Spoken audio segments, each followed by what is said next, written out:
Hello, it is time to play Suicune. I'm excited for this Pokemon. I'm actually really enjoying Pokemon Crystal right now. I played 3 runs yesterday, and I'm feeling really in the Crystal mood, so I think that this is going to be a fun day of games. Okay, I'm going to do 2 playthroughs today. I'm hoping to beat my former time with Suicune, which we will look at now.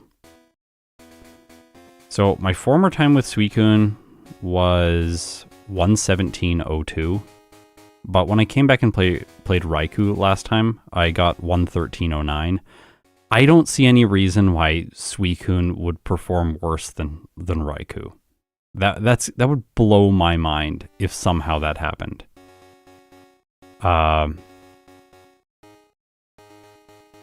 Yeah, I think that the ordering of these legendaries is going to stay the same as I play them, with maybe Suicune and Entei switching places. They were very close last time.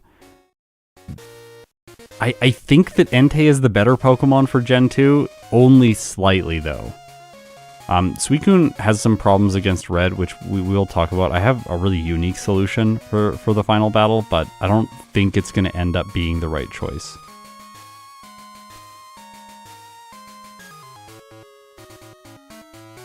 Also, where's Vulpix? Oh, it is here. Good. I was like, where is it? It's there. Good. This seems to be up to date. Okay, I have built a new thing. This is a little piece of software. It makes it so that you don't have to scroll a bunch on Bulbapedia. You can just click on moves and look them up very quickly here. It lets you see rankings for Pokemon, see growth rate tables, see type effectiveness, and also to easily compare Pokemon to other Pokemon, see the differences in their TM and HM move pool, see how they rank, see how their base stat totals rank in comparison to other Pokemon. Hopefully it's going to be convenient for some people. There's like, you can do a move dex, see EVs. You can also look at trainers and see those trainers' exact stats. So if you want to check this out, go in, you can download it from a GitHub link, which is at my Discord. So go check out the Discord, and then you'll find the GitHub link for this in the channel called Solodex. I just got way too mad, constantly wasting time on Bulbapedia. So for base stats, Suicune has 100 HP. That puts it 17th overall in the game. It's pretty good. 75 attack, 100. Okay, that pop-up is going to have to change because it includes the number for those species that I'm looking at. I can move it over here, I guess. Suicune, 115 defense, 90 special attack, 115 special defense. It is very good as a defensive Pokemon, but even better in the overall ranking as a specialty defensive Pokemon, and only 85 speed. Generation 2 is not a particularly fast game, so I think that this is going to be okay for Suicune.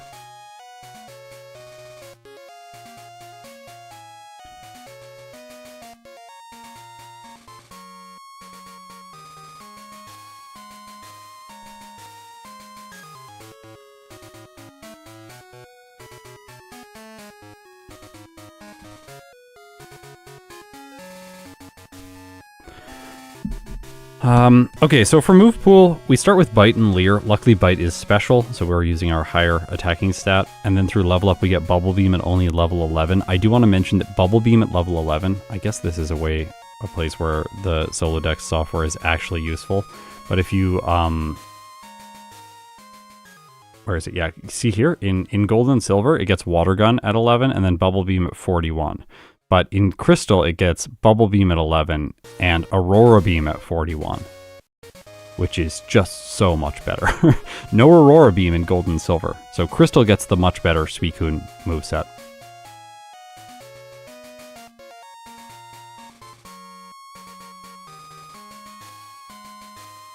Rain Dance at 21, Gust at 31, Aurora Beam at 41, Mist at 51, Mirror Coat at 61, and Hydro Pump at 71. I don't think we're going to beat the game at 71. I think we're going to be lower, probably like 75 to 78. 65 to 68. Maybe higher, but hopefully not. I wouldn't be surprised. Right now, I'd probably like 66 or something at the end of the game. TMs and HMs, we get some coverage here. Hidden Power is available, and I did use Hidden Power Ice the last time that I did this. The thing is, I don't think that Hidden Power Ice is required. I'm pretty sure that Aurora Beam is just going to have enough damage for all of the trainers. I do have a root file open right now for Suicune. And if I go to damage, Hidden Power Ice was overkilling by 30 to 53% when I was using it last time at level 55. So I used candies before Will last time to get 55 for Lance, but Hidden Power Ice, the extra 5 base power, is just not going to be what Suicune needs. So running Aurora Beam is simple, and then I don't have to go up north and pick up the Hidden Power TM, saving a little bit of time. I guess we're just jumping all around because I'm unfocused today, but going back here, in terms of moveset, like, we are going to run Aurora Beam and Bubble Beam, obviously, and Water and Ice together. If you right-click, it selects moves and adds them to like a temporary move pool to show you type effectiveness. We're only going to not be damaging water Pokemon well with this set. So even if we just throw in Bite there, then we're really good against pretty much everything, and like Poliwrath, Chuck, we're probably going to headbutt it and flinch it a bunch as the solution. I guess Gust is also special. It's physical, and it is flying, so it'll be super effective against Chuck's Pokemon, but do I use Gust? I'm not sure. We'll see. Skip Hidden Power and the Candy. Yeah, that's probably the correct choice. We're gonna have to see how brutal Red is. I think Suicune's success is gonna hinge on Red exclusively. If Red is really difficult, then it's not going to get a very good time, and if Red is manageable, he's not going to be easy. But if Red is manageable, then it'll be alright. Last time I did use all 10 rare candies with Suicune, and I believe I finished the game at level 68. So maybe we might even be lower than that, like we might be 65 for Red. Yeah. We do have to remember, though, that his AI chooses Pokemon based on super effective moves, so it's going to be sending in Venusaur second, and I think there is a massive advantage to Venusaur coming in second.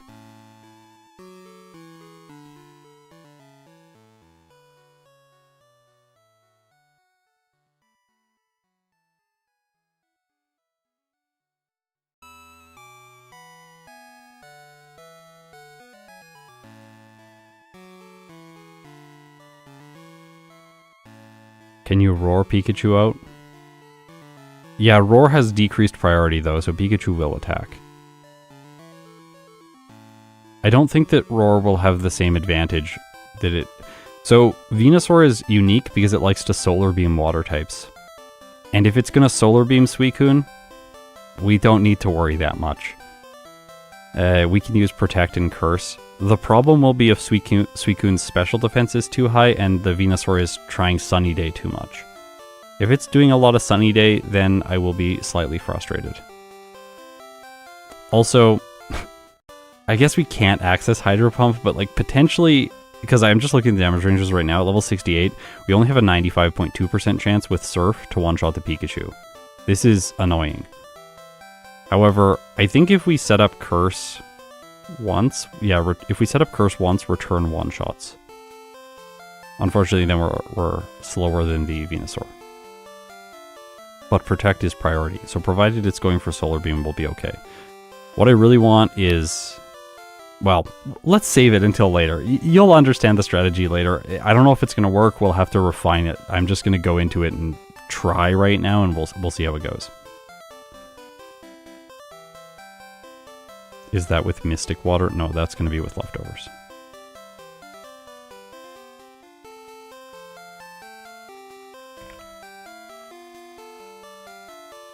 I'm running Hidden Power Dark just for perfect IVs, because I don't intend to pick up Hidden Power. Mirror Coat the Solar Beam.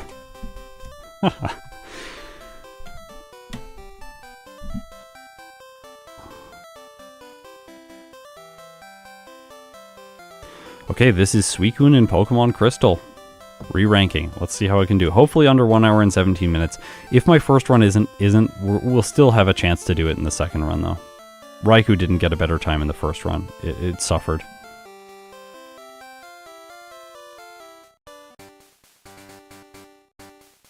Great sprite. So good. The colors are amazing. My hands are really cold right now. We had to take Churro to the vet this morning. He's got really bad chin acne. Poor guy. Unfortunately, no cats are present for this stream.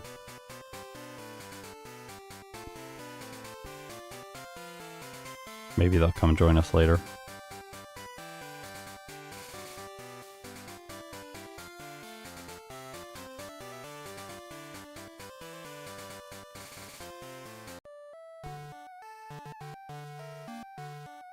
Oh, that was terrible pathing. Wow, this is an awful Route 1. Or Route 29.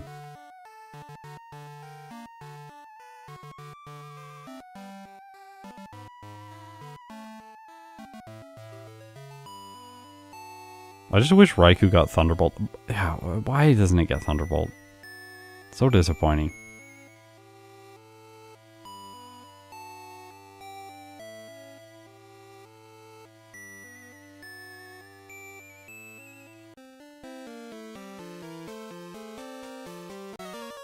It's nice having Bite for neutral damage against this Chikorita.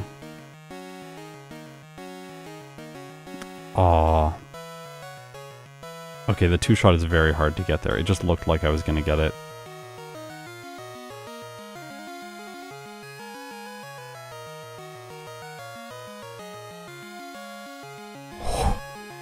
Almost invalid run. Did you see that fourth question mark?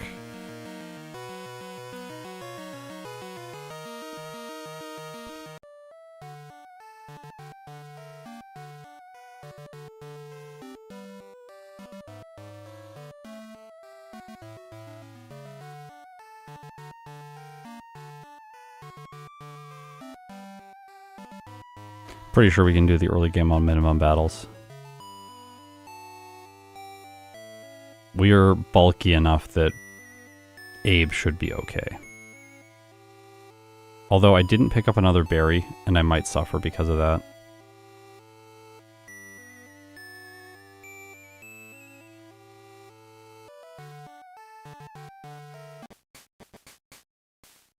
Stop.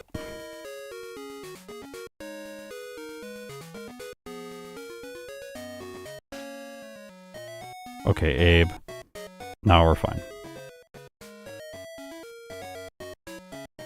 Well, if he had crit twice, I guess.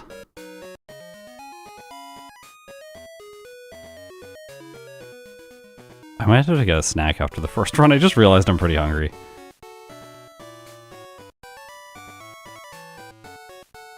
Also, Bite and Leer together are terrible. We have no physical moves.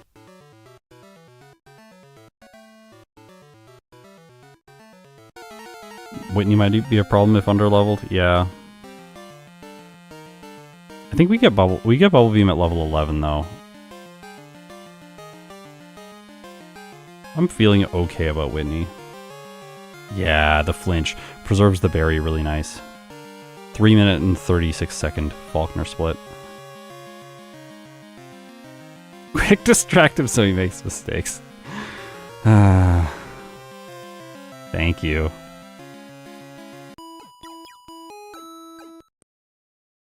Whitney is always a little bit dangerous. Yesterday when I was playing... Who was I playing? I was playing Espeon. I lost to Whitney because the Clefairy metronomed Sing, and it put me to sleep for like 5 turns. I took so much damage. It was very frustrating.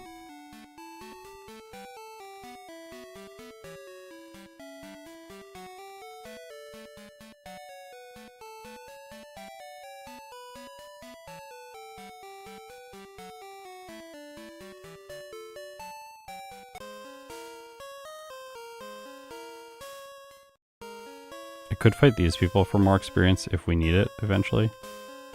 Do we get Swift? I don't remember if we get Swift or not. Do we? Take it out in the next run if we do get it. Alright, we do get it. It's not bad having another move.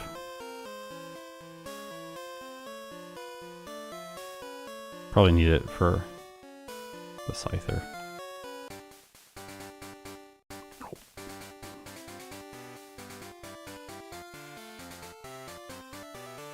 No, stop talking about pizza. Stop it. I got a delicious pizza last time. Look at the damage ranges here, because we're level 8. Wow,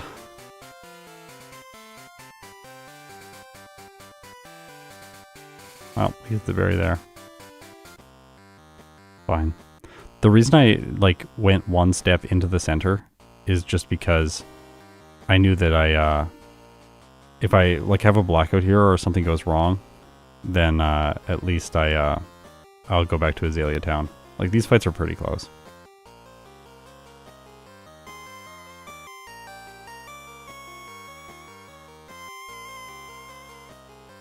Favorite pizza combo? I like some really weird typings. Swift is...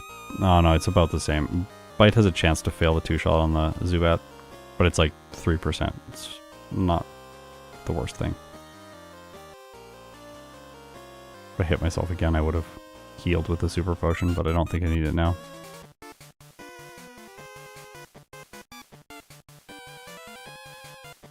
Turn 1 poison would be frustrating here. Bubble beam. Yeah, all meat pizzas were always my standard go-to, but as of late I've evolved into more of a like onion, banana pepper. I don't know what's up with that, but it's a really good combo. Or like onions and olives. I know people hate olives, but I love olives. Sour stuff is really good.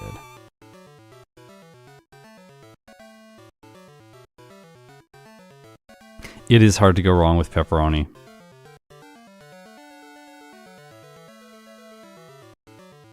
I don't know if we fight him.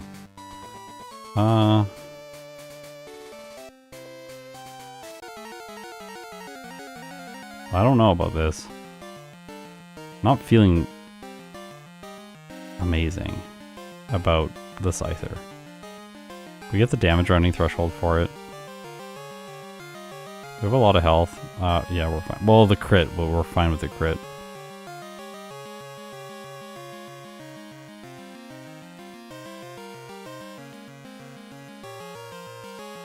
I'm old now, so spicy stuff doesn't agree with me very well. Like, I'm always like, I want spicy things, and then I can't. Every time I eat them, I just regret it.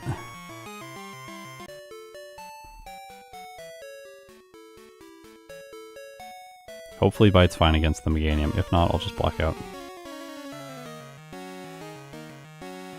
Oh, I should have used Bite on that as well.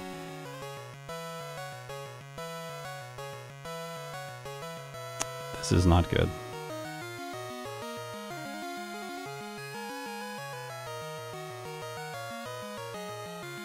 Yeah, level 12 Bugsy. To be fair, we did arrive at this point in the game ridiculously fast. So, yeah. I guess we could Leer here and then Swift, but we do have the upside for the flinches with the with Bite.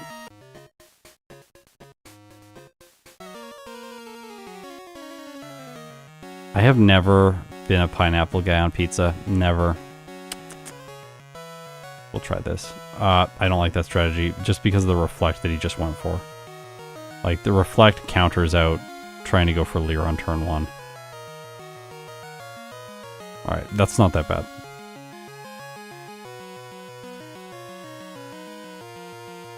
Yeah, I don't know how Suicune isn't an ice type. It's kind of frustrating, especially because Lugia, despite what it seems, Lugia is the same, is also a water type. It's a water type, right? No, it's not a water type. It's a psychic type. They tricked me again. I was like, I know I'm going to get it wrong. I did get it wrong. Alright, we can attack this. That's nice. It does seem like Suicune's going to be an ice type because Articuno was an ice type as well.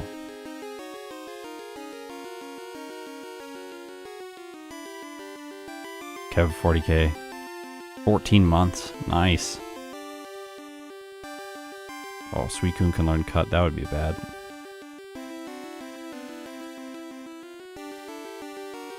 Yeah, Gligar should have been a poison type. Looks like a poison type. I like its current typing more, though. It's very unique and interesting. Headbutt's just good. Might cut it later. like probably cut Swift. It didn't seem useful at all.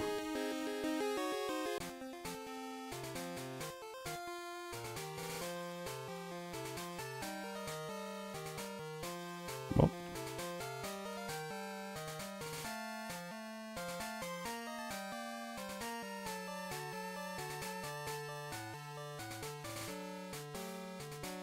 God, I'm bad at that.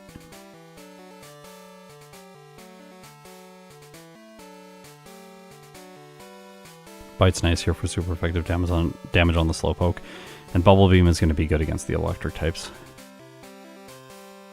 Yeah, Swift is almost always bad unless you don't get, if you don't get Headbutt and it's your best normal move until return, then it's useful. I think that's one reason to pick it up. Another reason to pick it up is you have no options against the rival's ace. Is it possible to teach Cut and skip Oddish?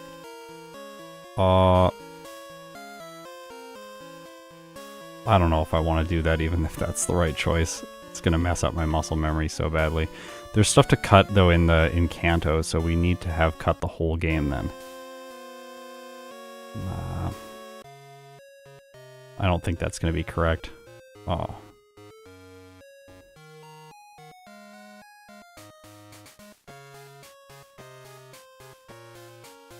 If you bike just north, you always skip that guy.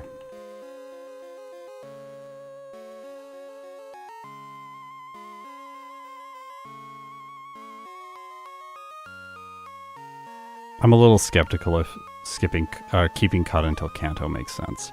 Then you have to do a backtrack. No, it doesn't make sense. Because you have to make a backtrack to Blackthorn City to unlearn Cut at some point, and that backtrack to Blackthorn City will be longer than catching the Oddish.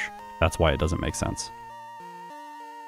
If you could get rid of Cut when you're in Blackthorn City, then it would make sense. Please excuse my awful biking.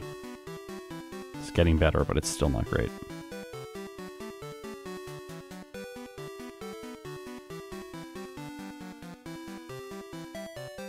Maybe I should have fought Walt to get level 18.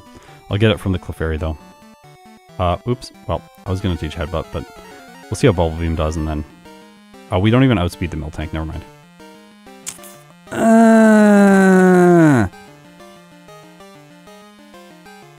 Oh! I hate that. We're dead.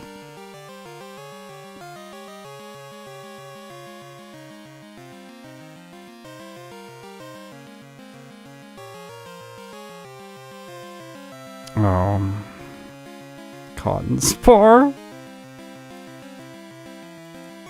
If she misses, I could win. She doesn't miss.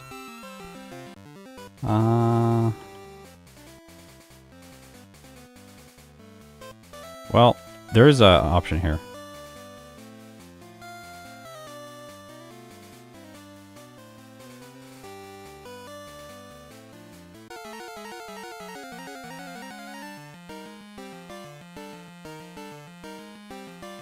We're gonna 3-shot. We might as well bite there for a flinch. And if this is gonna take a while and it's gonna be rollouting, one Mud Slap to hopefully break the combo faster. No, I'm not restarting the run. This is the first run of the day. We keep going until we win. I'll restart the run when I play a second one.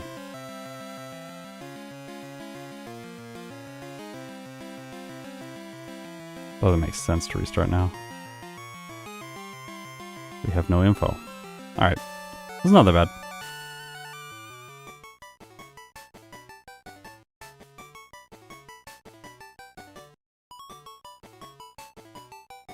And now things get really good. This is the thing about water types in Gen 2. They're amazing once you get by Whitney. Until Whitney, they're just fine. They don't really have like any massive problems. So one of the reasons I beat Mark earlier is because if you beat Mark, you can just bike by like that. It's really fast. This is technically a second playthrough, so Hidden Power is available, and I'm not going to have to fight this. I'm going to skip the ether there. Yeah, speed drop was nice there.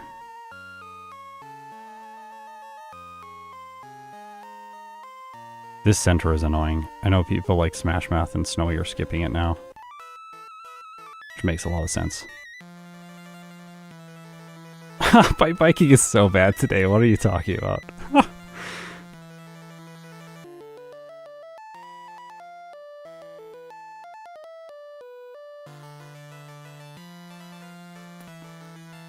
Not ideal damage ranges, but...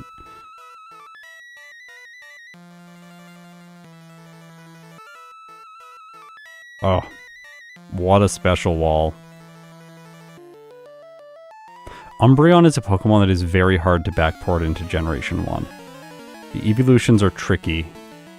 Because in Gen 1, none of them I don't think have the stat that's, what's it called?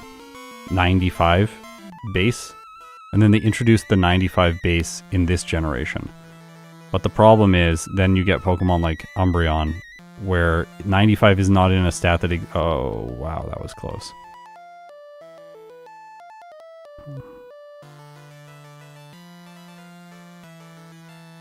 Let's go. Surf is really good. It's ridiculous that Pokemon get it right now.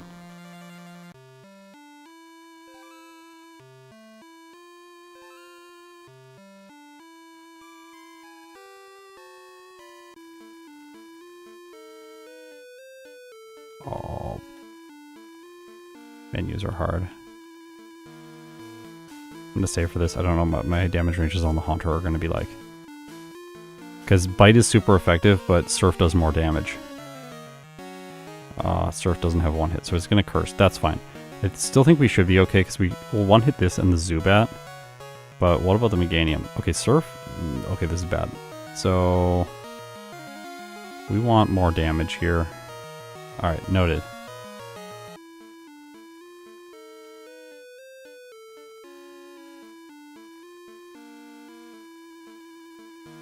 In Crystal, you cannot skip the Burn Tower rival. You can skip him in other games. Gold and Silver. Moo.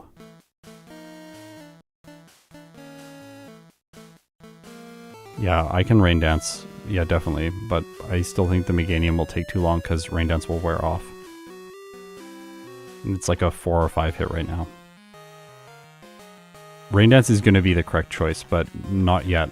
Our level is not high enough. We want to be like... if we can be 23, that'll be better.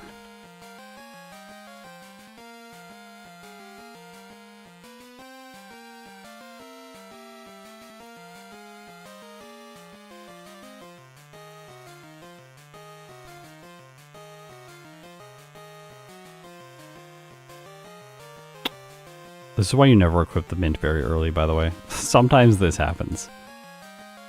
It's not very nice.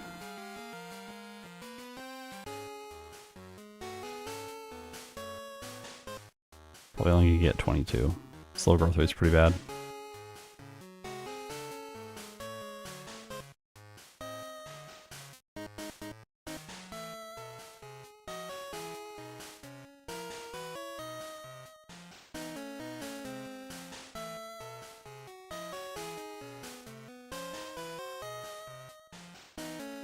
We're not going to finish the game at 71.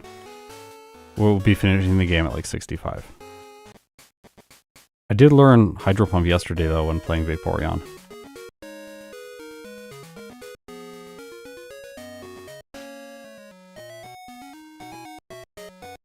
Yeah, we could flinch the Haunter with Bite. That might end up being the play next time, like for the second run. That is so disappointing.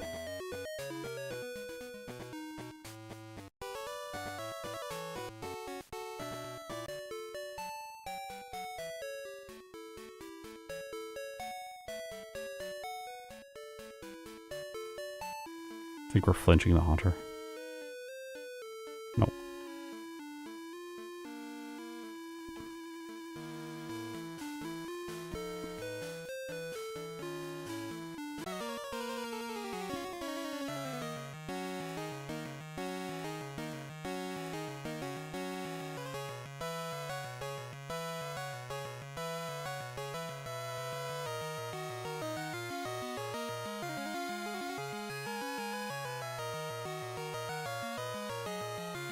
Too much damage. I think we need the flinch or crit. There we go.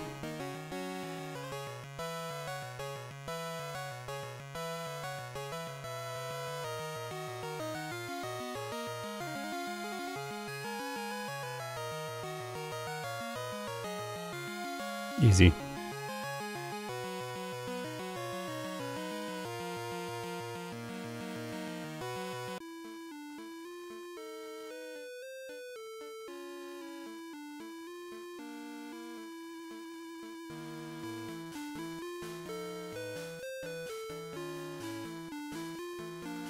Bite's nice here for coverage against the weak ghosts.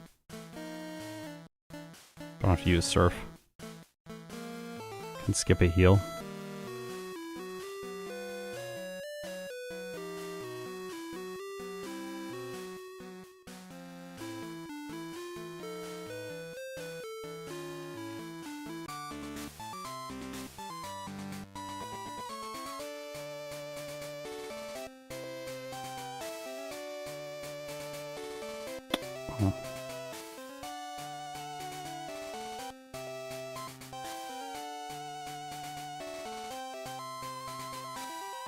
Does Rain Dance turn 1 save a turn of course?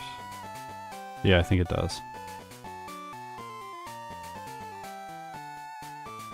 We lose a turn of Rain Dance though. We lose 2 turns of Rain Dance on the Meganium. Or on the Bayleaf.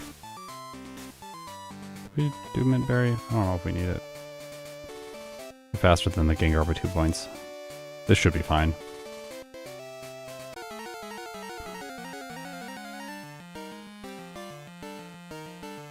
Rain Dance doesn't give the 1 hit on the Gengar, it's not worth it.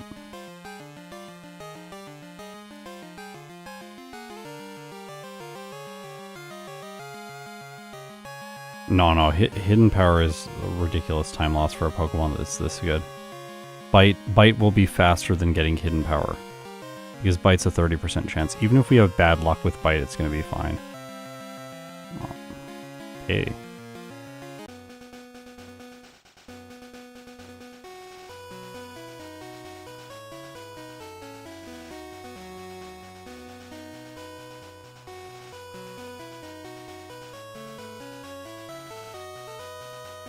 I'll try and incorporate the walking there next time. Better walking.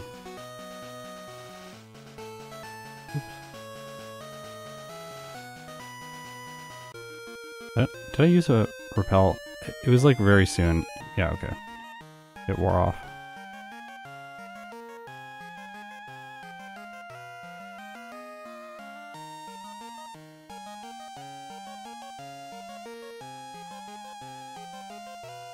I know, I don't have enough escape ropes for that. I didn't buy the escape ropes to do that.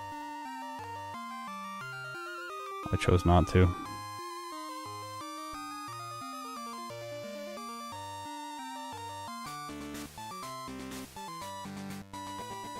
I bought like 5 or something.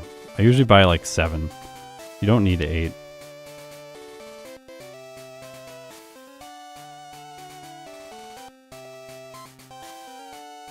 Escape ropes are sometimes annoying because you don't have enough money to buy them because you've blacked out in the early game for experience, or you have to spend your money on something else.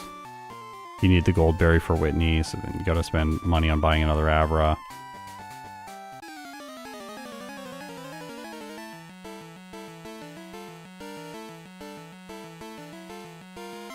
Yeah, so like I walked out of there and I walked out of Lighthouse to save repels. Because those are fairly short areas to walk out of. Unlike the Dragon's Den. Like, you don't want to walk out of the Dragon's Den. Like, that's terrible. I did that yesterday. Gotta go to the Whirlpool and then... I also skipped some Hyper Potions here, which I shouldn't have.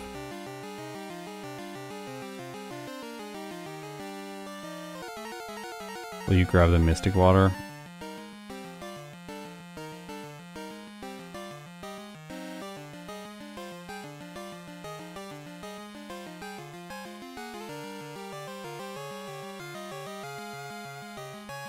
Rain Dance Gaming, let's go. That crit was great right after Rain Dance. A thing of beauty. Apparently, I can just forget headbutt and it's totally fine.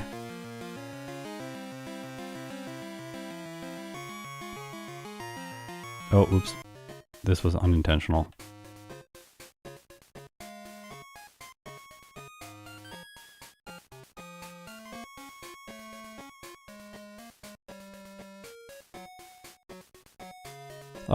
I think I'm gonna get the Mystic Water.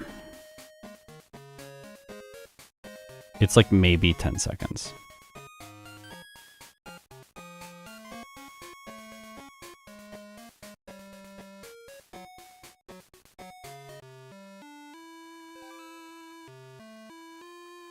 This is one thing you need to account for when you do your bike math, is you got to account for that guy calling you. Ah, this is hard on the bike. I don't think I'm going to do that on the bike. I think I'm going to wait till I get to the tile where I need to turn and I go into the grass. Because fighting this guy, I've fought him every single time I've tried to bike there. She is on that tile in this game. The opposite in Heart Gold. Left on Heart Gold. Right in this game. Last time I did get this candy, I don't know. Maybe Headbutt.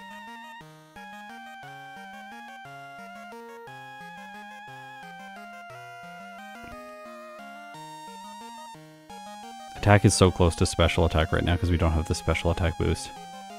And flinches. And Gyarados is good. See?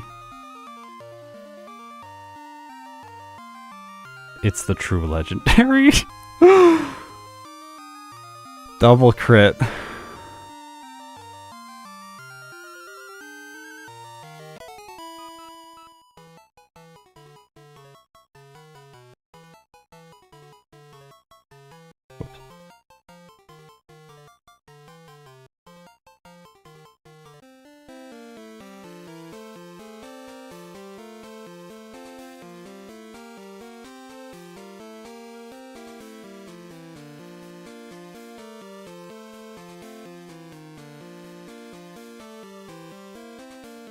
I can't believe it crit me twice with Thrash. Ah, that's an annoying reset.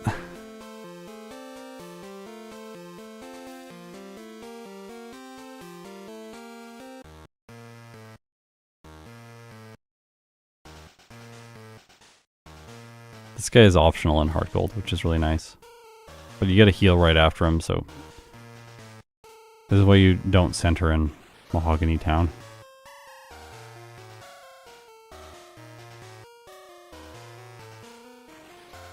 That's a hyper potion also. I learned that yesterday. I could pick it up. I probably should have, especially with the number of healing items I've been skipping in this run.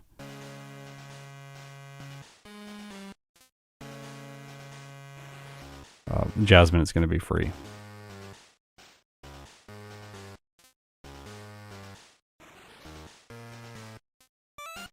$41 for Aurora Beam feels pretty late, honestly. And I mentioned Gust at the beginning.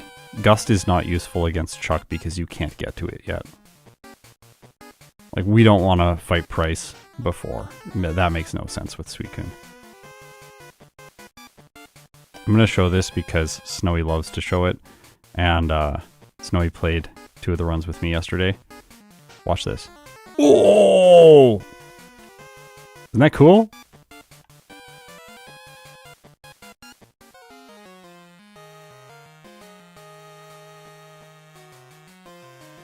So I believe the tile there is considered a table. So the fact that the ball is on top of it, you can get it over the wall. Even though you can't walk through the wall.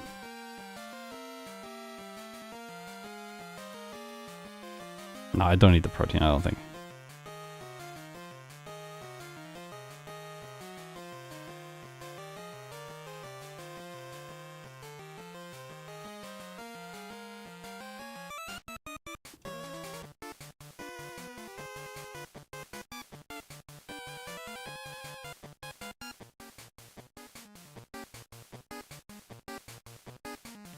Hey,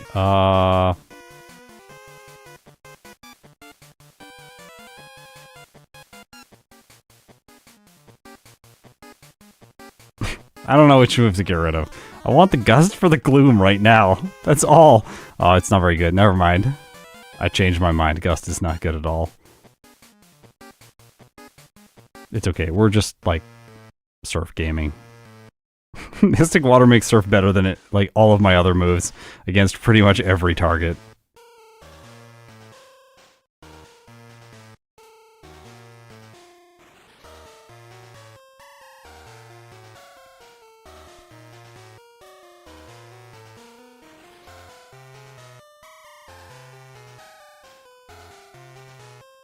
Ugh!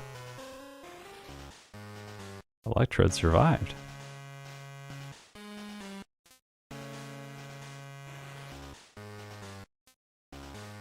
You can escape rope out of here too.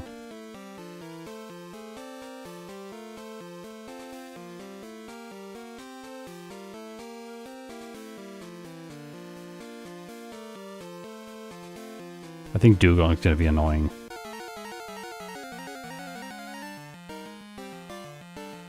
Flinch. Yes. I did not want Icy Wind. I guess, are they going to use Icy Wind on me? Maybe not, actually. No, they just headbutt spam. Alright, this is a really easy fight, too. Why do we get Gust? We don't. I got it because I was about to face a Gloom and I was annoyed. I was like, I want a one-shot. So then I got the super effective move, but it wasn't good. Did the same amount of damage as all my other moves. Should just use Surf. The super effective Swindle. It got me.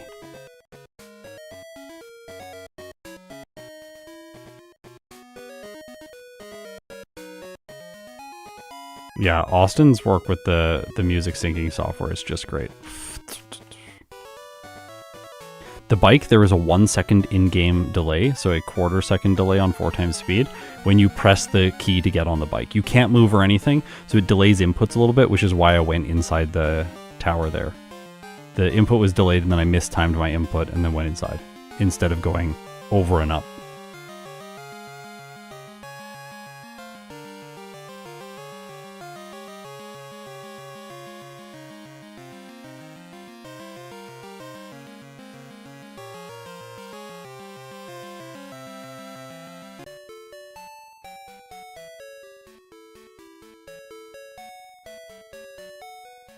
I don't think bike makes sense there because I have to dodge...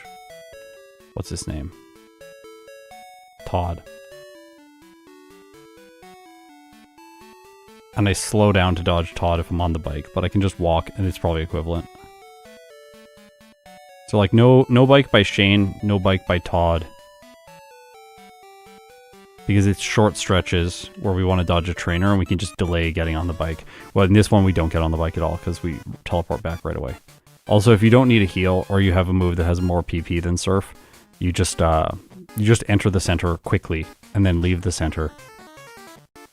And then you teleport back and you don't heal before there if you can avoid it. I think I should probably not heal before Jasmine after Pryce and then heal once before the rocket plotline where I need a lot more PP.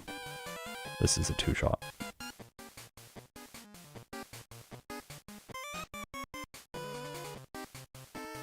Oh, okay.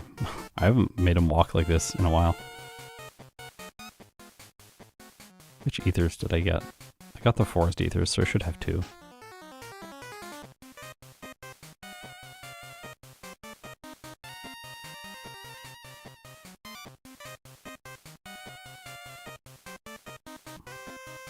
Use 1 after this.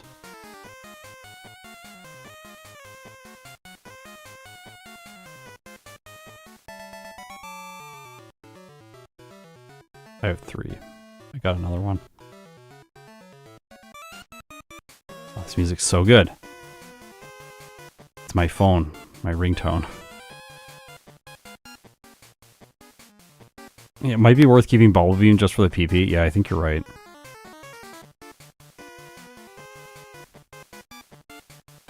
Teach Headbutt in the place of Bite.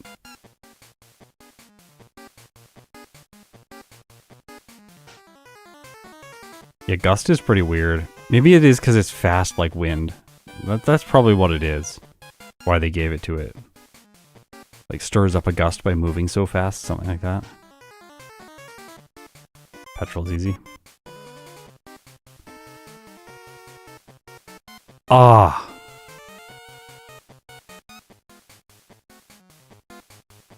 Well, that wasn't good.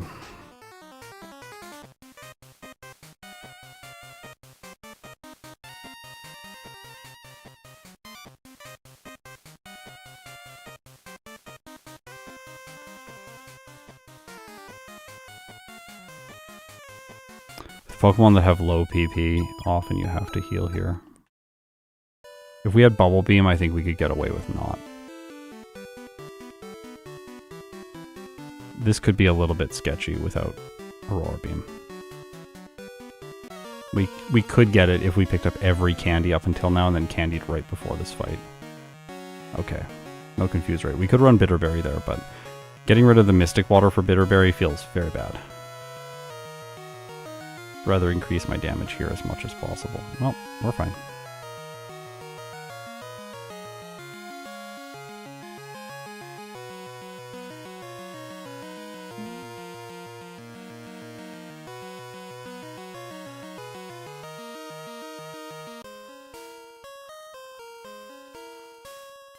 Why does this guy have a Rattata?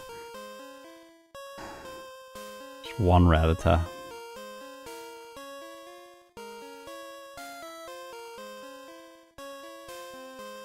The trainers in here are really so bad. I want to use Headbutt on stuff just to conserve Surf. I think if I spam Surf, I'll probably... This is probably Surf Headbutt. Oh, we got lucky with crit.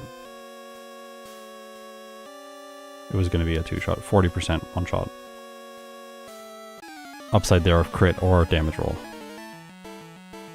But we have to surf both of these. We can use the ether now.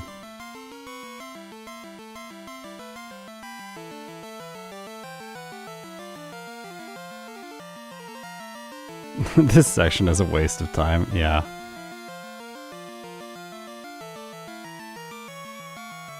There is a max ether here. Oh, it's okay, we still have regular ether. We will get the max ether though. These are annoying. Like, if we had Aurora Beam, these would not be annoying.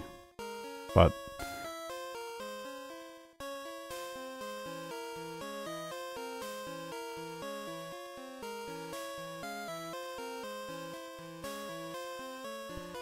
yeah, the rockets do contribute to some extent to Pokemon leveling up in the runs. Like, I don't know exactly how many levels they usually increase with like a slow growth rate Pokemon. But there's a good amount of experience in this section of the run.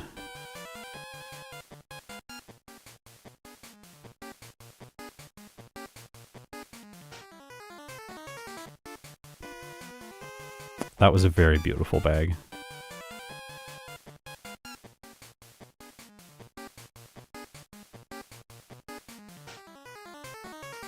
Oh, definitely don't get that. That's an item I used to think was very good, but I don't think it's good anymore. I don't even pick it up in first runs now. Sleep Talk. It was once on top of these challenges, and now it is not.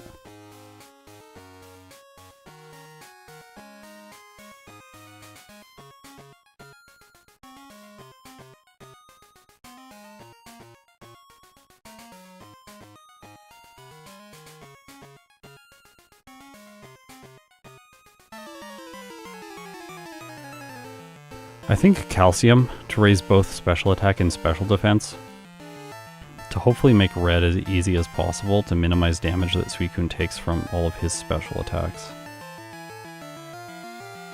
Probably Headbutt here, turn 1 to flinch. Definitely Headbutt here to flinch.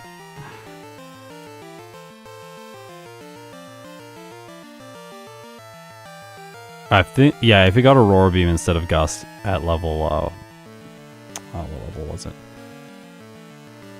At least no. You know what's bad? Surf does more damage than Gust there. No, this is the first run.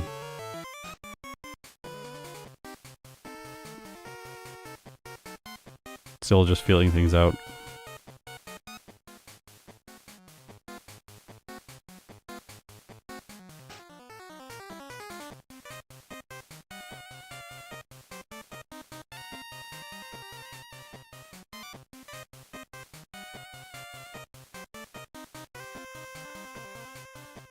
Ultra minimum battles. That might be my least favorite term I've ever heard. That doesn't mean anything. Minimum battles means something. Where did that term come from? It's so bad. 1, 2, 3. I like it when terms describe what they're for.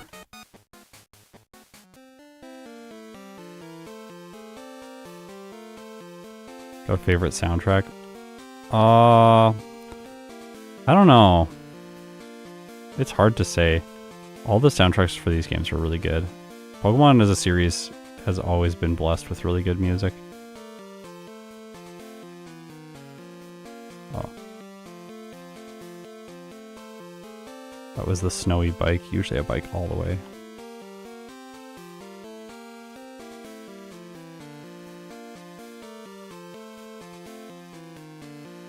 Super plus ultra. Yeah, it's like a phone term.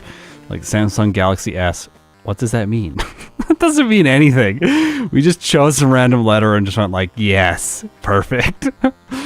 I'm sure it means something, but it'll be you have to be like a massive tech nerd, I'm sure, to know that term. What it actually refers to.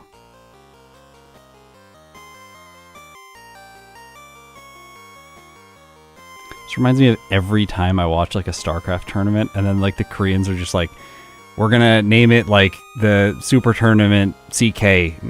What is this? The naming convention is not good. Also, our moveset right now is not good for dragons. I'm actually gonna save here because these guys can be kind of scary.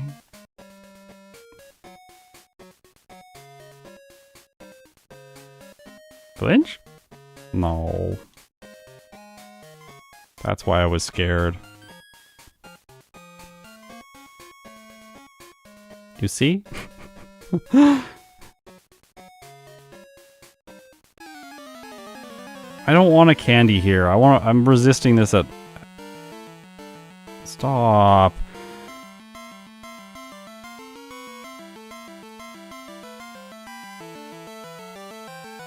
It's definitely not Rain Dance. That's definitely not the solution. Surf will not one hit with Rain Dance. Now we get Aurora Beam, and then everything's better. Yay! Not bothering with Icy Wind. I guess I could teach Icy Wind, yeah. It's a pretty bad move, but... probably better for that section of the run with the gloom and stuff.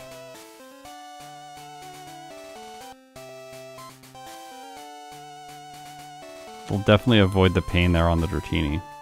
I always forget that Icy Wind's a move just because it's painful to use.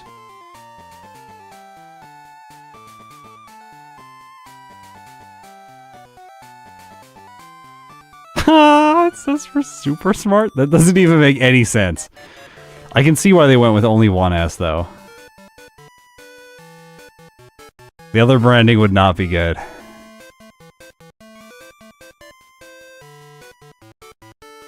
I think we give... Never Melt Ice here.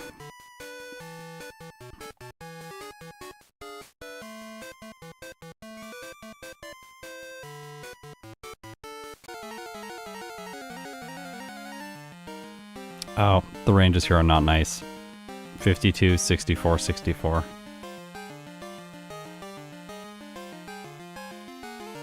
It's all very bad on the Kingdra. Ah! No! I might have to teach Rest for this fight. Because, like, we shouldn't lose here, but we're going to lose here. Yeah. Well, I'll try one more time. Yeah, like, iPhone SE. Yeah, like, what does that mean? We don't know.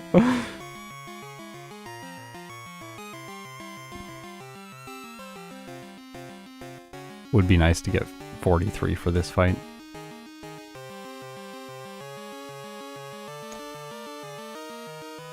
At least they didn't Dragon Breath into paralysis this time. Well, there's no hope now. iPhone super effective.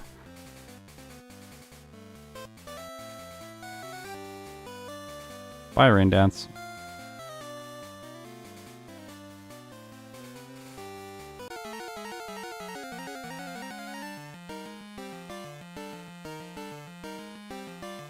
We can't go +5 levels here.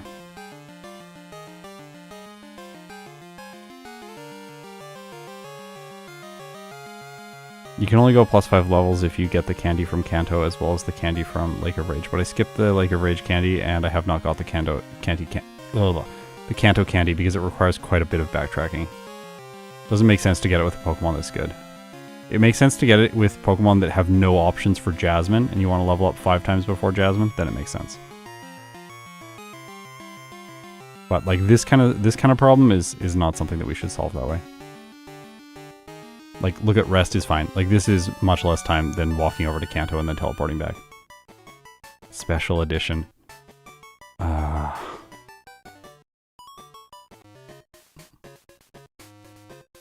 It's not special, though. It's standard in their lineup now. Standard edition. That's what it stands for, standard edition. But is it the standard? No. The standard is actually the iPhone Pro Max, because that's what everyone buys. For some reason. Makes no sense. You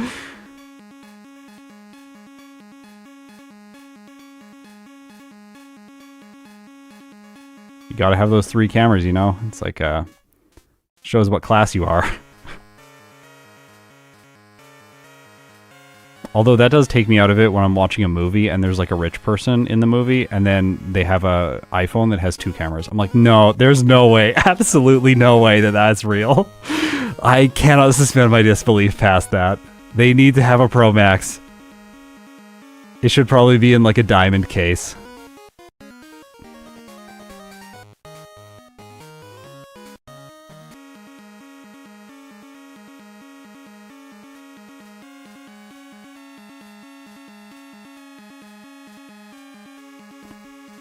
Alright, Kanto time.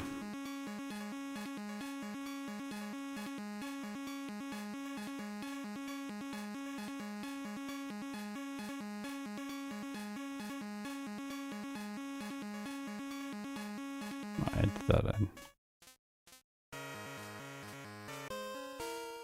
No! Terrifying. Already ran into silly spinners today. Don't need more.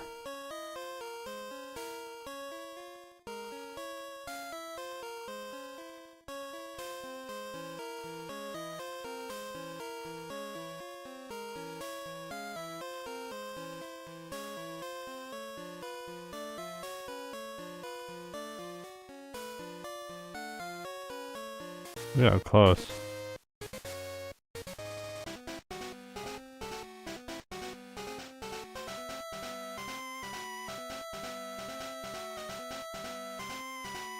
My level is much lower this time. Much lower.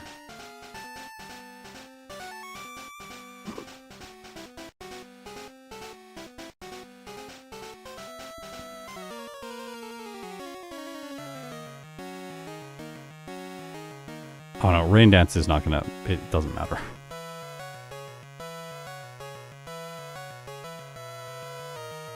We don't want to spend a turn setting it up against pretty much anyone. Maybe Karen, probably not. The Houndoom, it's like... We're not going to use Surf on the Vileplume. Like, it doesn't make any sense to have Rain Dance. We're going to Aurora Beam a bunch of Will's Pokemon. Koga's just bad. Bruno, I don't know, maybe it's useful for Bruno. For the Hitmons to knock them out in 1 hit instead of 2. That's the only way I can see it being useful.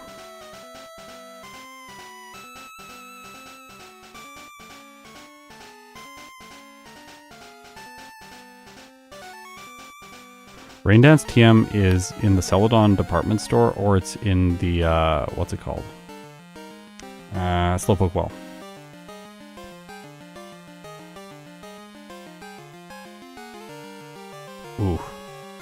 The special drop there is quite problematic. I want to flinch.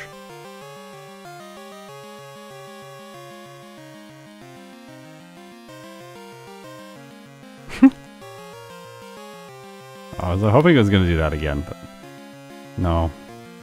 I think we're going to lose. Yeah.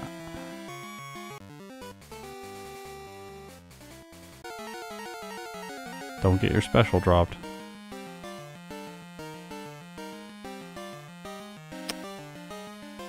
I'm not playing that out.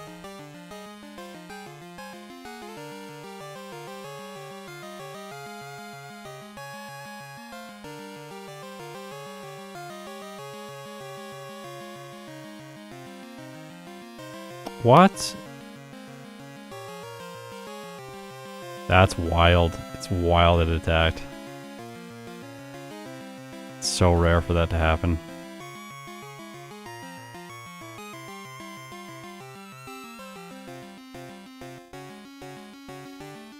Interesting that this is attacking. It's gonna hit like a truck. Actually, it's not. Oh, I lose.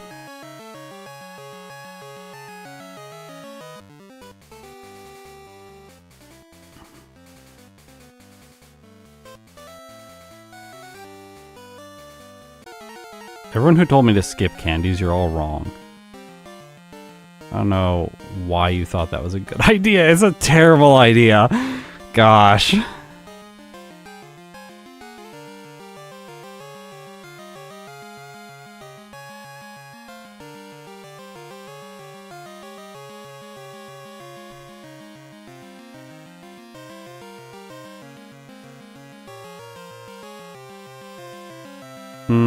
I don't think we need bite here, honestly. I think the slow row is fine. I don't think we want bite because I think we want bubble beam. I don't know if we want bite instead of headbutt. Maybe we do.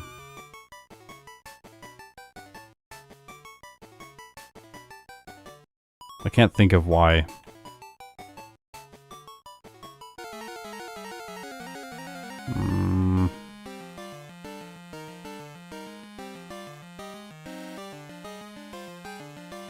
Skill issue intensifying. Oh my gosh. I love my viewers. It's great when people make fun of me.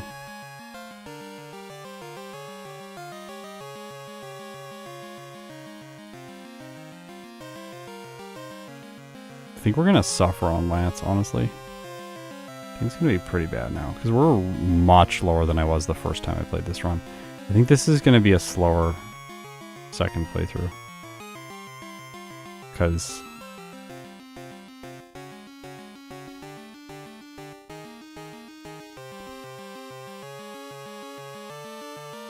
I want to flinch.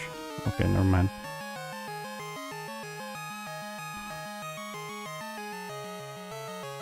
Oh.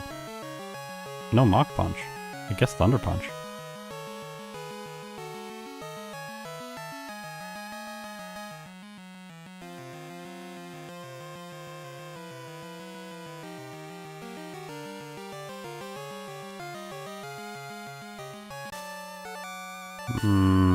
I don't know about Lance. Maybe. Unconvinced right now.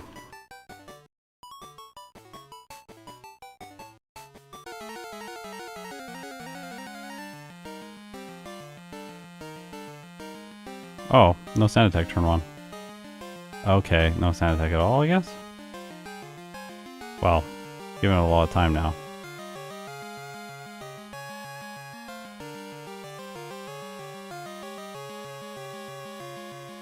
She's just kind of bad today, I guess.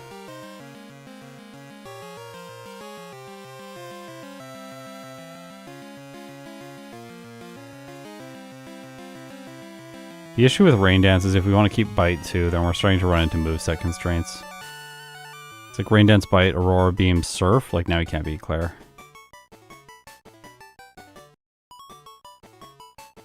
And we're not going back for Rain Dance. That makes absolutely no sense.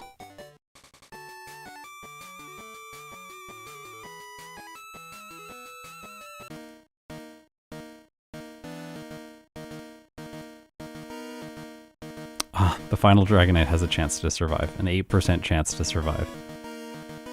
I knew it! I knew that our damage ranges here were going to be close.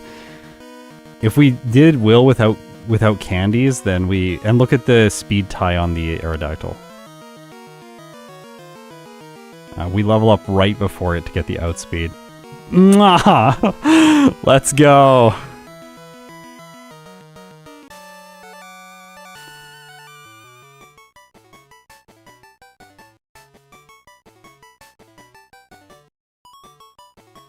I still actually might beat my first run. Red is the worst trainer in the game, though, so... For water types. Well, there are some exceptions, but... Oh, don't talk to the Pokeball.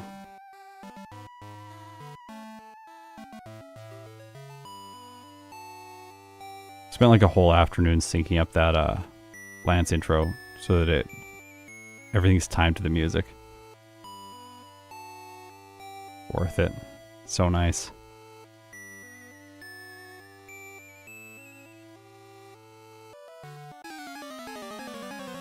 Yeah, the last Dragonite doesn't have Thunder Wave. Yeah, we don't need to worry about it. It's just going to use Outrage or Safeguard.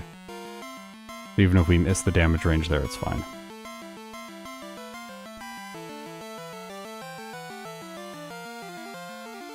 There will be one person who will think, why don't you get Ice Beam? Because I don't need it.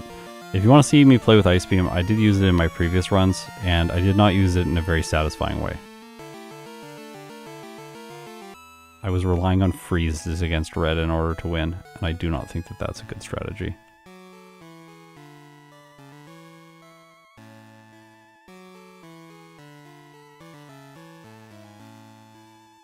You can't go that way in Heart Gold. You have to go around the bottom. Sorry, Suicune fans, we gotta get Curse.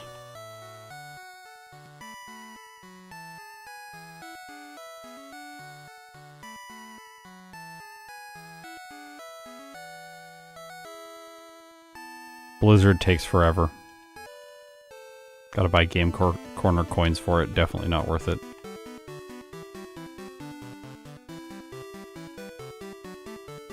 Blizzard is one of those moves that's good if you can buy it very quickly, like in Emerald, but you can't in this game, so then it's not worth it.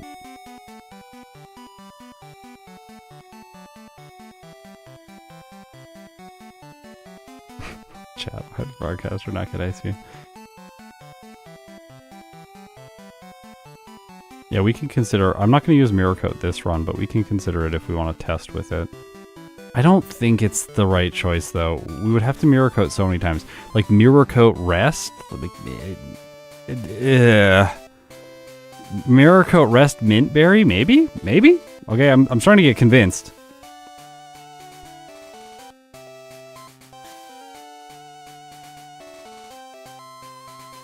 Yeah, Blizzard is 110k Pokédollars. So I just don't buy the vitamins that I did earlier, and then maybe once I'm done the league, I have enough money to buy it. Like, I just played Togetic yesterday, and I have a little bit of trauma from trying to afford... Oh, oops. Wow. Well, I went to sleep. That's what I was trying to do. Alright, this is... No, stop. Thank you. I'm a little scared. Okay, jump up's bad. We're just gonna, like, wee.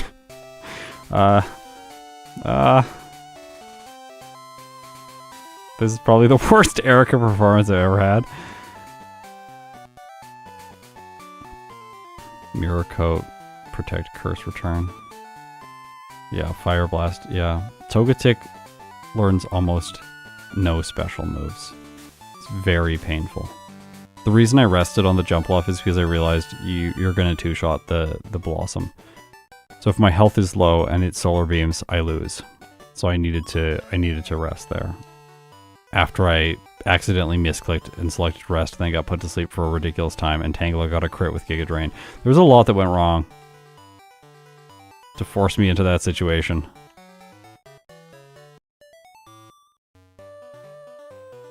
Alright, we just ticked over the hour.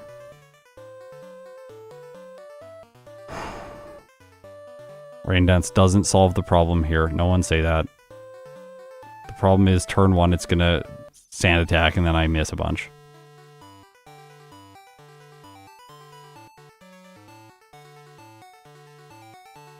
Oh my gosh.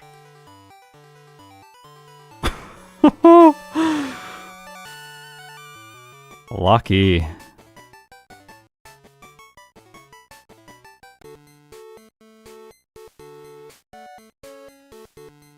Do we one-shot the Golduck? I don't know. That should be good enough.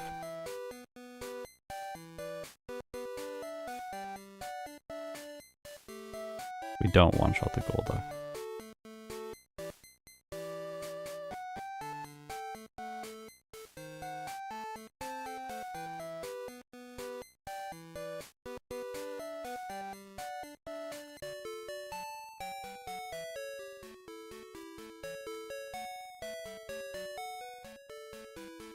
Yeah, if Rain Dance removed accuracy debuffs, it would be so good. Did you know there's no encounters on that grass in Generation 1? Or in that water in Generation 1? The only encounter tables... Axu told me this. The only encounter tables in water in Gen 1 are the ones on the way to Cinnabar Island. Pretty cool. Came too late though. I'm done my Pokemon Yellow playthroughs.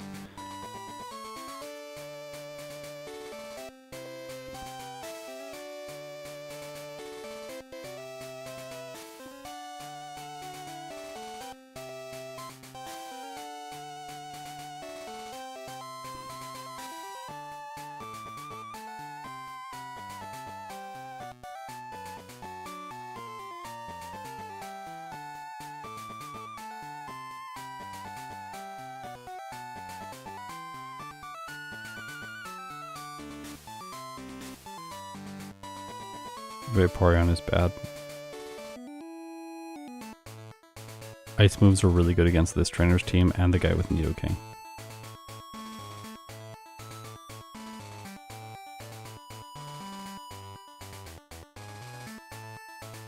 Togekiss is awesome. Togetic is... It has the same base stats as middle evolution Pokemon, like all of the middle evolutions of the starters. It's actually quite interesting that it's positioned that way. It feels like it was designed to be a middle evolution. Maybe they just ran out of indexes, so Togekiss didn't make the game. Bite was suggested for like obviously Bite's not going to be good against Will because Surf does more damage. The only Pokemon that Bite solves on Will's team is the Slowbro, because you can't use Surf against it. Well, you can't really use Surf against it. So Rain Dance and Surf, yeah, okay. It has Amnesia as well.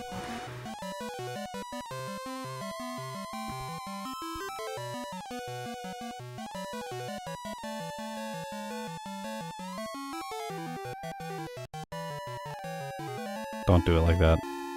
Just ignore that that happened.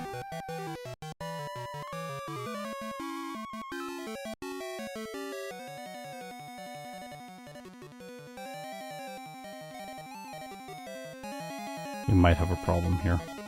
I might have to come back and... Yeah, okay, we'll come back to this one later. That's why I did the weird little, like... I went over and grabbed the item, and then I was like, oh, well, I'll go try Misty. But I was a little bit worried that the Lapras was going to take too many hits to knock out. I don't really want to teach Return. I guess I could teach Return. I'll do more damage to the Lapras and knock it out faster, but... We can just fight her second last. Or, like, we can just fight her last. There's no reason to do it now. Yeah, it has. Yeah, Togetic does have the same base stats as Parasect and Dugtrio as well.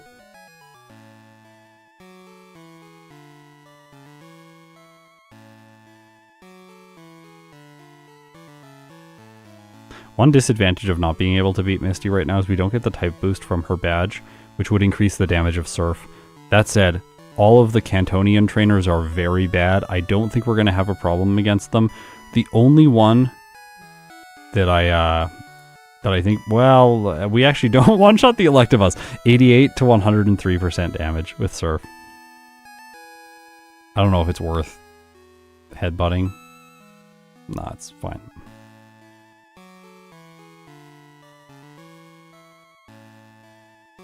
I think that's before the base stat buffs.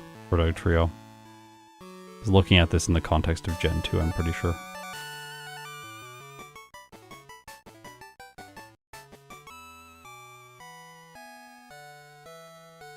Oh, whoops. Did I do this already? Yep. Didn't do this though.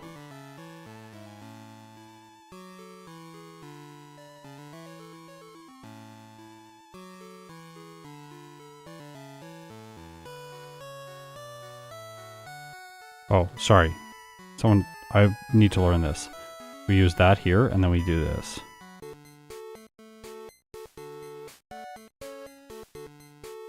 That way we get the rappel for the cave. Don't open the bag twice.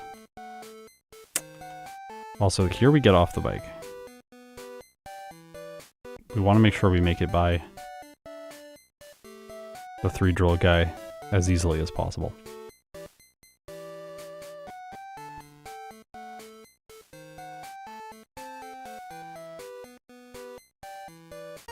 Christian. Yeah, my family's doing well. Everyone's doing well. I am skipping a family event right now, though, to do this. Alright.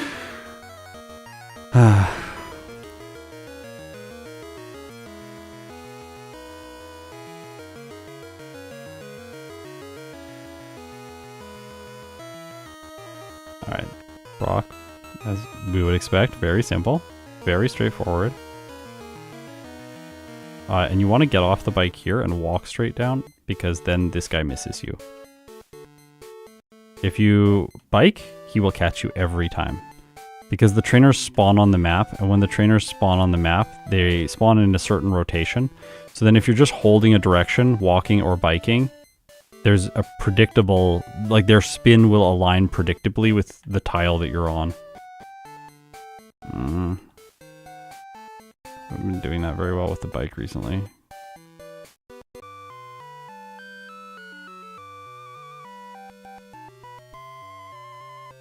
Yeah, I treat work on the channel like it's my job. It is my job, so I treat it like it's my job.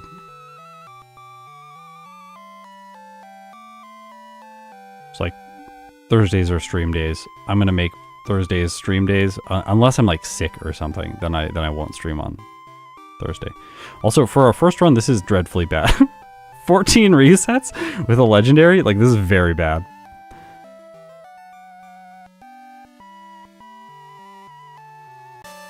I don't think my play has been ridiculously awful. Like, it's getting that way, though.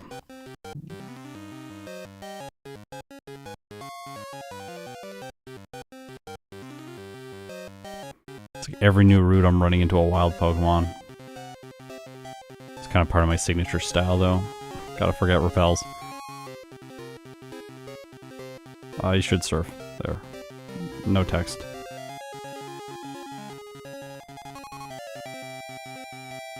Yeah, I'm happy with the improvement we got with Raikou. I know Speed did re-ranking for Entei recently. And I think he got close to my old Entei time, which makes me a little bit worried about coming back and playing it now.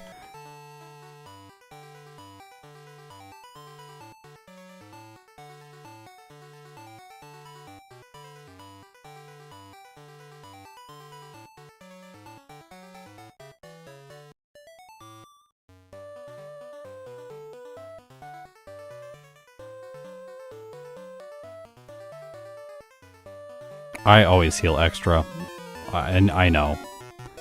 I don't think that's ever going to change.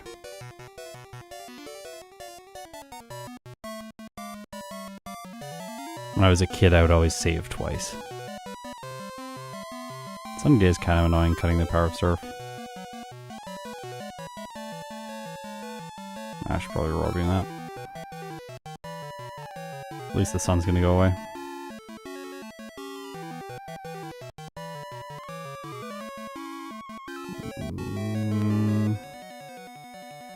Wow.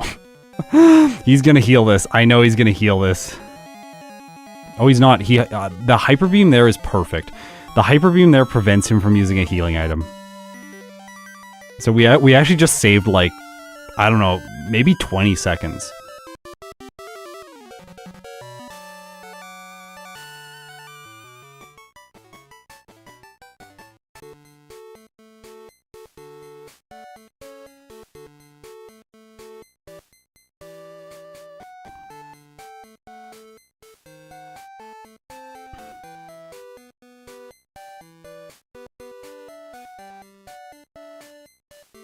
Yeah,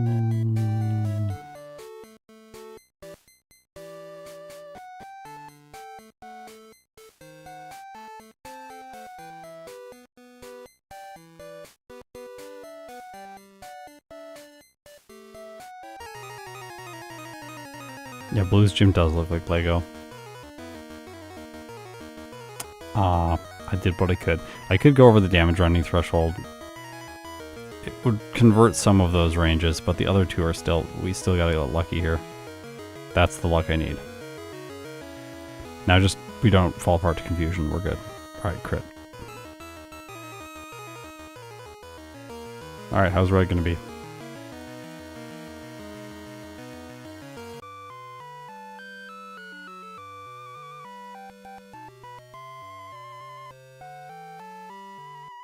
Do we train to 63? I think we do.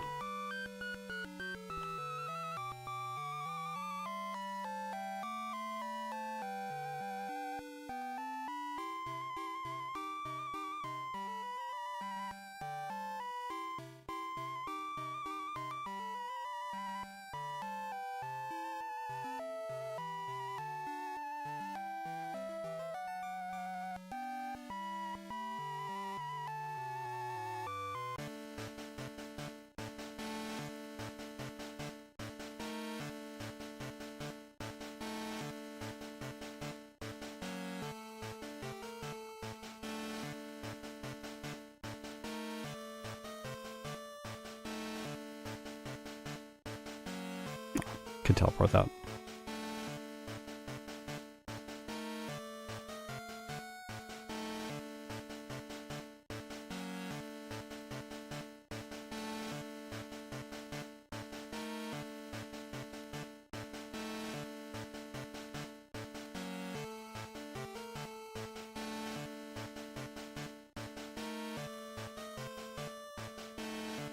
I'm gonna try this at the lower level.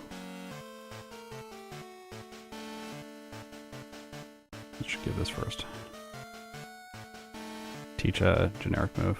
Curse. Where are we at?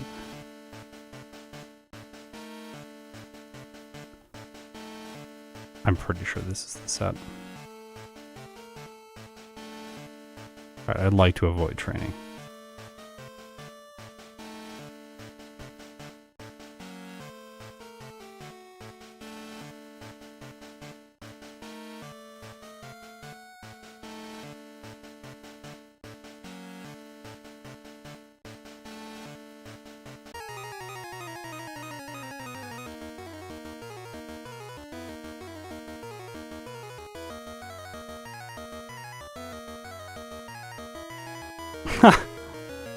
Let's go.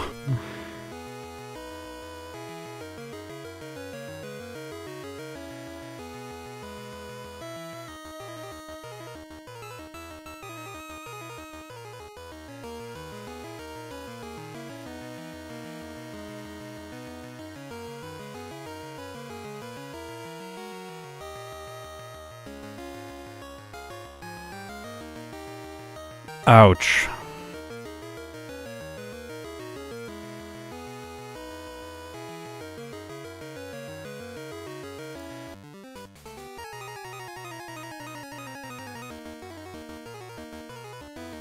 That's not good.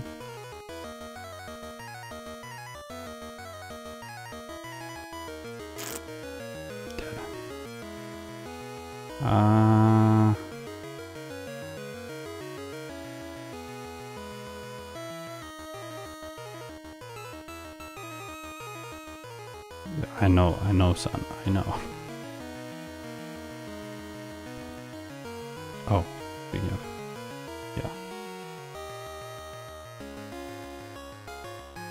That was very close.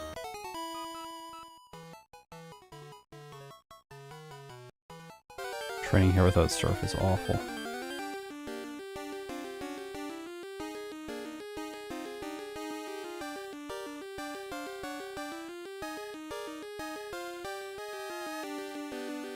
We're not going to beat the former time.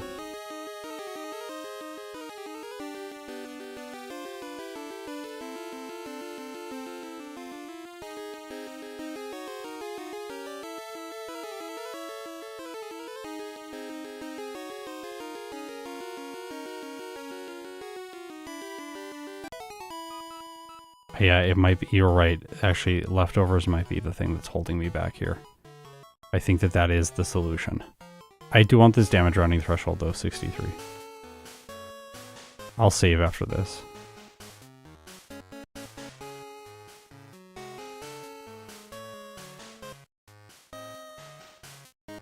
We pink bow instead. Then repel.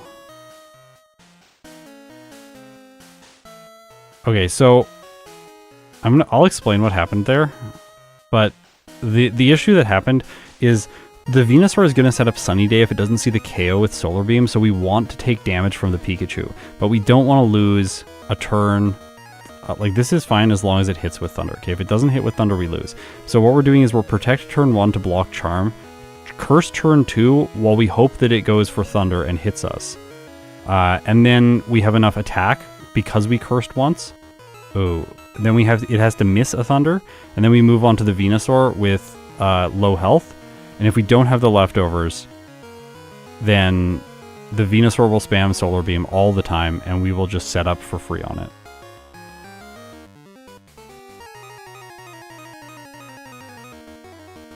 Elixir doesn't matter, we don't need the rest PP. There we go. Yeah, we gotta reset if we get paralysis. And then here, as long as our HP is low enough that it's seeing Solar Beam has the KO, it's always gonna go for it, and it's not gonna set up Sunny Day. And I reordered my moves so that this alternation is faster.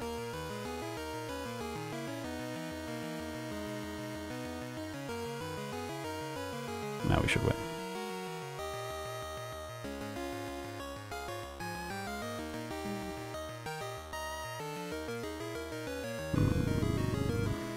Okay. Nice. Just hope this doesn't crit.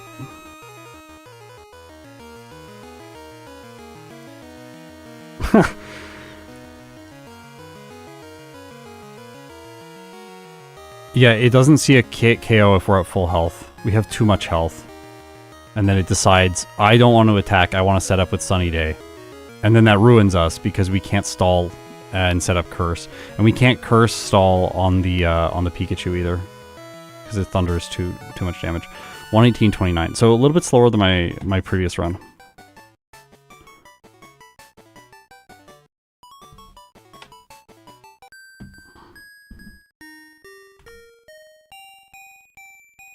$118.29.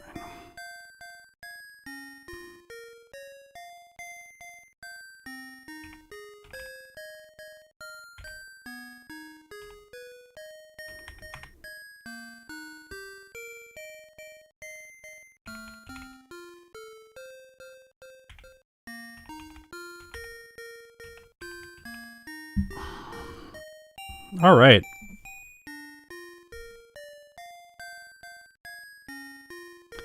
Let's look at this. Your early game is the key, by the way. What do you mean? I don't know what you mean.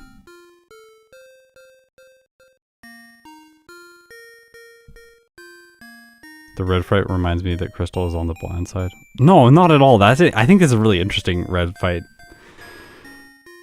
I don't think, like, I don't know, like, for me, bland is not so much, like, I don't find it bland when there is the same moves being used, but they're being used in different ways. Like, what if red always had, I'm trying to think of a Pokemon that's just, like, maybe a Pokemon that's ridiculously defensive, but it just comes out first and it doesn't have good offensive moves. So every Pokemon just literally spams Curse against his first Pokemon and then sweeps. That would be bland. I don't find that Red's team is bland to fight. I do think that the moves that are used against him are like, it's a very like narrow set of moves. But I think the way in which those moves is used is actually very strategically rich. So for me, Crystal's late game doesn't feel as bland. It doesn't feel that bland. I actually think that a game like Platinum maybe feels a little bit more bland in the late game, where like you just have like good coverage, you have a bunch of diverse moves, and then you're like, yeah, I'll just one-hit everything. Like that feels a little bit more bland to me. Yes, there is more move diversity, but the strategical intrigue is not as deep. So, like, if I'm being precise, I think what I'm saying is, like, I prefer when things are strategically interesting, even if the number of moves being used is limited. Because here, the key to understand with Suicune is the damage with the Venusaur and how the AI interacts with the Solar Beam. That is not the case for a lot of other Pokemon, like Vulpix that I just played is running Attract by that point. It's very different. Or like other Pokemon like Charizard will run Roar during the red fight, which is very different. Terrible take. See, I personally think that like Platinum late game is less interesting than Crystal late game. But I don't think that Platinum late game, or Platinum overall as a game, is less interesting than Crystal. I do think that I like Platinum. It's fine. Okay, what do we need to do? We need to check the mid game and just see if like Headbutt is really useful against anything. I'm gonna write a list of stuff that we need to do. I want to get this right. It's like mid game, Headbutt, Burst Bite. I want to check Chuck. Probably should check Will. Maybe Clair. Definitely Whitney.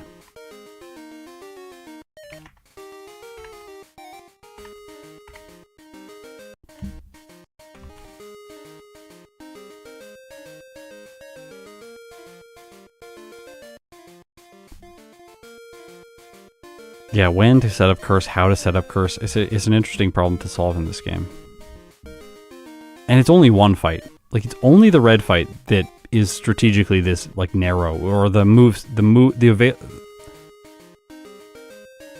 set of available useful moves is only narrow for red. Really one battle. Whereas, like, in Platinum, if Cyrus is brutal in the Distortion world, then 6 trainers are going to be straightforward. That's different.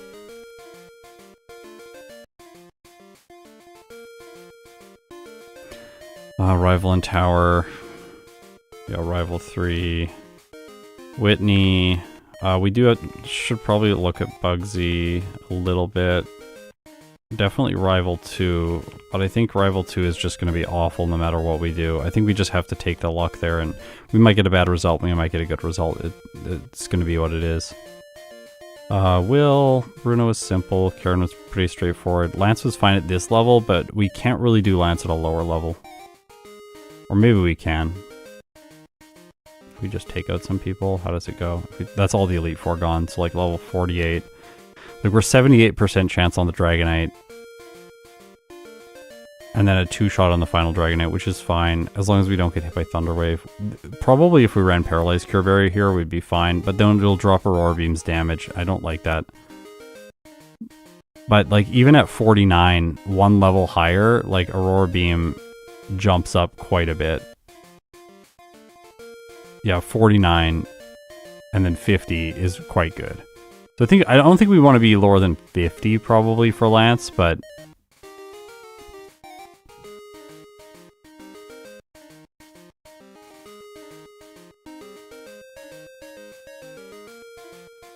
I think that Platinum's late game can be interesting. I'm using Platinum as an example here where many times the late game of Platinum becomes very bland because the level required for threats earlier in the game is just so great that you have to level up, and then the late game becomes pretty bland, in my opinion.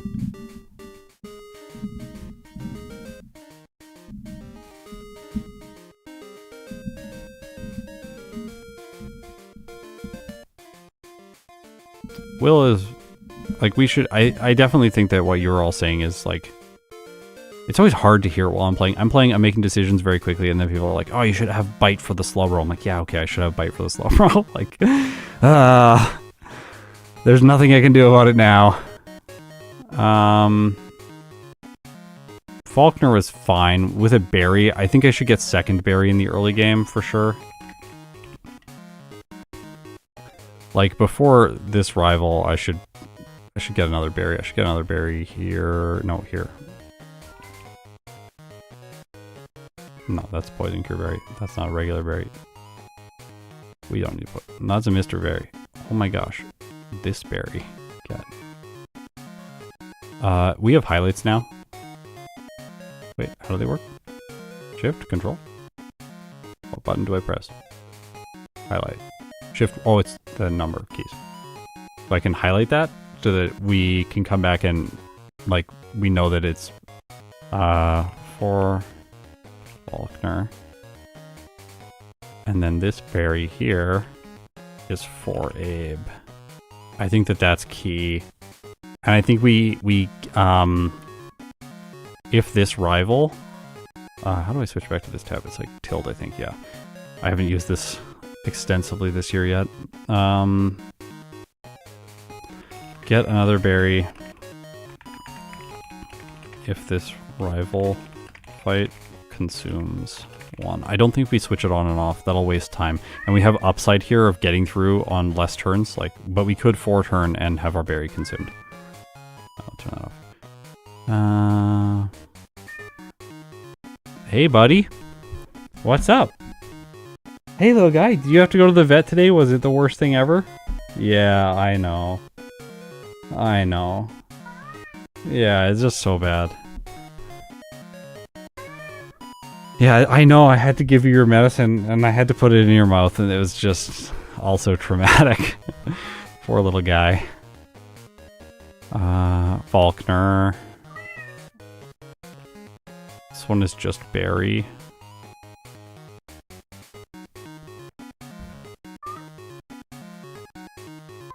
Does that save? It does save. Okay, I think I automated save.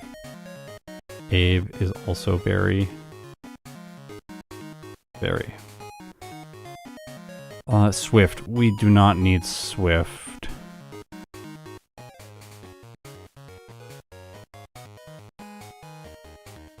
We can add a note here. This is not something I usually do, but you can add notes to these routes. And then you can just leave a note here. Swift doesn't help this section of the run. Fight is better and has enough PP.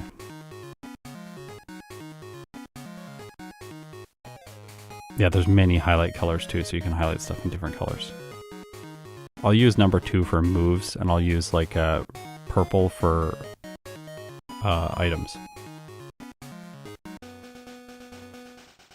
These are all, they're fine but annoying. And then we get Bubble Beam after this guy, and we fought, that's minimum battles, I'm pretty sure.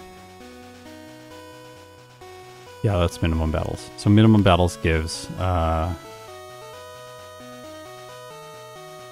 min battles gives Bubble Beam before gym.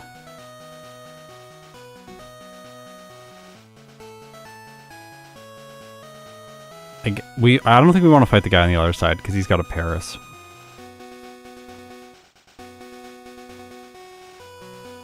I want to test the Bugsy fight.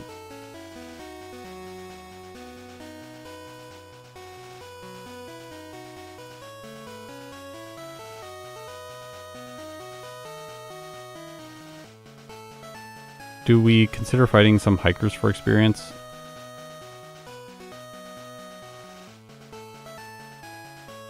We could.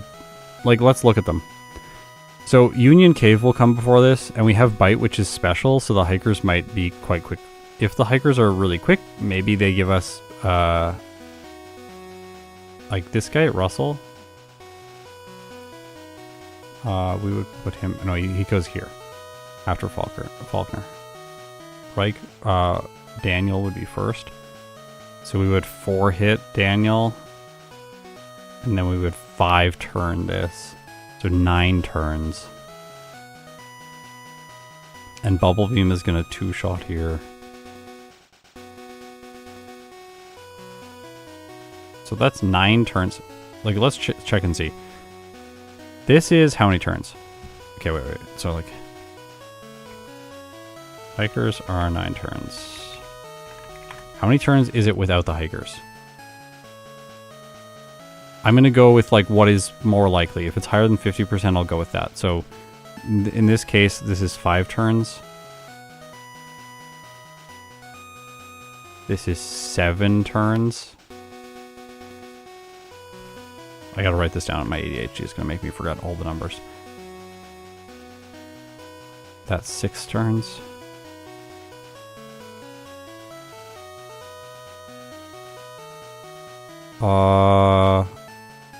That's probably gonna be 4 turns. So then together that is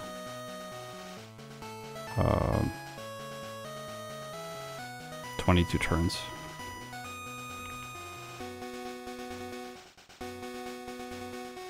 Yeah, 22 turns. So we add in the hikers, and now what does it go to? 4,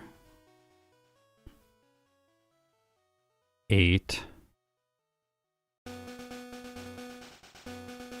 13, 15. So if we get Bubble Beam, we are 2 turns slower. Yeah. So Bubble Beam, hikers are 24 turns, and no hikers is 24 turns. I actually think that it's probably better to fight the hikers. And the reason that I think it's probably better to fight the hikers, the reason it's better to fight the hikers is we're going to have an easier time against Bugsy, an easier time against the rival. We will have a higher level, but also we're getting, like, we go into this fight against these Rattata at level 10. Remember, I had to heal after this? Okay, if I'm fighting the hikers, I'm probably not going to have to heal after the hikers. And I could even fight the hikers and then just heal in Azalea Town and then go into the well. But I also need less PP of, well, like, I guess, yeah, I need less PP of Bite. We don't have to worry about that. But also, if I'm a higher level, I'm less likely to open the bag to heal because I'm less scared of the fights. And then, additionally on top of that, there are some trainers in here that have Supersonic and Poison Sting. And these trainers we want to take as little time as possible against. Alright. Oh, wait. Take these out. Alright, we still are going to 2-shot those. So even if we have Bubble Beam, it doesn't really help there. But it does help, Bubble Beam does help here against the Ace guy. What about this grunt? Got Ekans Zubat. Right now it's 2 shots. But then it is 3-shot, 4-shot, Poison Sting, Supersonic. Like, this fight here, what if we get hit by Supersonic? We could lose 4 turns. Or we get hit by Poison Sting, now we have to open the bag again and heal with an antidote. Are we going to pick up an antidote? I would like to not pick up an antidote. So we can prevent a lot of the messiness in the run by fighting these 2 trainers. And I think that I'm like under, I think, okay, I think there's a case to be made for doing the 22 turn path and not fighting the hikers. Maybe that is faster overall. I would have to test them both extensively to really know and to be sure. But I think if I only have 1 attempt on a stream, it's probably better to do the hikers here. And then have an easier Slowpoke well with an easier Azalea Town. Just because, like, I don't want to restart the run 2 times because I get Supersonic here and I lose. That's going to be painful for a stream. What rank is Suicune again? Churro's helping here. Suicune right now is B rank. I don't think we're going to be S rank, by the way. I don't think it's like very, very, very hard to get a Suicune S rank. Slow growth rate Pokemon are just like kind of excluded from the S tier in Gen 2. And like the S tier is going to move up to like 105 at some point. So no, like these Pokemon, they're good, but they're not amazing just because of their growth rate, unfortunately. Just give me 1 second.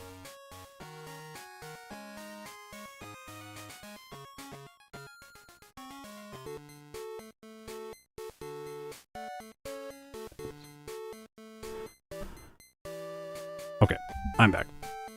So 110 should be possible. No. Like, it's possible. It's not going to happen today. I'm not going to be able to get it, and then the S tier is going to move, and then Suicune's not going to be an S tier Pokemon. It's like, right now, I think it's possible, but I don't think we're going to pull it off. I'm very skeptical. It's very hard to get that much of an improvement. Growth rate needs to be better.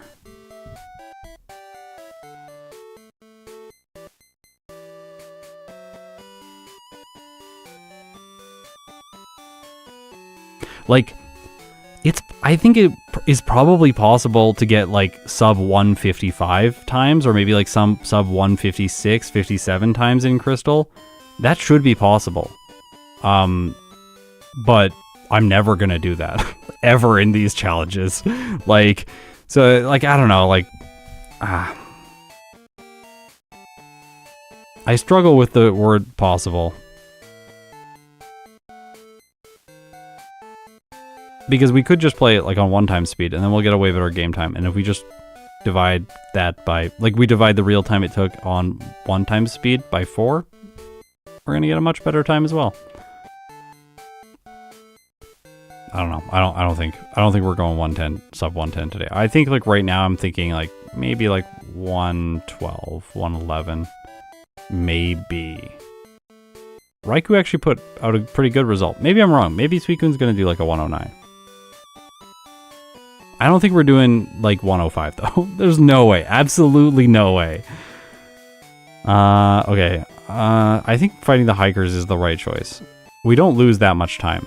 2 turns is very little. There's some animations and text here, but that's also minimal. Like maybe we're like 4 to 5 seconds slower in the ideal scenario between the two. But there's so much risk here that I think investing the 4 seconds right here is going to pay off in Slowpoke well. Not to mention... wait, did those change? Yeah, they did. Oh, we're wrong.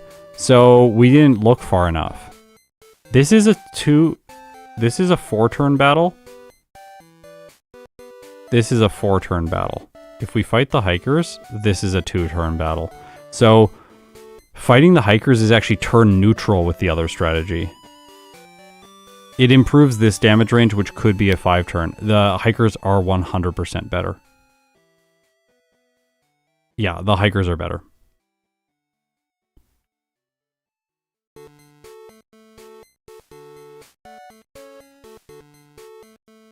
I don't know what color I want these to be. Yeah, red's good. They stand out a lot when they're red.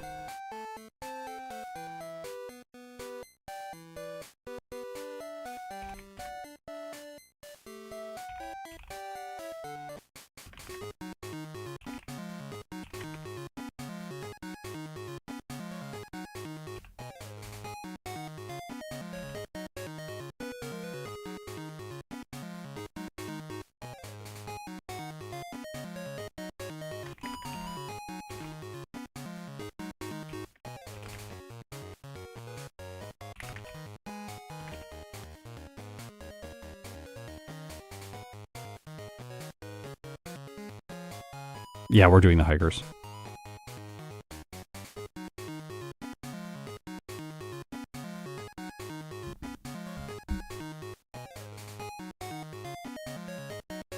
Oh yeah, sub 110 is definitely possible. It's humanly feasible, like, for sure, for sure. Like, just play really well. Don't have any resets.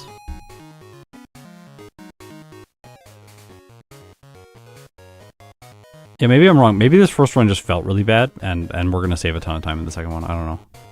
So far, I'm liking the early game, though. I think we've gone through this quite specifically, and we have a really good sense for exactly what we need to be doing in this section of the run. So let's move on now to Bugsy. Bugsy at 13. Wait, what, were we 12 last time? We were. Did I black out to Bugsy last time? I think I did. Yeah. So I just gotta make sure that I remove the trainer Pokemon. I blacked out to the rival. I must have reset to Bugsy. But if we take these away, then we go in here at 12, but we get 13 for the Scyther, which is pretty good. But if we do this starting, it doesn't really change damage ranges here at all. See? Not really a change for Bugsy. So is the 4-turn against the Scyther good enough?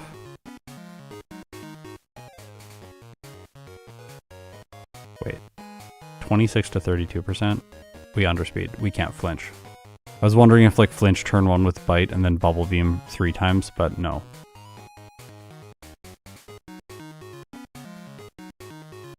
Rival. See, this is, I used bubble beam last time, which wasn't the correct choice. Bite is definitely the correct choice here. This is all bubble beam. This is bite. I think we just have to bite bubble beam. I think that that's the strat.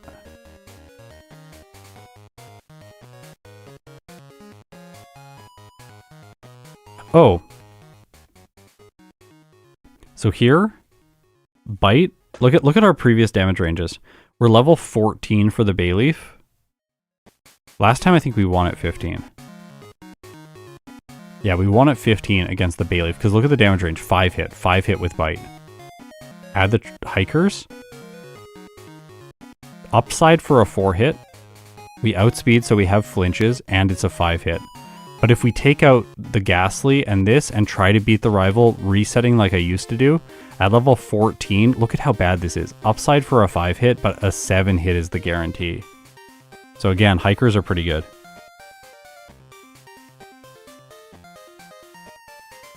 And when we do the hikers, we do get 15. We get 15 after the Ghastly, which is when we need it. Right when we need it. It's like, mwah! I love when things line up like this.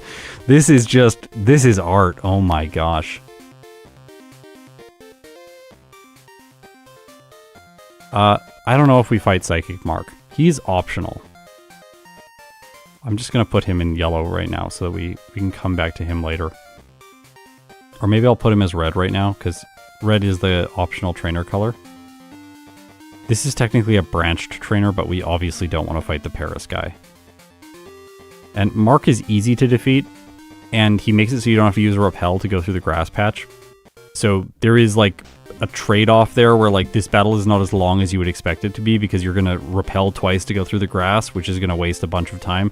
So probably here we're spending time of like half of the battle is really the investment, rather than I do Walt and Mark, to be honest. Maybe. Let's add Walt. He's route 35.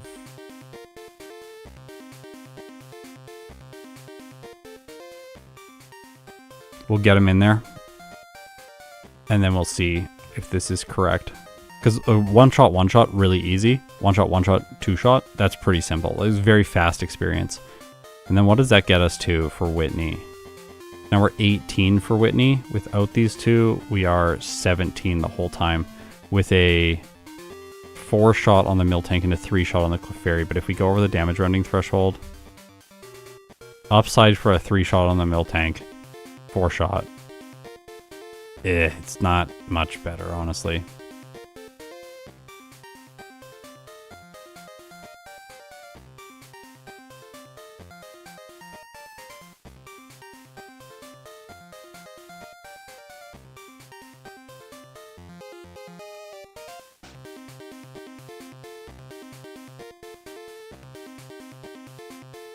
I don't know if we should train a bit for Whitney. I don't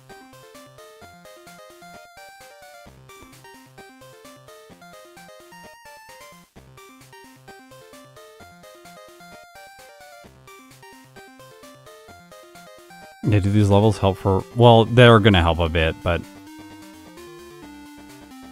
Yeah, actually, quite a bit. Let's take out all the optional trainers, and then we'll look at rival. So here, 22. No chance to one-shot the Haunter. So we had to bite to flinch. But if we add those trainers in... Now, 40% chance to one-shot the Haunter, which is very, very much better. If we went Candy here... Candy again, we get a guarantee. So 25, like, probably in another life I would have run 25 for the rival. I bet I did that in my previous video. I don't think we can learn dig. Oh, sorry. Let's bring up the solo decks. We can learn dig.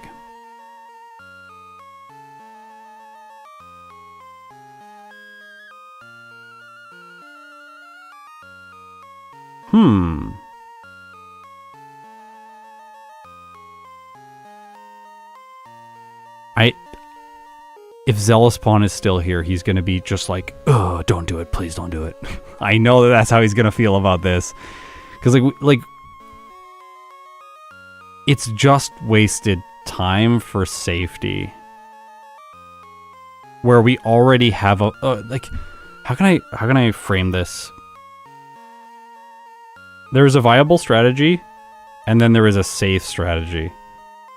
The viable strategy has a better ceiling where, like, there's better potential for payoff. But then there is a safe play that is going to more reliably get you the result, but you bring the ceiling down much more.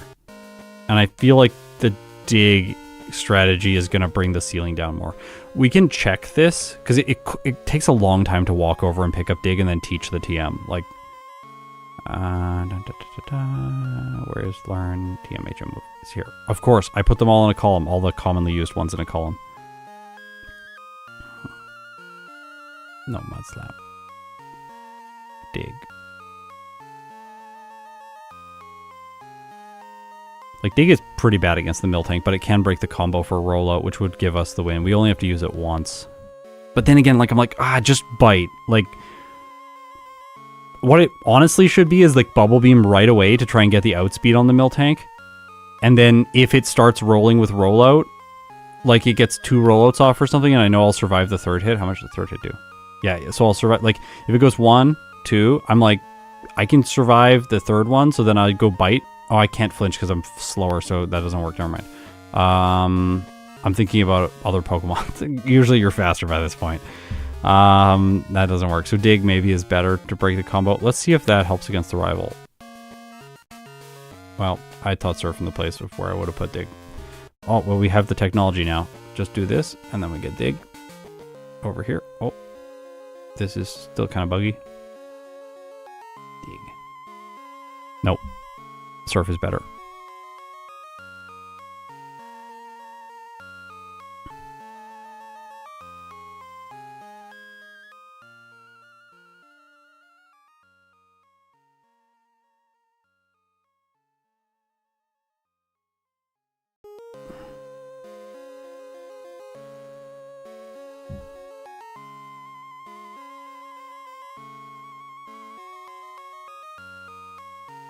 I think no dig. I don't think the dig is a solid choice. I think that Mud Slap is the far better choice. Which actually makes me wonder a little bit about beating Falkner and then teaching Mud Slap. I want to see if there's some poison types. I'm just curious about.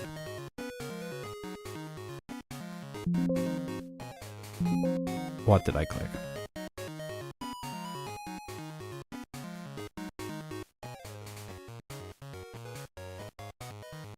Okay, so Mud Slap is obviously not going to be good against these 2 hikers. We'll close that. Because they got physical guys, but what about him? Nope. No. Alright, so Mud Slap is not helpful earlier on.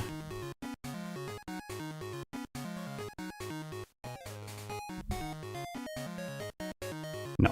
So Mud Slap's not helpful earlier on.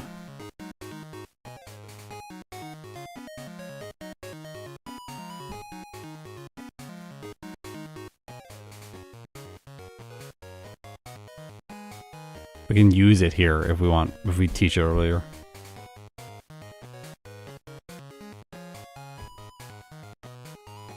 Mud Slap is definitely worse than Spam Bubble Beam. Mud Slap discourages rollout and Show Milk Drink. Or Stomp, which is scarier than rollout. Ah, that's interesting. Okay, so maybe we just don't waste time teaching Mud Slap. I'll write that on here.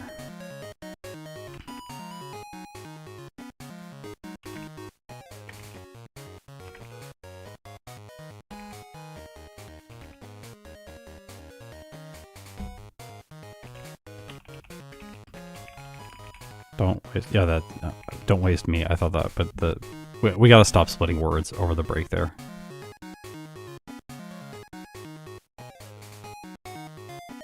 We can speed drop. This is probably fine. It's 18. It's better than it was before. 27% chance to 3-hit. If we don't 3-hit, that's okay. Then we go Kimono Girls.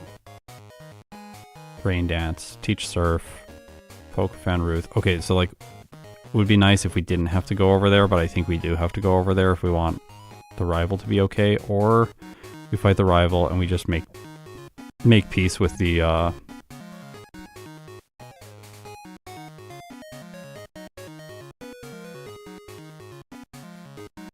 yeah, make peace with Bite Flinch.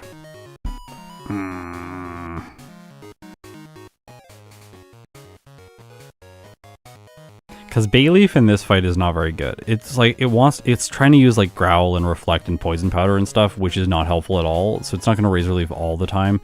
And Surf's damage range here is pretty good, 64.2% chance to 4-hit. I didn't turn off Mud Slap.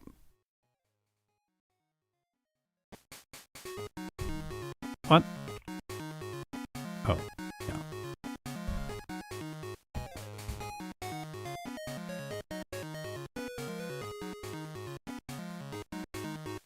Oh, it's taking... Oh, right. Rain Dance. People were... we can't Rain Dance for Whitney. It's 3 levels higher. That'll take way too long in Crystal. It's, like, unacceptable to train that much. Maybe if we were medium slow, but not here. Reminds me of the old Snowy run with Farfetch'd, which was an amazing time when it first came out. But, like, just training for Swords Dance till 25 before Whitney is such a huge commitment for Farfetch'd. I don't remember if that's what I did in my final run. I might have to play safe, but it is. I'm just trying to use that as an example to state just how much of a big commitment it really is to try and train extra levels before Whitney. Yeah, so let's check Rain Dance here. So, like, if we Rain Dance, then we get 1 hit, 1 hit, 1 hit, 3 hit. Oh, this is it. Yeah, Rain Dance. Everyone who's been telling me Rain Dance, you're all right. Yeah, I think Rain Dance is it. So, we can't get the Return TM when we're there originally because our friendship is not going to be high. Oh, that's something we should have on solo decks. Base Friendship. I need Base Friendship in here. Put it, like, by growth rate, Base Friendship. Because, like, I want to know what the Base Friendship of this is, so now I have to click on this button and go to Bubblepedia, and I don't want to go to Bubblepedia. By the way, this is a new Pokedex software that I made specifically for solo running, where you can set up move sets for yourself and see what you have good coverage against and what you don't have good coverage against. It goes through all of the generations. It has all of the Pokemon in known existence in it. It shows EV yields for Pokemon based on generations. It shows a move dex from each generation. It shows, if you go to the lower generations, you can see trainers and their teams and all the moves and stats that they have in each game. For some games, this will only work for certain localizations, by the way, because their stats change depending on localization. It's because the characters of the trainer's name determine what natures their Pokemon get. It's really annoying. In the Pokedex section, you can just press space and then type in the Pokemon name to search it, to get to it really quickly. So you don't have to waste time having searches. The program lives on your computer, but it also searches the web if you click on moves to see what their effect is so that you can read about them from Bulbapedia. You can also click the link to go to Bulbapedia if you want. You can see type charts for any of the types whenever you click on a type icon. Scrolling over the stats shows you how that Pokemon ranks depending on in comparison to all the other Pokemon within that game. You can also apply filters to it. So, like, I can say, like, Gen 2 Pokemon only. So that's all it's going to show up. And then when I rank the filter, it'll only show me, or it should only show me, the Pokemon from Gen 2. I think it's showing me all of the Pokemon from Gen 2 right now. I'll fix that. Oh, no, use filters for comparison. That's right. Turn on the toggle, and then it'll only show you Pokemon from this generation and compare in relation to them. You can also compare across generations. So, like, I don't know, Suicune's Gen 2 against Gen 3. Let's see.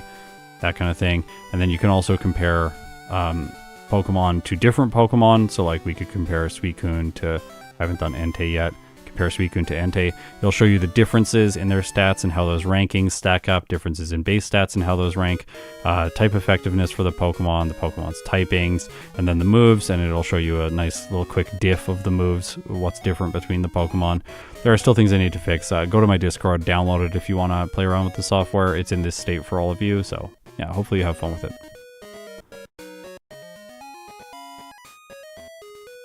Alright, back to the older software, which looks older.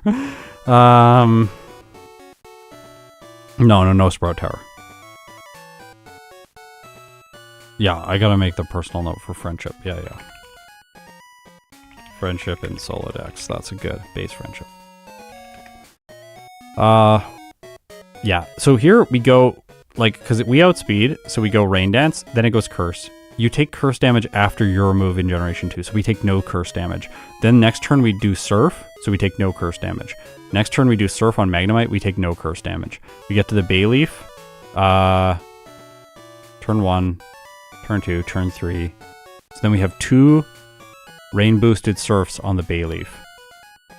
So it's going to run out. We're going to lose the Rain, but we still have, at level 22, we have a really good range on this. And we should have enough damage for that, do we? Do we? No, not Sunlight. 34 plus 34, 68. So we could miss the 3 hit on the Bayleaf. We're gonna 4 hit it though.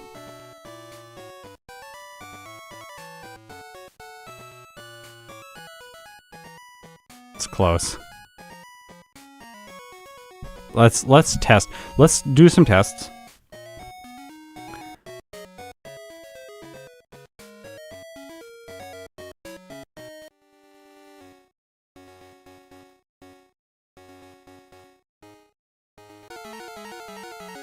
Sorry, music lovers.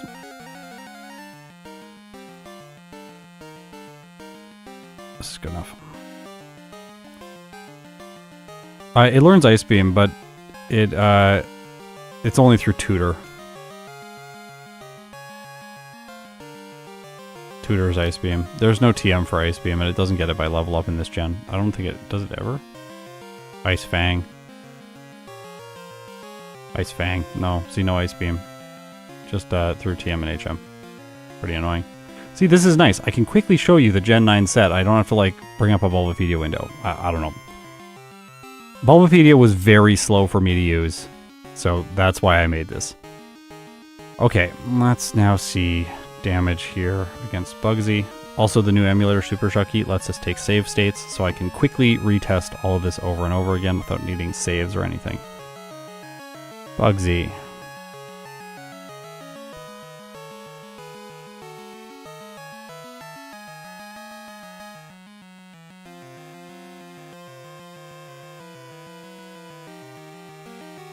I think we're tanky enough for this. Ah, we're not.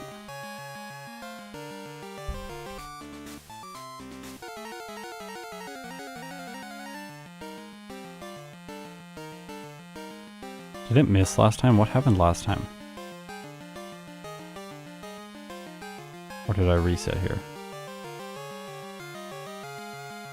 I'll heal for the next fight.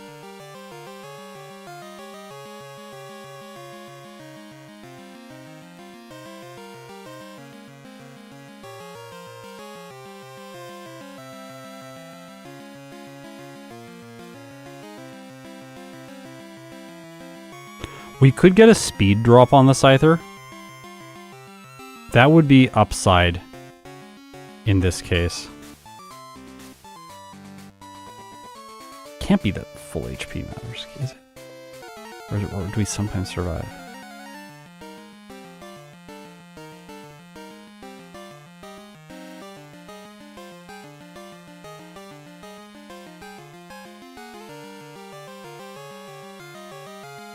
Oh, that was bad at crit.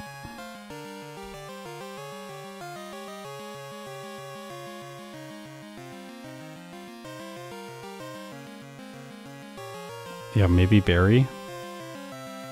Let's test the berry after this. We're going deep on this run.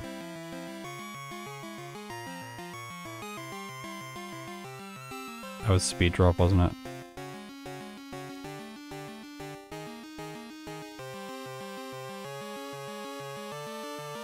It can also miss. There's tons of upside here. Okay, speed drop. So look at the speed drop. Speed drop is easy. It is easy when we speed drop. And we have quite a few chances to speed drop it. And then we could also bury to see if we survive.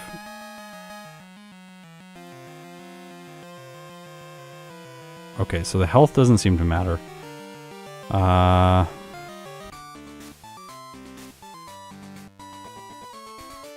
I gotta edit a berry on. 1 second.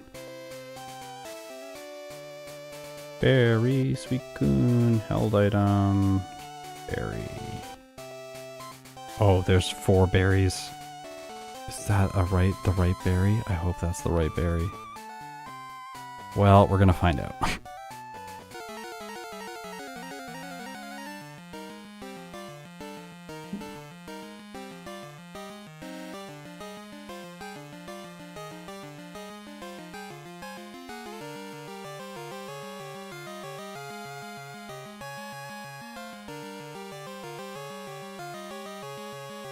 Berry.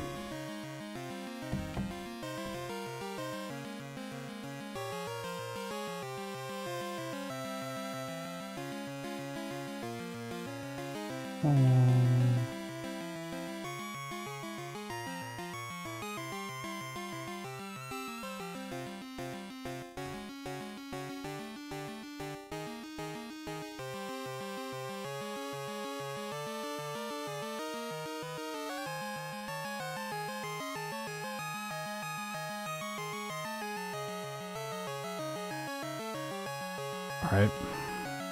Good to know.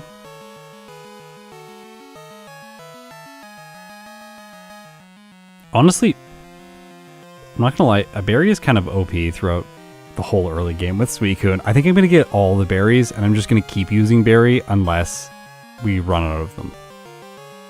It's like for the early game, berries seem really, really strong with this Pokemon.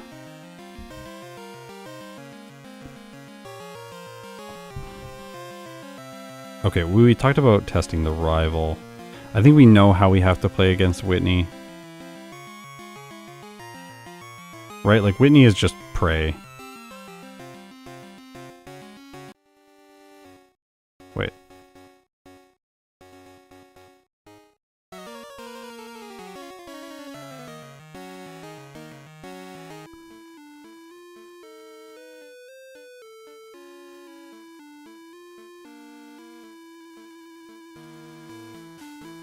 Okay, let's test this.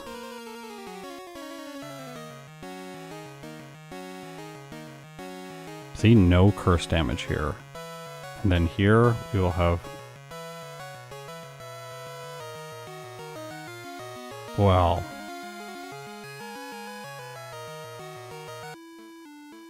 So that was a lot easier than before.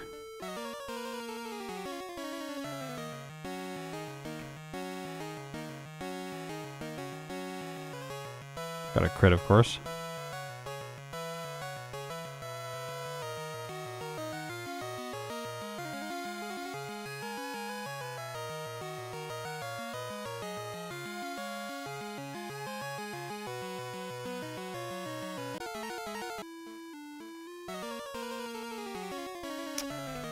So much better for Rain Dance.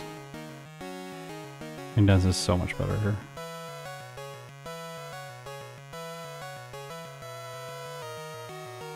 Yeah, Zealous missing it. All the goodness of Rain Dance. Look at that. Let's go. Let's go. I think we can lose this if it crits or it like gets good damage rolls and stuff, but like this seems fine. This is totally fine. This is playable. Let's go back to Whitney.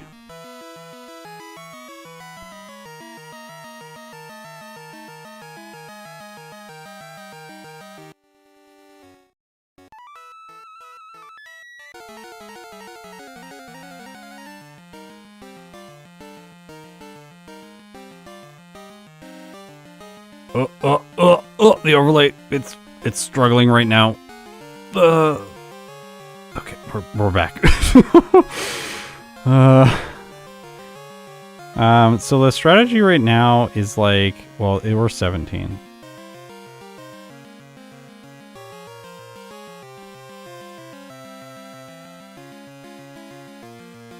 We'll fix that. Yeah, surprise Ekans. It was very weird. Berry. I'm really into this today. I'm having a great time. This is so much fun. Alright, we got the berry, we got everything. Let's try again.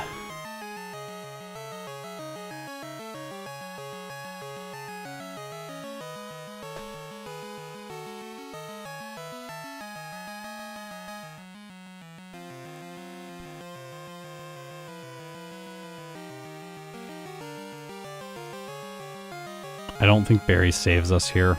The Miltank is just doing too much damage.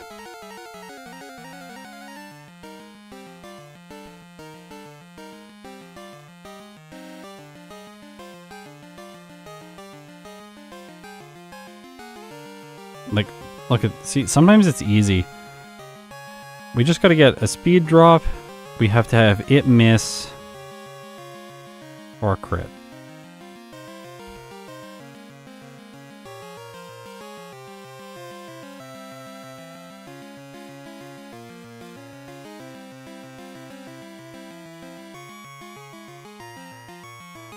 I got both a miss and a speed drop in that fight. I think that one of the big differences here is we're level 18. I do think level 18 feels a lot better. Yeah.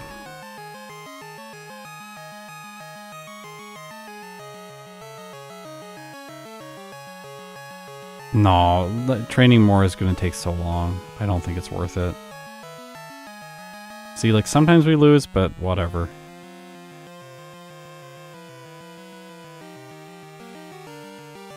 I don't think it's worth taking extra time.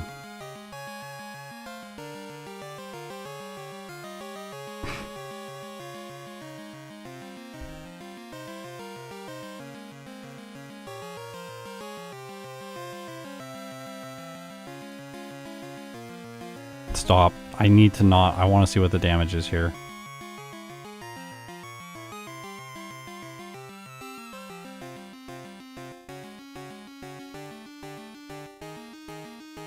Bite. For sure. Okay, I think this is definitely, it's a Bite, Bubble Beam, Clefairy, and then it's just Bubble Beam, Spam, Miltank. Speed drop, crit, miss, all result in a win. Rosie! What are you doing? Rosie, come here.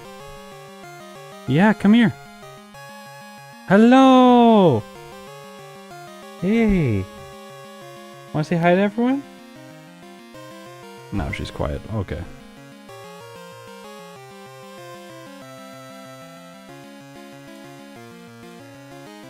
Alright, we got solid Rival 2. This is... Oh, we don't have to go to Ekritique. Just a second, let me test that. I want to quickly just confirm that is okay. Yeah! Hi! What are you doing? What are you doing? Hi! Hi! Oh yeah, you want to say hi to the microphone? Yeah. Use your voice. Oh, you bumped the microphone. Good job. Yeah. Make everyone's ears hurt. Sorry.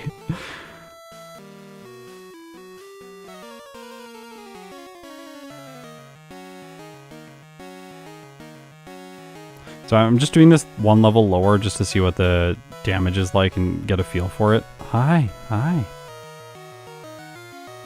Yeah, see, one level lower. Oh, but it just goes for, like, bad moves.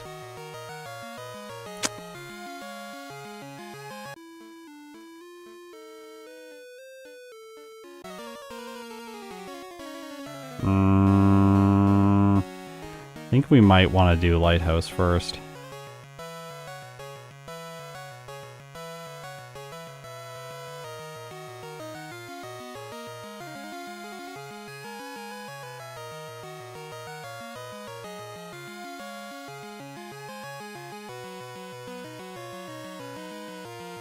Yeah, Lighthouse first. This is not quite good enough.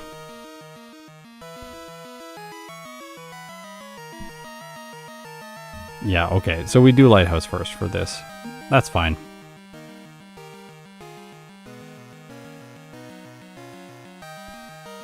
Lighthouse gives us a bit more experience. If we do Dennis, we're here at 23. If we don't fight Dennis, we get here at 22, leveling to 23.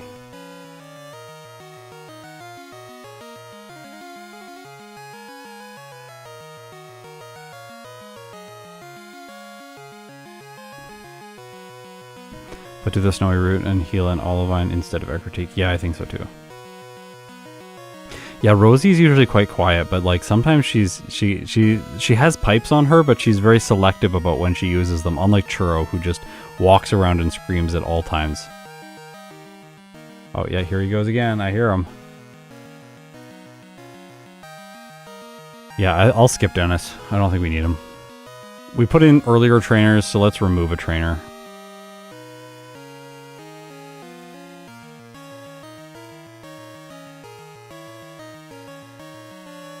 These are all really easy. I think bite the Gengar. Excuse me, bite the Gengar for flinch on Morty.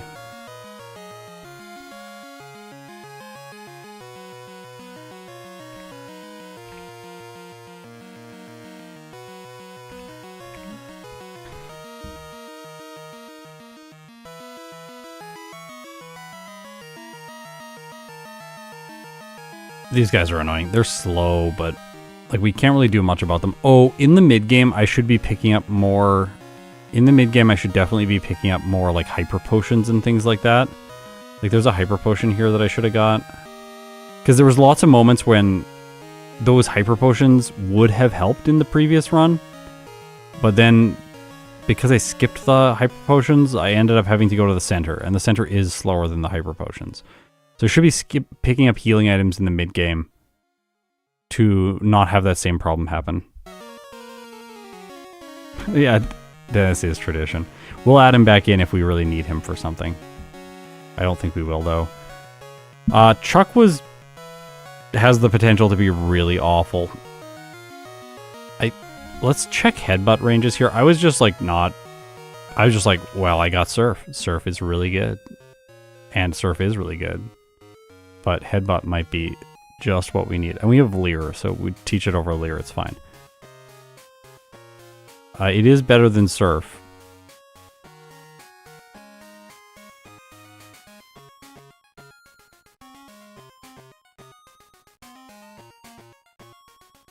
Unless we keep Rain Dance and we set up Rain.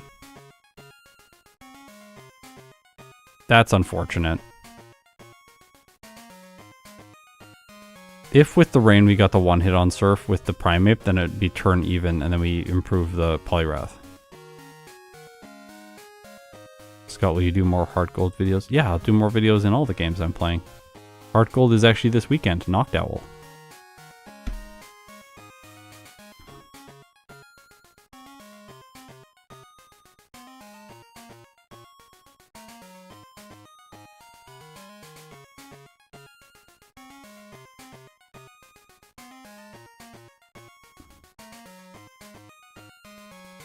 I think Headbutt Bitterberry for this.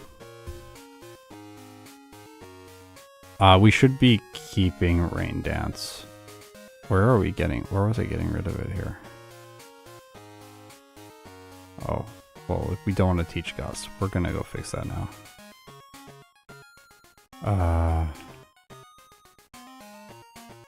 And level up move. I made it easier to see these ones, the level up moves that happen during battles.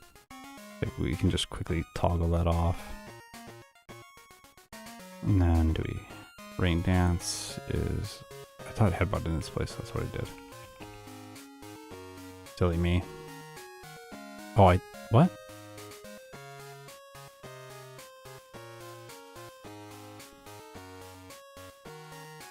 Wait, what? Oh, right.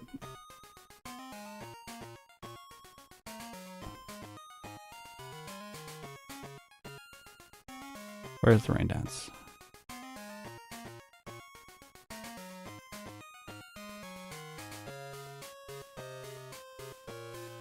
It's gonna be my fourth move now. Oh, I just teach Surf. That's why. There we go. We fixed it. Found the problem. And then rest goes over Bubble Beam. Yes. This looks correct. Okay. Chuck. We have Rain Dance, but I think we... See, this is the question. Maybe we... like, Headbutt's pretty good. But if we teach Headbutt, we lose Bubble Beam for the mid-game.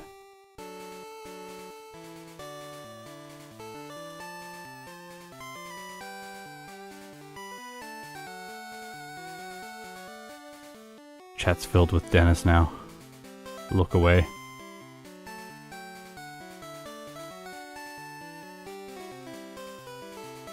What game are we going to play next year? All the games I'm playing right now. I'm going sequentially through the games. It's very obvious what I'm going to play next. Yeah, I'll do a Houndoom re-rank at some point. It definitely needs one. Like, quite badly. I also have to play Houndour. Let's try this one out. I want to get a feel for this over multiple attempts.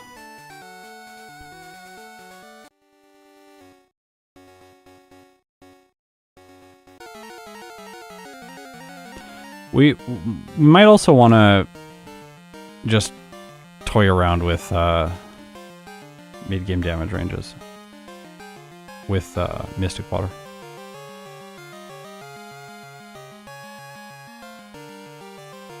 I'm just gonna try all Surf here.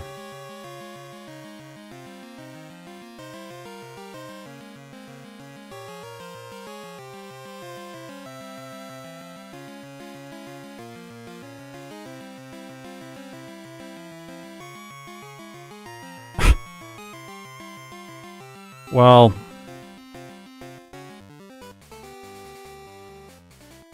I don't know if that's the best test.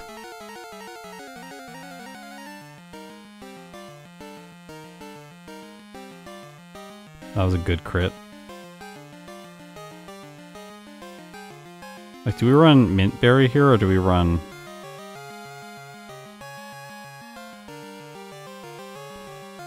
Like, it's hard to know. Like, he just no-scope like that and then win.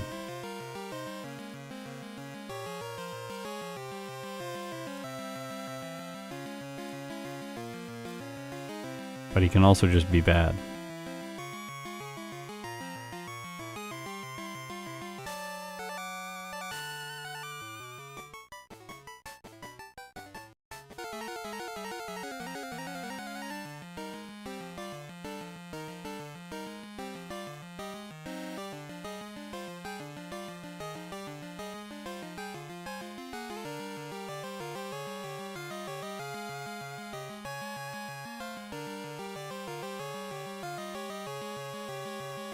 You should use Surf. Use Surf. Use Surf. He's gonna do it now. Oh yeah, Mind Reader Surf. These are next level plays.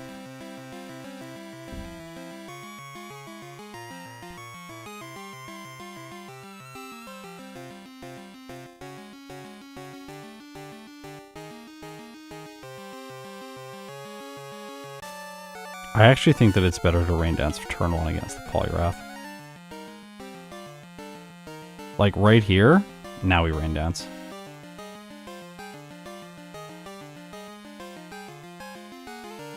Yeah, Mint Berry's better here. For sure, Mint Berry's better here. Well, we can still win without it. Well, oh, yep.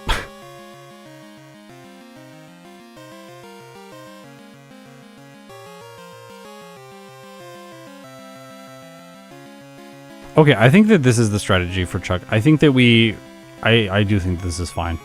It's not the best Chuck, but it's okay. Mint Berry, and then we go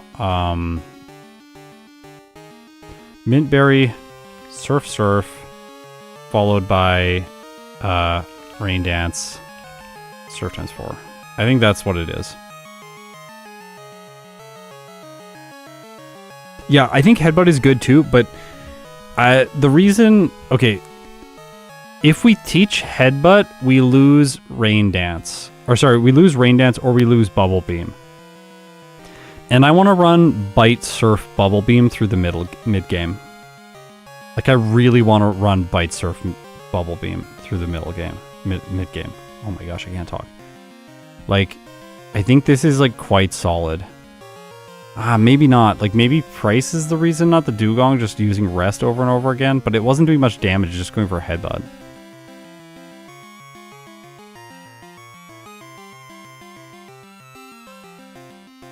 Rain Dance.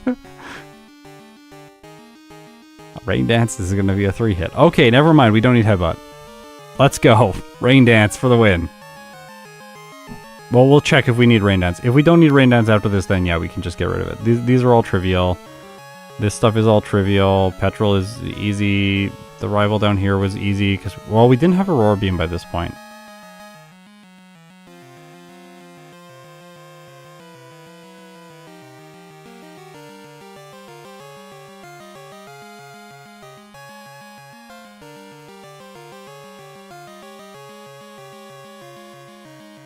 What did I do on the Meganium? Did I just surf? Or did I Rain Dance on Golbat?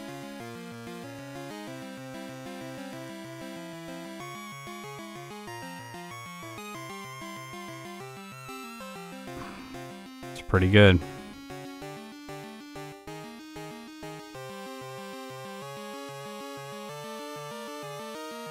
Please rethink it. Sure, 28 out of 27 isn't Surf a one-shot. Who do we fight, though?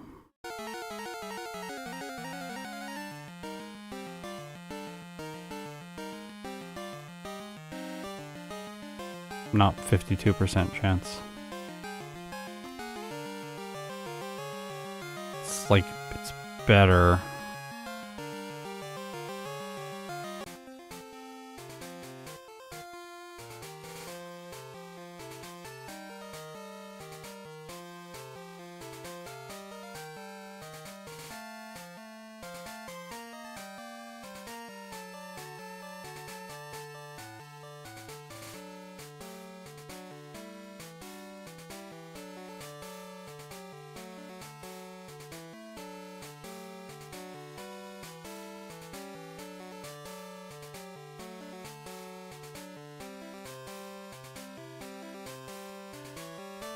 Yeah, that's what I'm checking right now. You can see 28. This is with one candy before him. I just don't know who we fight to get that level that makes any sense. Dennis? Dennis? Dennis? Is it Dennis? It's Dennis! Dennis! Dennis strikes, let's go! Alright, I'll buy that. That's good. Let's try it. Do we still have this one? Yeah, we do. I should have reset. Because we did the other training earlier, we won't need this rare candy here when I do it again. Alright, we found a reason for Dennis. Also, we level up after the last Pokemon on Black Belt. Excuse me, Lungs team. Let's go, Dennis. This is how we do it. Rain Dance. Surf. No. This is the bad scenario. Okay, let's see how the bad scenario goes. Oh yeah, Icy Wind. Thank you for reminding me of the move that I always forget. Well, we crit. No. No. Sorry. I broke everything.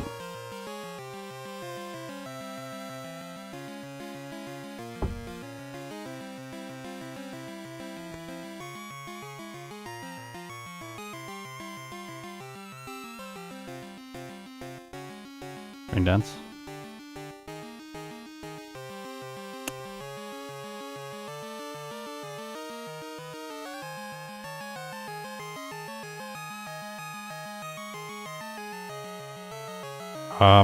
What? Thought I made a save state. I did.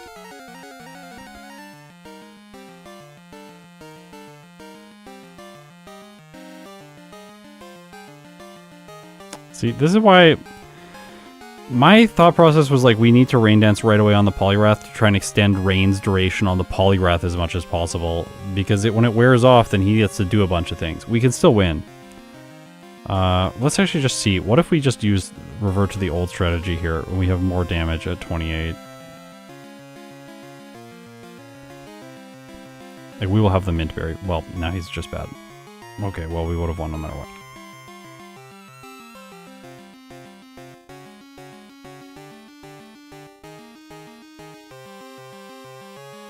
Stop. Hypnosis's accuracy improves in the rain.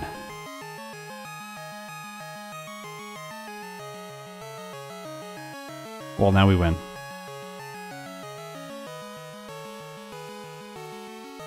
Or maybe not. Oh, we're not good enough. Oh. Yeah.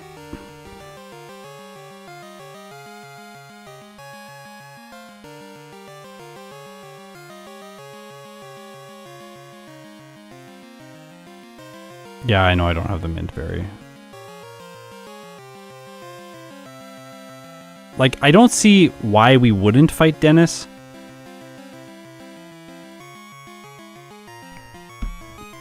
Yeah, I do think that Headbutt is going to be better here. Like, giving up Bubble Beam is a bit annoying, but it's fine. This is more of like we're like splitting hairs over a little thing that should just be an obvious choice. Because if we teach Headbutt here, we can just flinch the Poliwrath over and over again, which will massively improve consistency. I don't think, like, we should just do it. We should just fight Dennis, like, be 28 for this fight. That's going to be better. But, like, now, well, we have Rain, but we don't have Rain. And then Headbutt. Like, that's pretty good. 5-turn Headbutt is pretty good. And we have Flinch upside. We will flinch once. We should. And then... Yeah, we need to check if we need Rain Dance again. That is true. Because if we don't need Rain Dance again, we put Headbutt in the place of Rain Dance, and then we go. But then Zealous Pawn will just have a fuss. No, Rain Dance damage. It's so good. I guess Headbutt's useful here against the Seal. This is if we Rain Dance. If we don't Rain Dance, we can just Headbutt the Dugong. I don't think it actually matters. It's probably better to Headbutt to not have the not very effective text. And the chance to flinch. Flinches are very fast. Don't Rain Dance.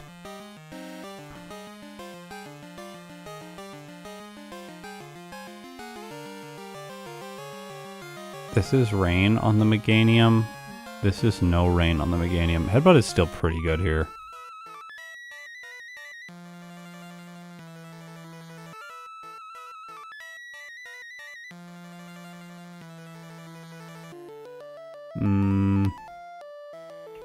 Oh, don't worry, I'm playing defensive strats later. We got Protect and Rest and everything.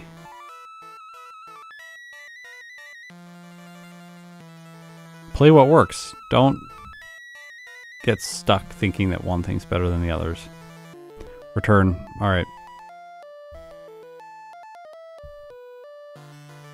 Return is good here.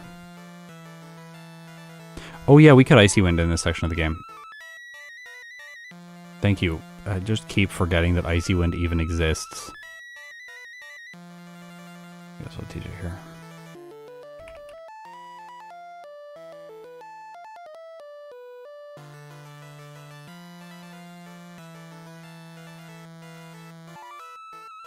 Guys, Icy Wind is pretty bad.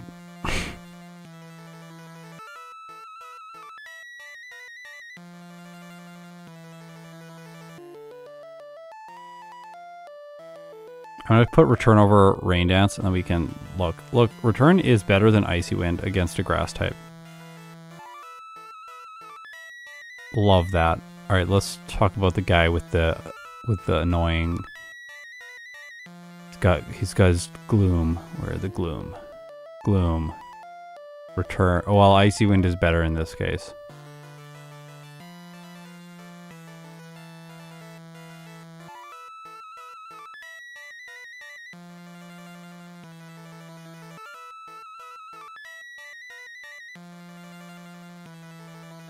Yeah, it's 5-turn Surf on the Poliwrath versus 5-turn Headbutt. 5-turn Headbutt is better because of flinch chance. And crit upside.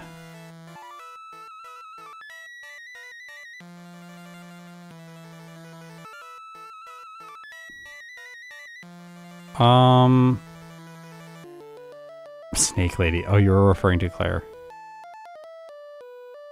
I'm not thrilled with this fight. I really want to do this at 40. Look at how much better it is at 43. It's so much better at 43. Can we fight one more person and then candy before her? Where did we candy outside of that? We did candy before Will. So, like, if we just don't candy before Will... Is it possible that we fight, like, one more person? Because if I don't have to use rest for Clair, I'll be very happy.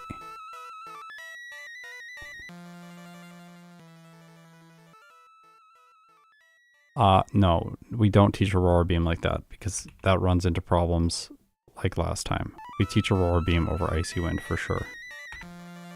I think we give up Rain Dance at this point.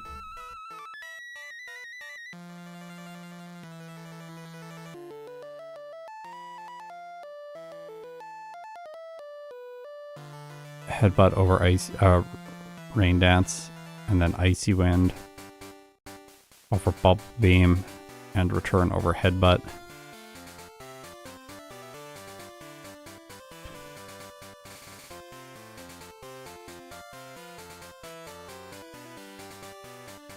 Okay, let's see. What do we have left over in this gym? Blackthorn Gym. We got the one cool trainer.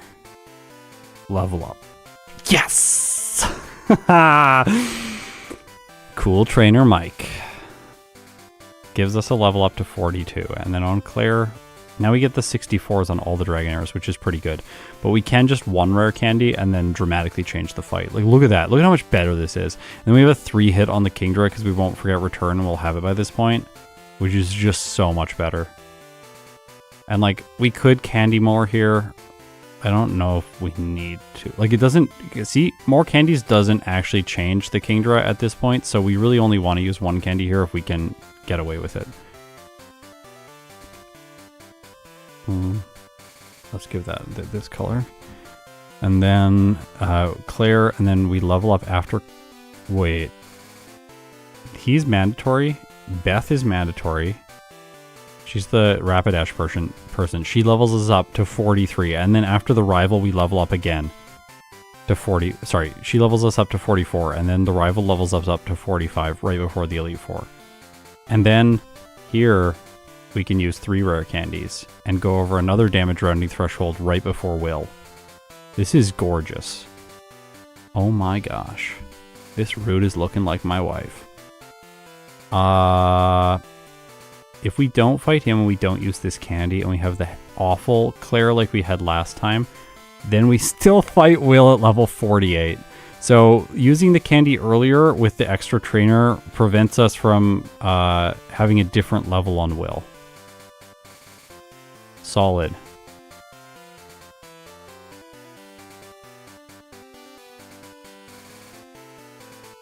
Oh, 2-hitless slow roll. This is so much better. Will is so much easier now. These guys, they're not a problem. It's fine. Well, is return better on Bruno for anything? No, not really. Pink Bow. Could run Pink Bow here. Do I want to switch my item? Probably not.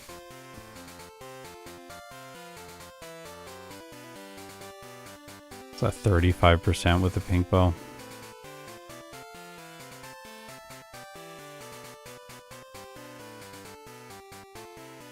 I don't think we run the Pink Bow. I think we set and forget the Never Melt Ice before Clair, or before Clair's gym.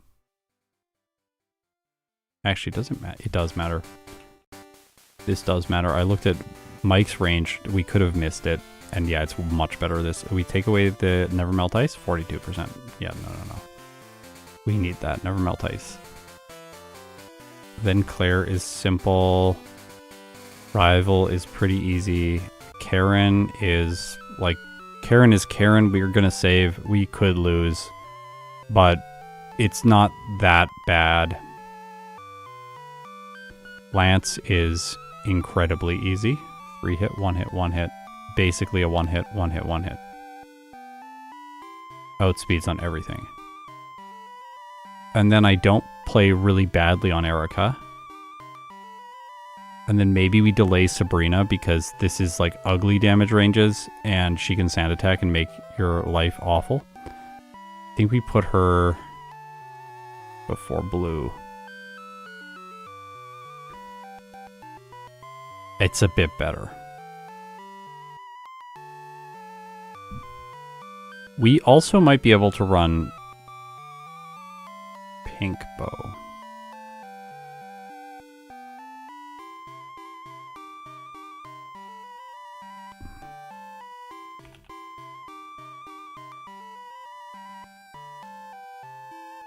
Mystic Water's pretty good for Surge.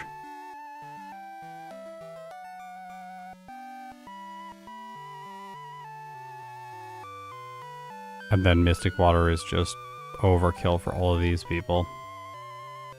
Oh, and Mystic Water is actually pretty good for Sabrina too. It makes some of these damage ranges a little bit better, and it's better than Return, so running Pink Bow here is not gonna... Well... Let's check that. I don't think it'll be as good. Oh no, Pink Bow is better. Pink Bow is better for Sabrina. I like this idea of Pink Bow here because of the sand attack from the Espeon. And we do improve this marginally.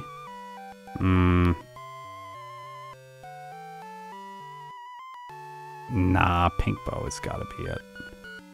Way more likely to one-hit the Mr. Mime and the Alakazam. I think we will still run the Mystic Water. I'm on the fence if that's actually the right choice. But I think that the Mystic Water is good. I do like it for Surge just to one-hit the Electabuzz, more likely, 73%. That's solid. And then one-hit all of these and all of these. And then come back to Sabrina, fight her. Fight Blue, two-hit, two-hit. This is going to Solar Beam or Sunny Day. Annoying. Alakazam.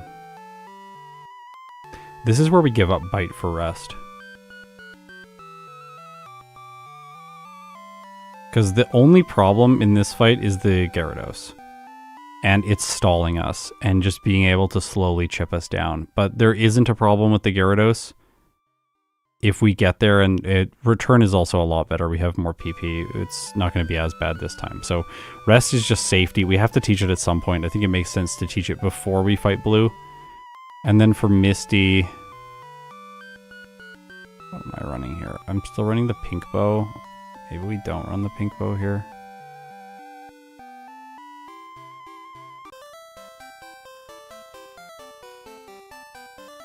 What?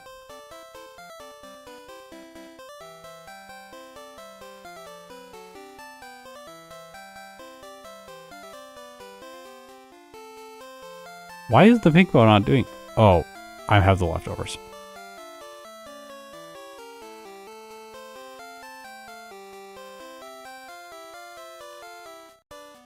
Pink Bow is honestly irrelevant here.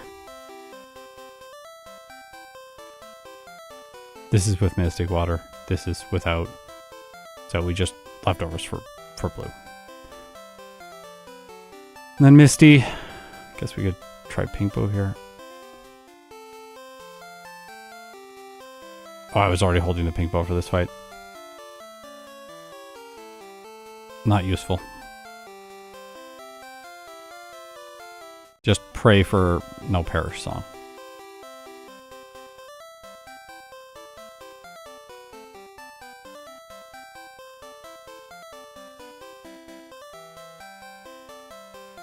What level does that get us to? What level did I fight him at? It was like 65 or 63.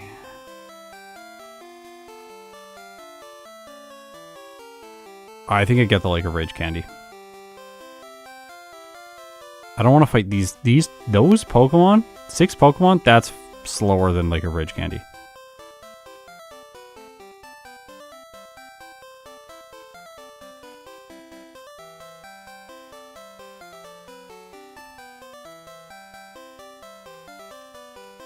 And then 63 here. Curse on Venusaur.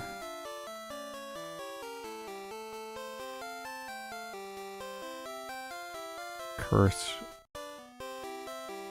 Gotta go back, delete move, put curse in its place. Oh, delete slot 4 move.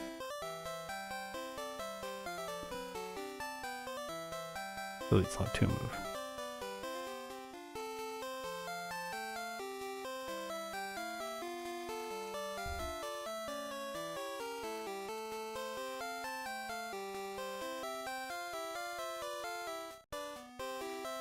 This is fine.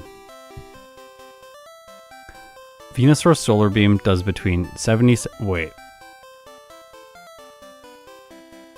Someone did say this, so let's experiment.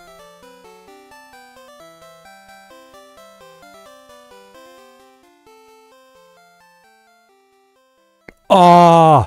Wait.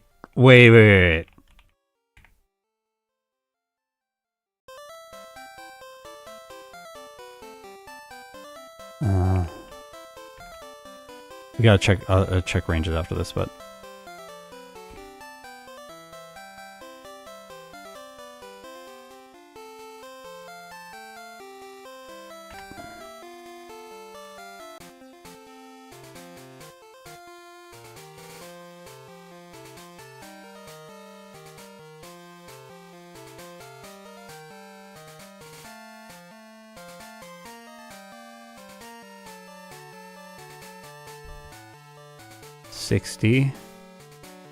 Yes, let's go. Okay, we got the Venusaur's max damage roll with Solar Beam to 101% by not using calcium or rare candies before red. Then we used 6 protein in the place, and we get the damage rolls we need to one-shot the Venusaur just barely with our lowest damage roll is exactly 100% damage. Oh, that's satisfying. 231. It has 231 HP. Exactly the amount of HP we need to knock it out. We don't really care about two-shotting the Snorlax or two-shotting the Blastoise. That's fine. And then we one-hit the Charizard. And we one-hit the Espeon. It might reflect, which could cause some sketchy stuff like last time, but we've got Protect and we will be okay. Last time we ran Pink Bow, so we're going to run Pink Bow again for this damage range. And then Solar Beam being 101. That's really the key here. All right, let's test this. So, the reason we want Solar Beam to be exactly 101 is because when I believe when the AI tests damage rolls, it tests the maximum damage roll. And so then what happens is if it sees that it can KO, it goes for the move. And it's going to see that it's going to KO. So it's going to go for... No, we're not going to do this. So right now, we're going to use 1 candy. This will also leave 2 candies that we don't need to pick up in the run, that's nice. So we will get rid of that, the candy that Smash Math doesn't know about. We will get rid of that one.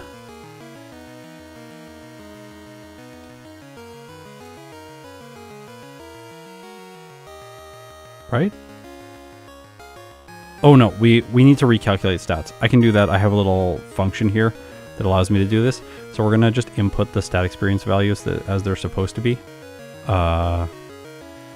These ones are default, but special is going to change and attack is going to change. Attack is going to be 34,900 instead, and special... Oh, interesting.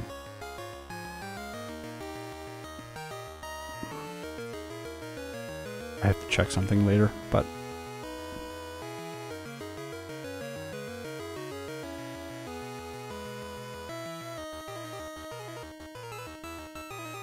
Yeah, I think this is correct.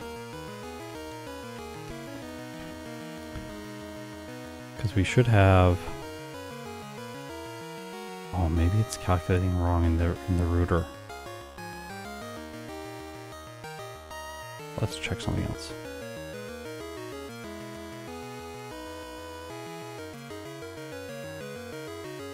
I think it's calculating wrong in the router. I think I found a bug. It's been there this whole time and we haven't noticed it. Alright, let's see if we can make this work.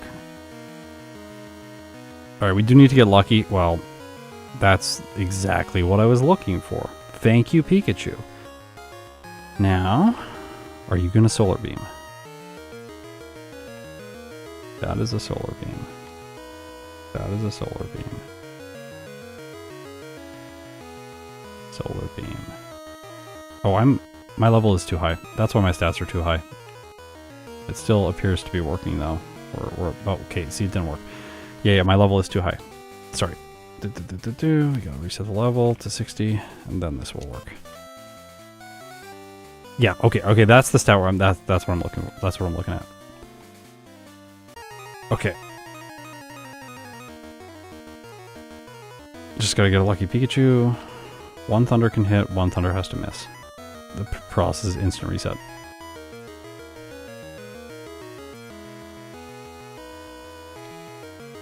Oh, don't do that.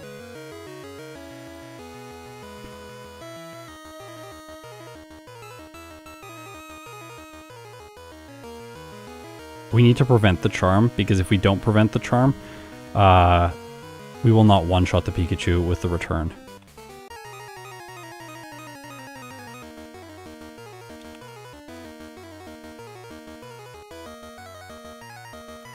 Miss.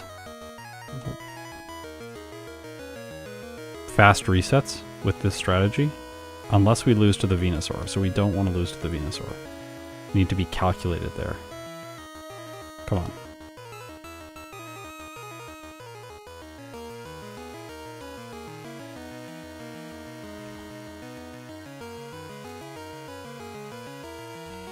Yes. Oh, no, that doesn't work. It doesn't work. Wait, does it work? Wait, that might work. Yeah, that would work.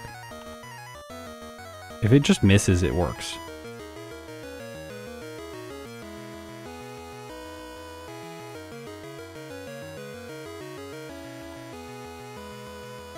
Oh, we don't want leftovers. What am I doing?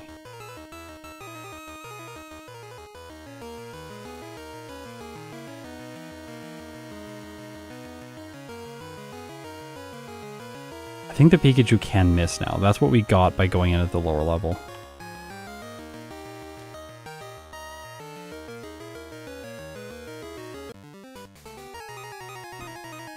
Why not just 2-hit the Pikachu then?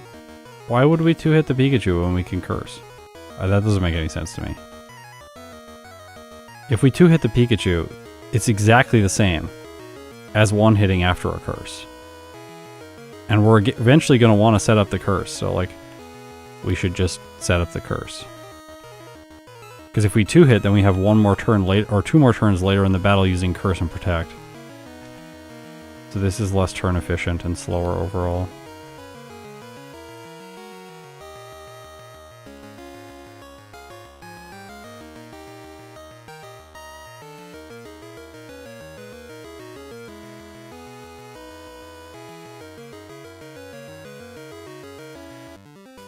I think we do want leftovers.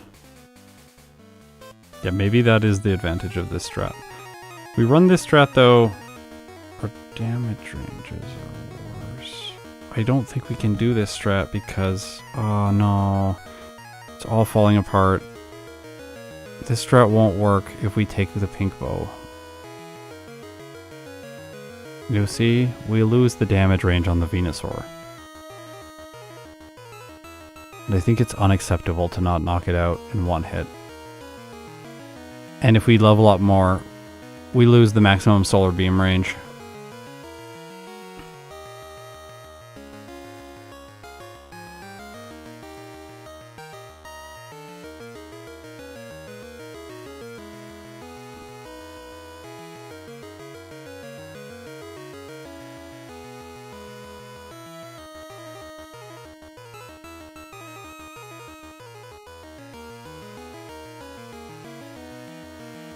Wait, what? No, that doesn't make any sense. The Pikachu is always going to attack twice. Always.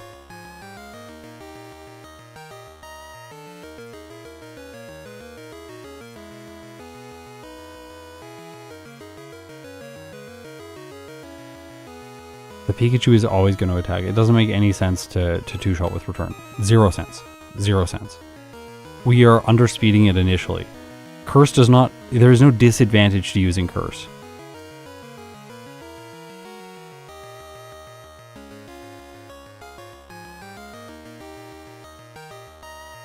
Yeah, maybe it's... Yeah, maybe the Venusaur is fine. Yeah, I think it's fine. I think it's actually fine to two-shot the Venusaur. Let's try again.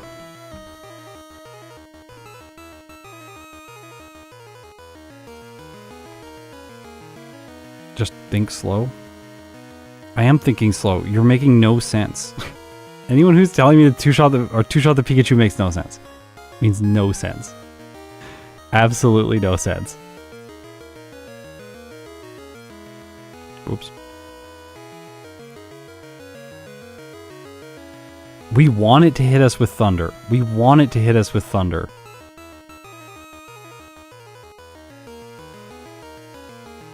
If you don't use Curse on Pikachu, what are you talking about? I am two-shotting. Ah! This makes no sense. This makes no sense. Okay.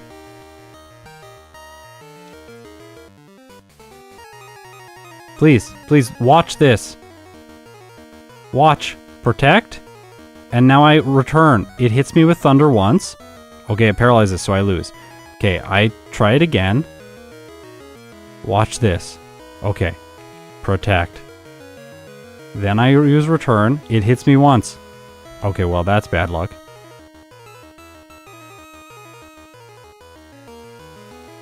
Like, no matter what I do here, if I two-shot with return, it is going to get the same number of thunders in. It has to miss once.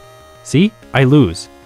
That's not better than return, than curse return. It's exactly the same.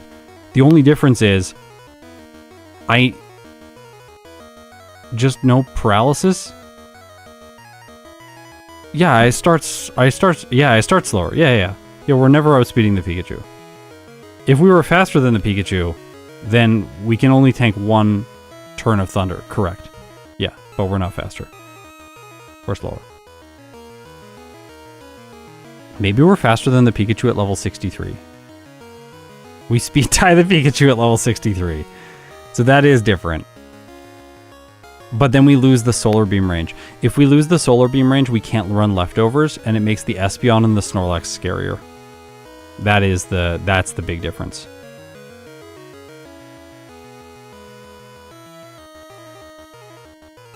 Mirror Coat can be better though.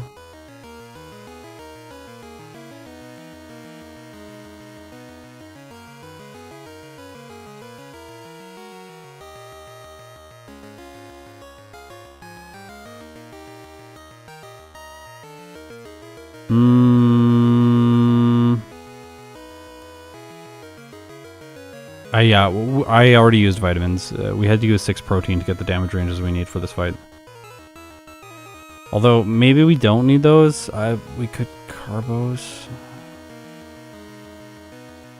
What if we Carbos? Okay, interesting. AMW, you're correct. I was skeptical.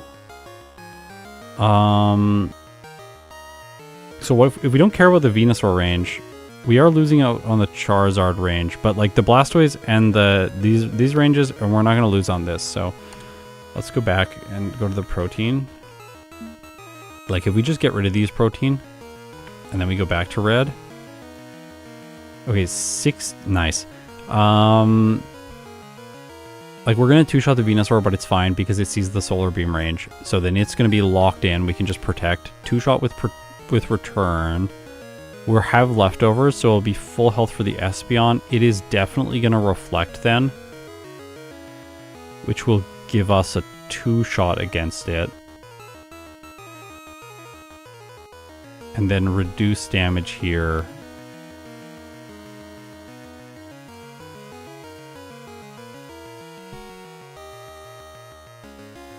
No.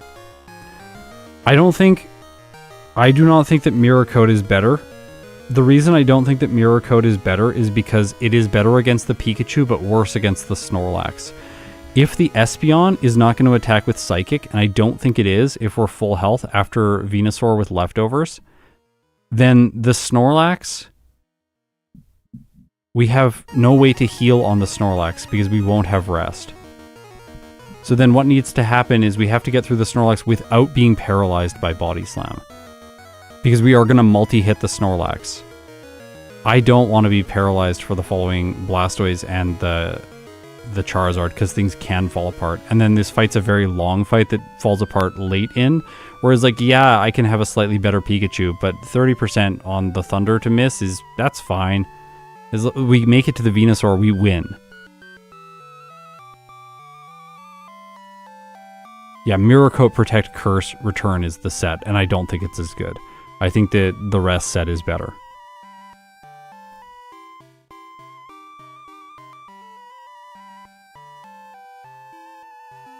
Why is missing your moves? What if I get paralyzed and miss like 4 moves and the Snorlax just destroys me with Body Slam? It gets a crit. If I have rest, I can always stay out of the crit range. It will never get me. And then I can ensure that my health is high enough that I always win Blastoise and Charizard. Like, I can test it, and yes, Mirror Coat will win sometimes. But, like, the frustrating thing is, like, I don't want to go with, like, a Mirror Coat strategy and then just lose at the end because I, like, fail to move against the Blastoise 3 times, and then I lose a great run because of that. Like, that's so, like, I know that I'm going to be so frustrated if I do that. So frustrated. Like, I won't want to play Suicune ever again. And I will be very angry at everyone who told me to use Mirror Coat. But we can try. Let's try, okay. Maybe I'm wrong. No, Snorlax can paralyze, but it can paralyze. It can paralyze. What I'm saying is, like, with rest, you can just get rid of the paralysis and then try again. That's fine. Like, oh, some downside here, they paralyzed me. If there's no downside, it's fine. It's exactly the same speed as Mirror Coat, with a slightly worse Pikachu.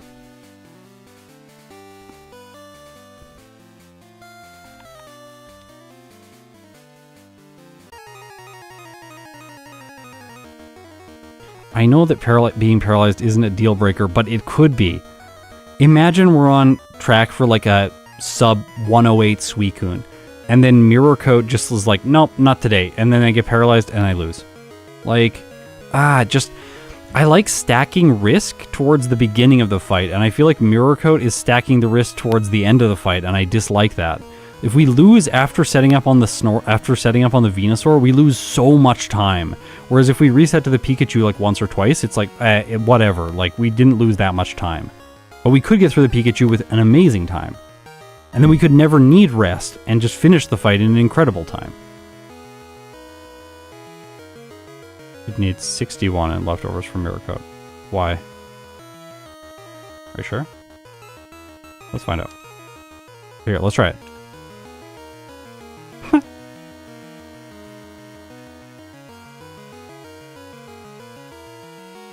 Okay. I need leftovers.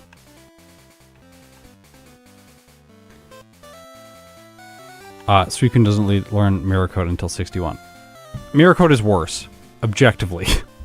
We have determined why. 61 is not possible because if we go to 61, the Venusaur gets 100% damage roll with Solar Beam, and Smash Math said it needs to have more than that. It needs to be over the HP that you have. I have 230 HP. It does 230.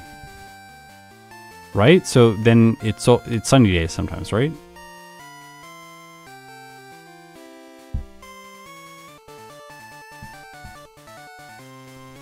Should still stay below Solar Beam range before leftovers heals you out. 85%.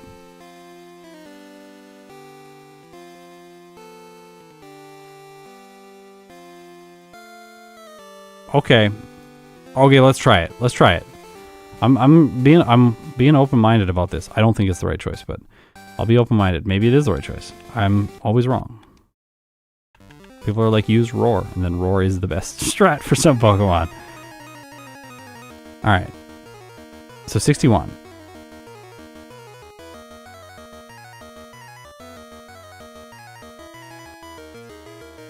Wait, what?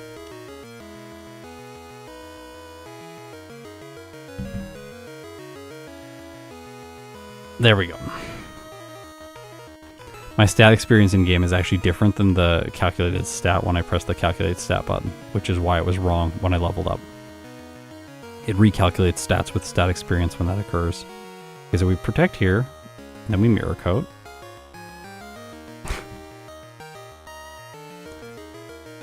All right.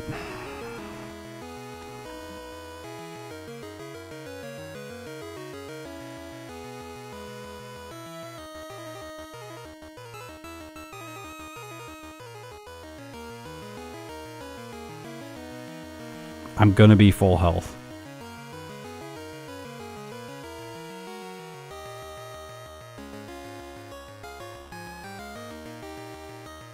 But it's still just solar beaming.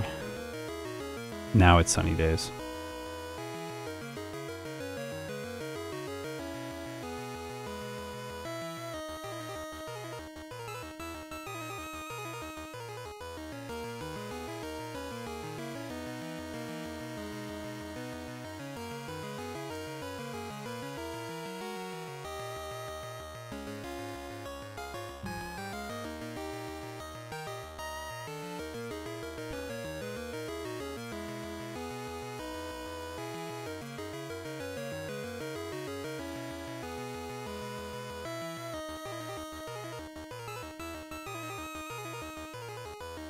Okay, we need +4.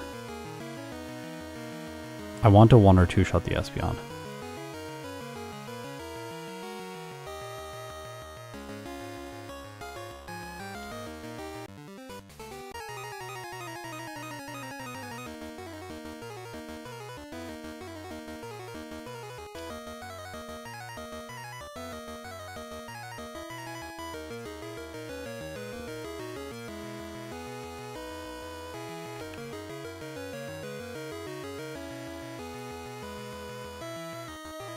We don't have time to play that out. We have time to play that out with the other strat. Can't play that out either. It's fairly low likelihood though that the Pikachu goes for 2 turns of Charm in a row. And we got like 3 of them in a row. It's pretty bad.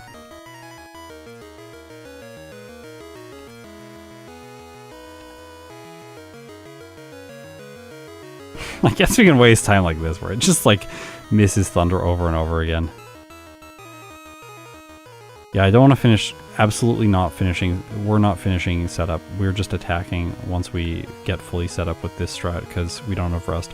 We can finish the setup on the Snorlax later with the other strat, but we don't need to because we can just set up here on the Venusaur entirely.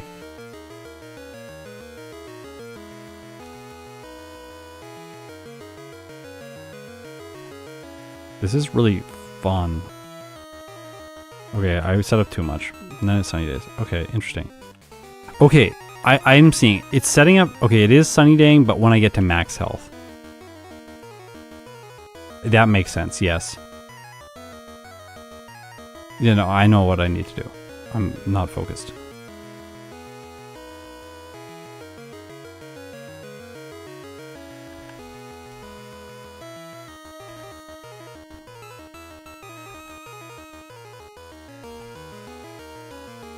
I don't know if +5 changes the Charizard damage range.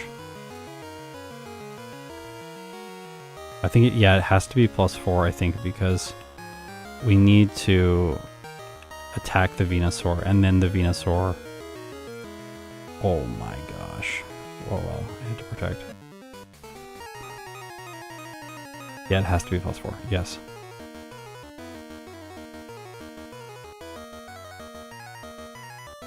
Stop.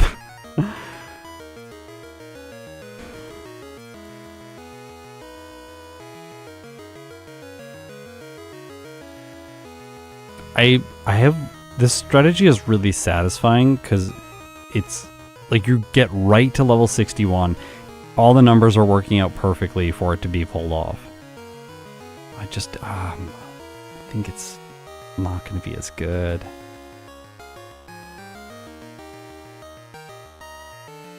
Okay, so we have to foil this. Then we have to attack. Then we have to foil it again. Now it's gonna sunny day.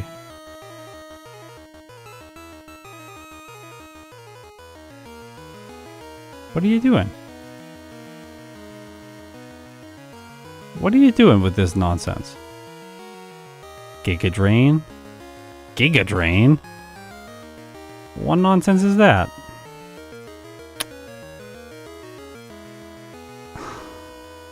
Guys. guys.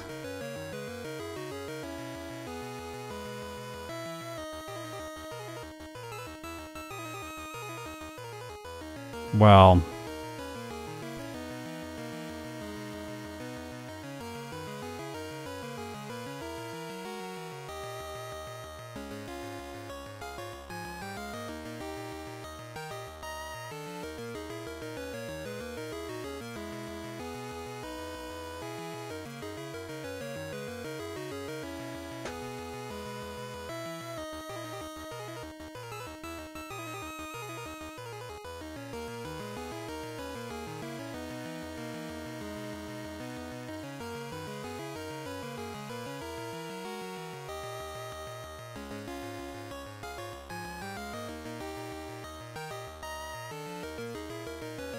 yeah, the other strategy is better.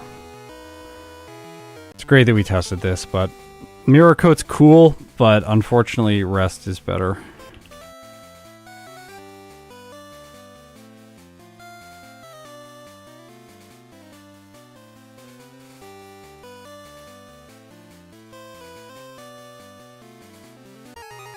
One more time. Then we play. Let's go.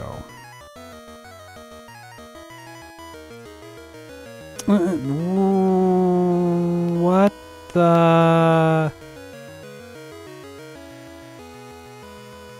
He's gonna full restore if it's on low health, so this is not actually a loss, but...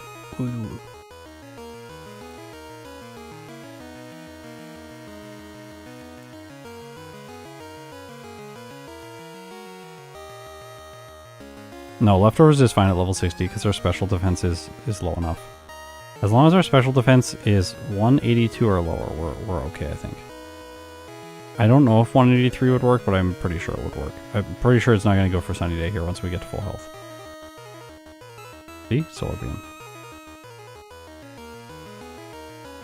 So now if we don't KO, we just protect. Block the Solar Beam. KO. That's better than it going for Reflect, because now we have better damage ranges. This is going to Amnesia turn 1. And then we can Health with Protect.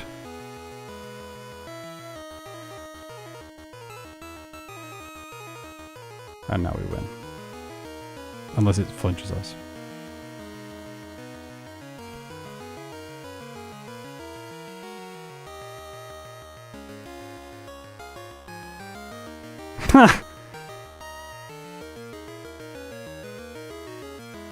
Wait.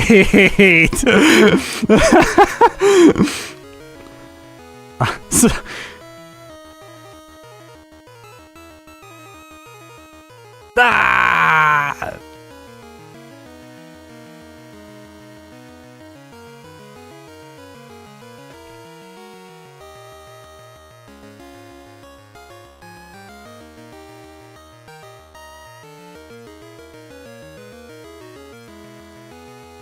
It's not very good.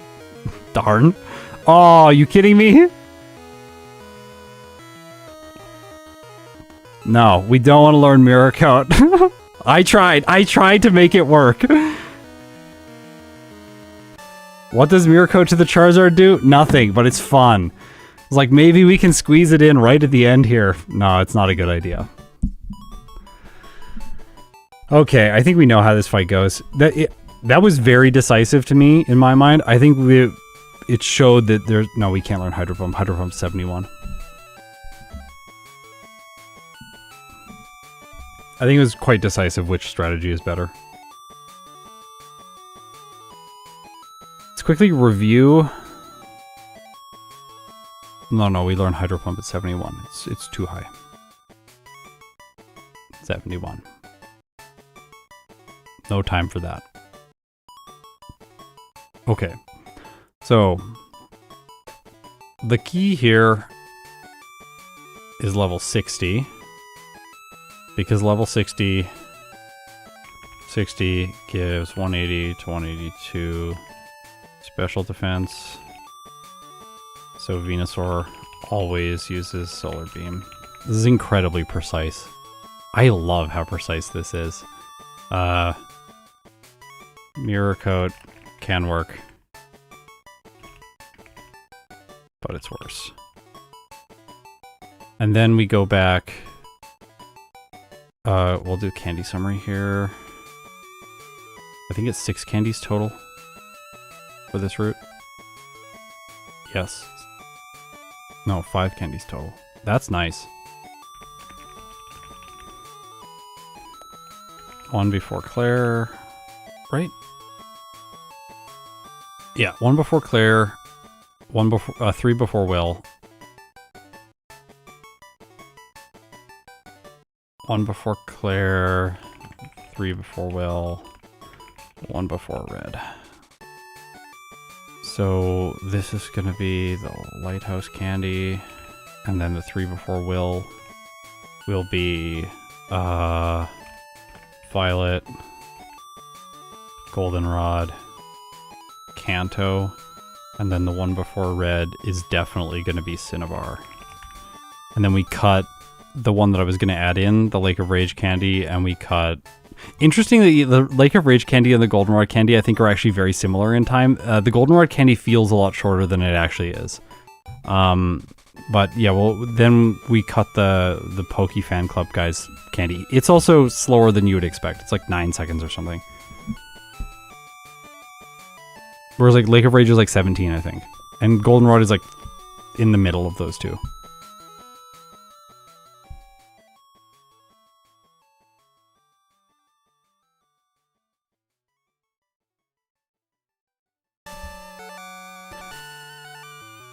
Okay, I think we have everything we need to do another run.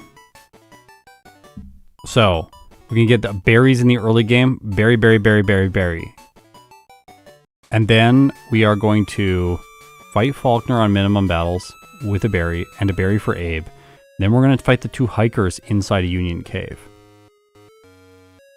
After that, we fight the grunts without Swift. No Swift. Swift is bad.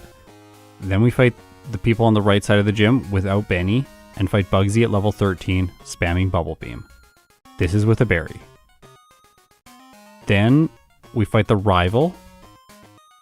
I think we hold a berry here if one is available, because it doesn't help as much against Whitney as we initially thought. We need to get like crits on Whitney or misses or speed drops.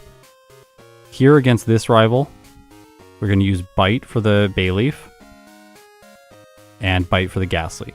Don't mess that up. Then north of Goldenrod, these 2 are mandatory. Then we're going to fight Walt and we're going to fight Mark. Walt and Mark together give us level 18 for Whitney. Level 18 for Whitney helps with damage ranges on the mill tank, slightly. And we got to get lucky there. Then Kimono Girls. After Kimono Girls, we are going to go over fighting Ruth and then the Gentleman's as well as Dennis inside of the lighthouse, which gives us... Oh, and we fight Dennis. We don't need to, but we do fight Dennis because we need level 22 for the rival, but we're getting 23 here, which is just a little bit better. Rival, very precise strategy. Rain Dance turn 1 and then Surf for everything else. At 21, this doesn't work because Surf doesn't have the damage range to knock out the Bayleaf after Rain Dance wears off. And then we have to remember to pick up Headbutt. I have to remember to pick up Headbutt. But then we're going to use Headbutt for this fight against Morty, which I don't have in my route file. Oh, I love this route. I love this run. Oh my gosh, I'm having a great time. Headbutt? No, that's Morty. Sorry. That's why Headbutt's not there. Is because this is Morty. For Morty, we are going to spam Surf. Surf is very good against Morty, except for the Gengar where we're going to use Bite for flinches. Here, I will actually...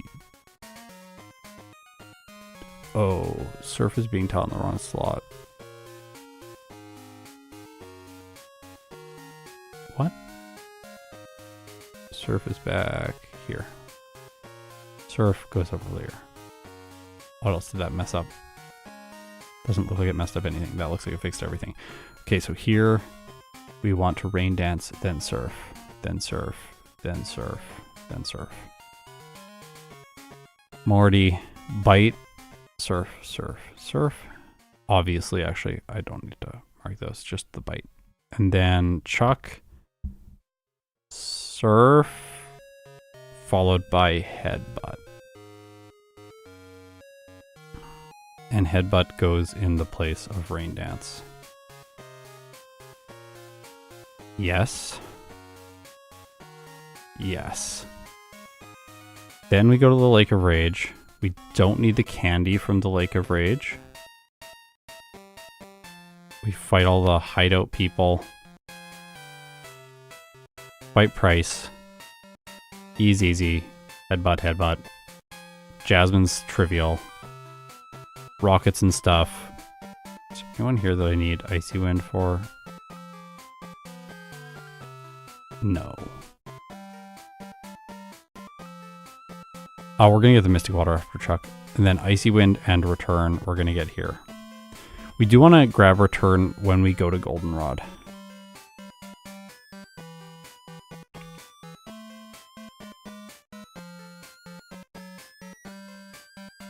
Oh no, we gotta get it.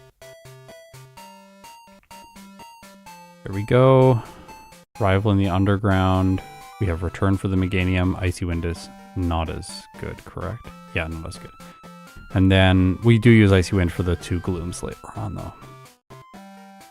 And then by the time we get to the gym, we are gonna never melt ice. Fight all of these people in here. Ooh. Well, we gotta deal with that damage range. That's fine. The damage range here is actually gonna be worse. Is it fine for Clair? It is fine. It's not as good as it was before, but it's fine for Clair. Because we took out the calcium. The calcium were helping with this damage range, increasing it by like 26%. But we removed the calcium so that we can have the Venusaur at the end. I think this is acceptable. These are pretty good. Then we also have Return for the Kingdra this time, so that's better. Then we fight the rival. It's easy. Will, 3 candies before Will, 48. The rest of the Elite Four is very straightforward. And then we delay Sabrina, and we put Pink Bow for Sabrina. And then leftovers for Blue. And we continue with leftovers for Misty and Red.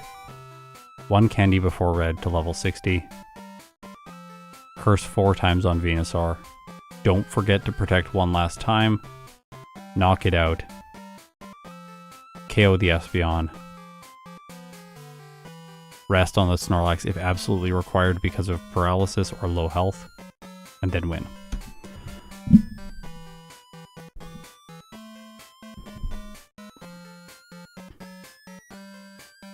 For Chuck, Headbutt, Surf. Oh, maybe you might be right. Headbutt 37 plus.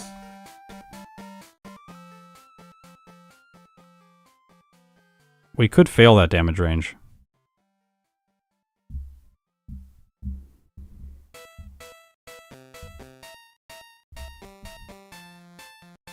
I don't think we need Curse for Blue or Misty. Do we need that? I don't think so. We gotta play at some point. I don't think we need Curse for them. Like, this is not that bad. It's just 2-shot, 2-shot, 2-shot. Fine.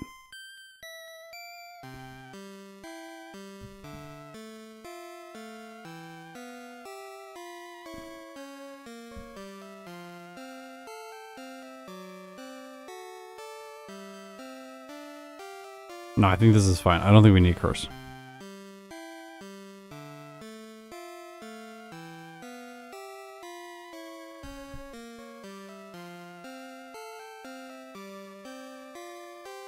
Playing, this is the playing, yeah. Okay, I'm gonna just quickly use the washroom, then I'm gonna come back and we will play the second Suicune playthrough. Hopefully get a really good time. I think this route is really solid. I think that it has the potential to go quite fast, so we'll see what it's capable of. I'll be right back.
Okay, here we go. Can we do it? Can we beat the former time? Yes, we can. 117.02. This is going to be easily within the realm of possibilities for Suicune. We got really close with the first run, but I am happy that the first run in some ways is slower than my previous result, because my previous result was an optimized playthrough. So it does show that those old optimized playthroughs are holding up fairly well after several years. Yeah. So we're not going to play the Mirror Coat strategy. It wasn't as good, but rest is the way. Here we go. Let's see how I play. I don't know. I'm scared now. We got such a good plan.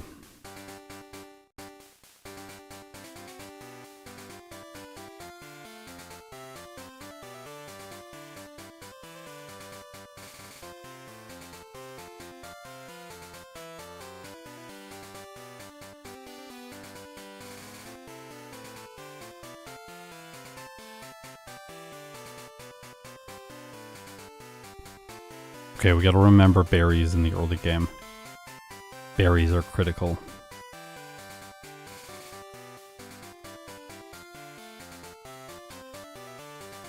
I'm just gonna get all the berries. I think you could probably go with one less berry.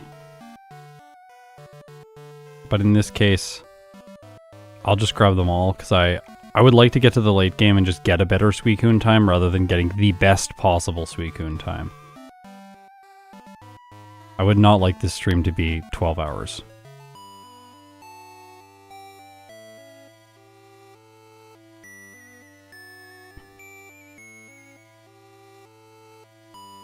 Okay, continue with berries. Berries are easy to grab when going down. There are 4 in the early game. 1 here, and then 1 inside the house. 1 inside the house is a little bit slower, but it's still pretty solid. Okay, we hope we don't use the berry here.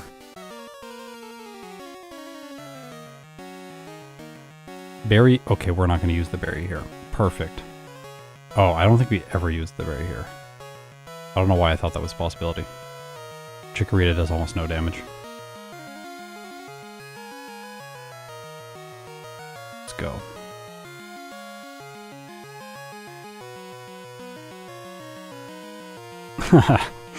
Chat would like this stream to be 12 hours. I don't know, I get kind of grumpy when it's a really long stream. I'm like, oh, I just need this Paris stream to be over. I think the Paris stream and the Onyx streams were by far the most exhausting streams I've ever done. I don't know if they're the longest, but they were absolutely awful. Luckily I'm warmed up now, so my pathing and stuff in the overworld's a little bit better. We had a 52% chance to knock that out, so slight downside there. We have to two-shot this. Okay, so we still have berry. So we're just gonna go straight for Abe and fight him with this berry.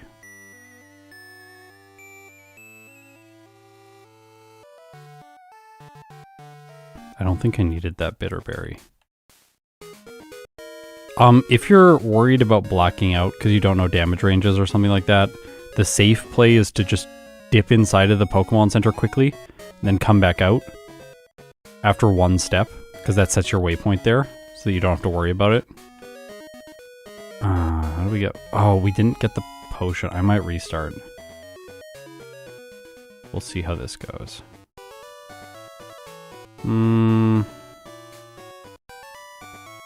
This is fine. I'll take this. Save the time on the potion instead.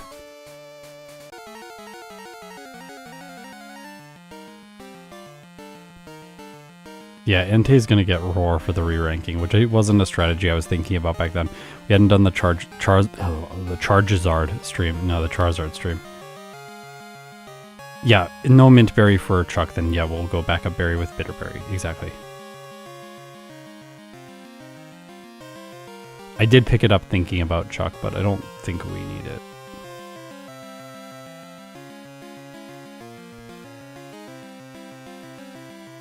You should do... Oh no, it does. Oh yeah, you should do the egg second, because then it doesn't appear and waste frames.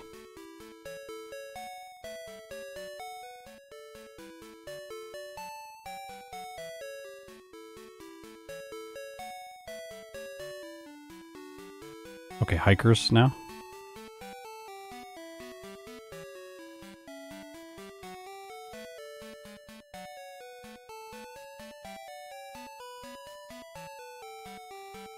The 4 seconds slower is the berry time. I was actually faster in this Falkner split.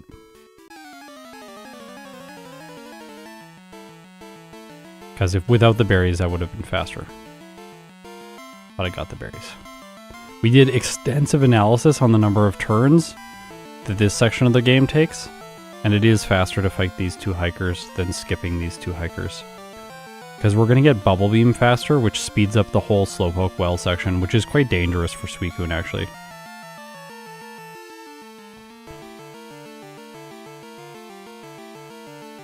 Just because I didn't pick up enough healing items last time.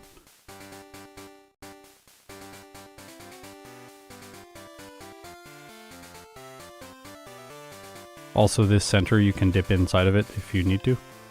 But follow-up playthrough, I don't need to. I'm trying to play differently in the follow-up playthroughs just to ensure that I'm trying to play as well as I can in each run. So I should level up here and get Bubble Beam after this Rattata, which will now help.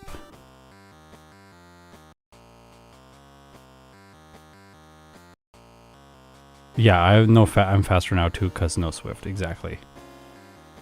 Oh.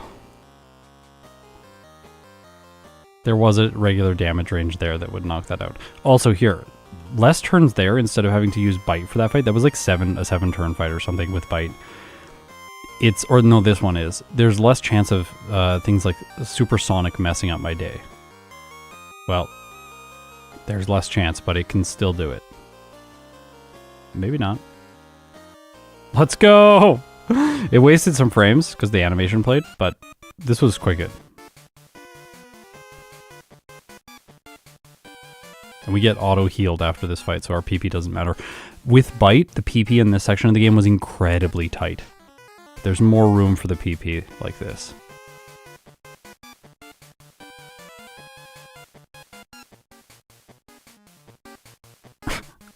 Well done, Spinnerack.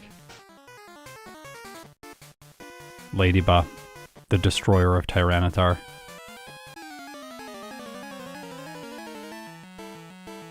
And then this fight is 2 turns faster because we one-shot both instead of 2-shotting. Oh, forgot my berry. Oh no. Well, we can still win. That was good. Save some health there. So, miss or speed drop.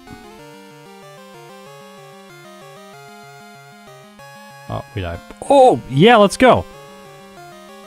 Didn't even need the berry. Heh. I should have used the berry. The berry is the correct play there. Whoa.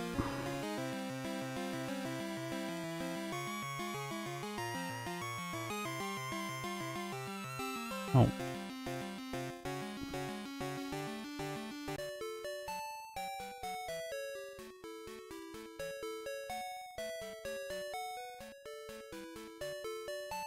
Okay, gotta bite the Ghastly, and then bite the Bayleaf. Now we're 15. We will blackout here if we lose. This is actually really good luck.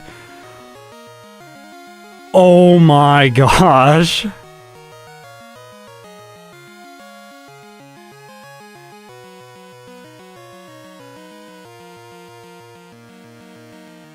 I am stunned.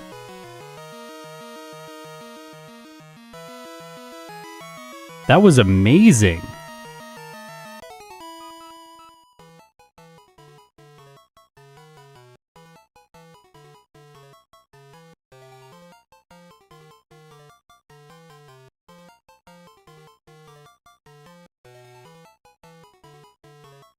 We still have a berry. We got through that without burning the berry even.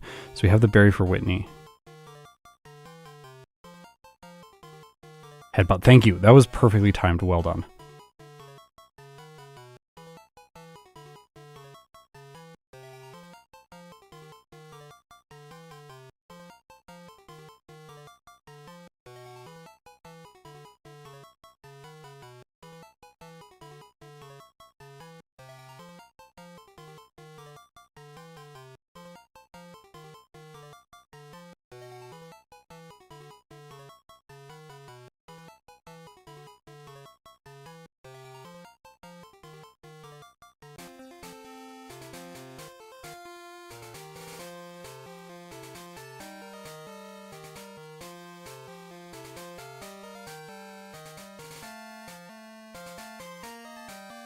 Now we get chaotic. I'm bad at the bike. 2 over. It's 2 over there. And then I think spam A to just go on the bike from the bag. There's no reason to exit the bag and then click on the bike. I think it might actually exit the bag all in less frames if I click A through the bike. I'm not sure about that.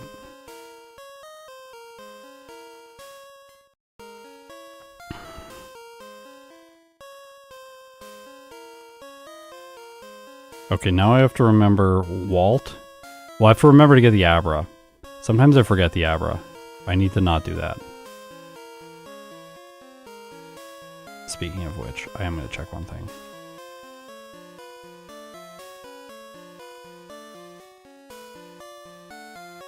Made sure I had enough money. Which is why I didn't spend every single Poké Dollar I had when I was in Azalea Town. That was really, really smooth. Okay, now we fight Bill. And Mark. This guy's name is Bill, right? Stop. No, stop. Stop, stop, stop. Lady's ruining my day.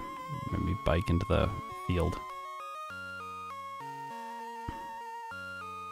Alright, Mark.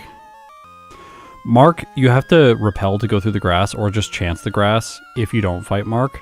So fighting Mark gets him out of the way so you don't have to use the repels, but also gives us experience. Whoa, alright, let's go. Oh, hi, Mark.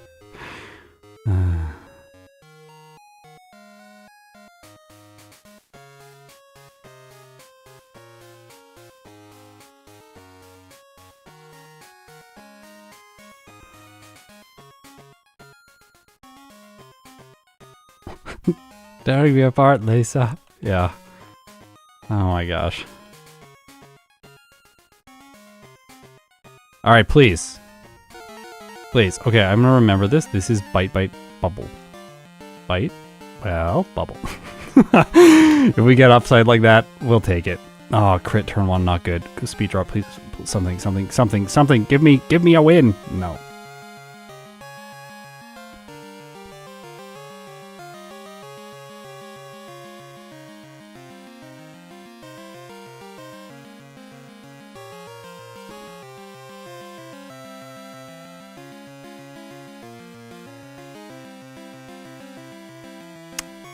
Not what we need.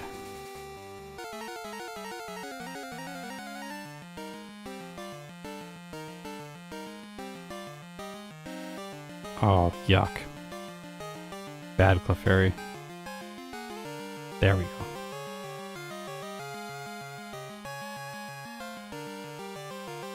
Much faster than last time, but still not perfect.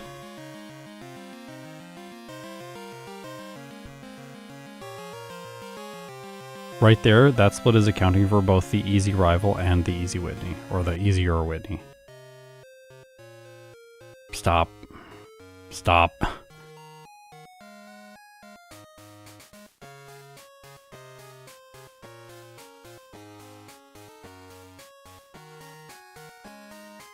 Stop it. This grass. First patch.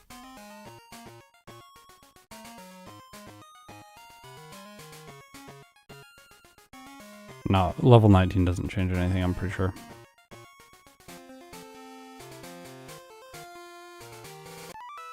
Did you see that? Did you see that? I was like, I'm going in the center. I'm not going in the center. We're gonna do the other option. So we're gonna heal Olivine and then walk back, but we have to be careful to not fight that the one lady. We need to fight the other person.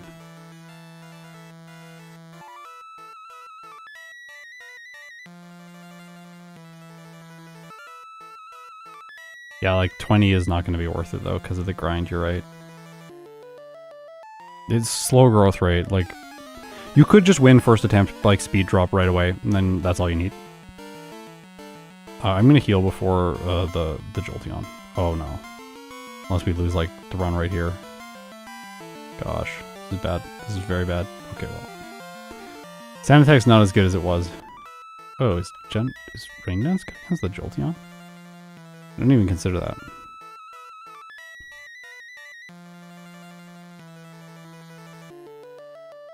Okay.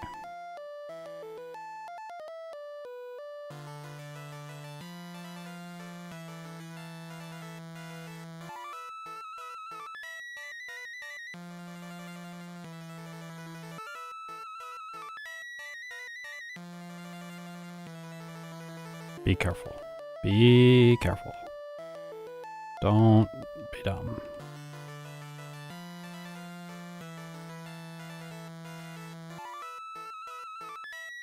No!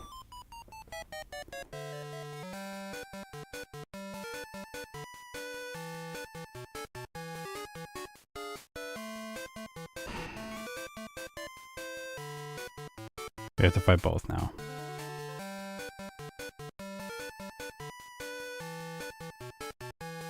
Luckily, they're fast battles.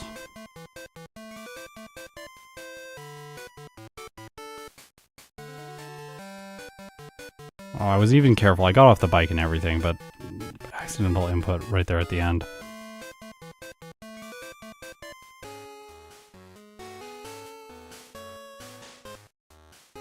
This Pikachu better not put me over the speed threshold, or the special defense threshold, and then the what's his name?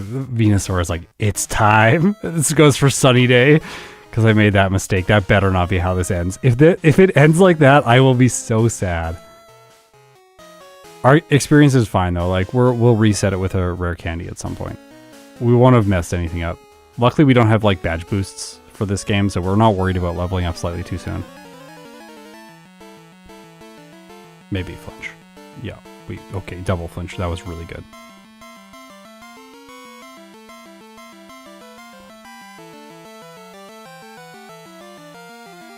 We could fight the Jolteon first. Yeah, you're right. And then get the Rain Dance. Okay, we're gonna fight... the man, the myth, the legend, Dennis.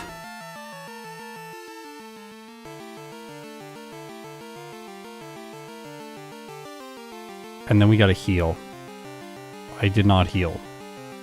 So I'm not gonna do the standard escape rope teleport. I'm gonna do the non-standard heal,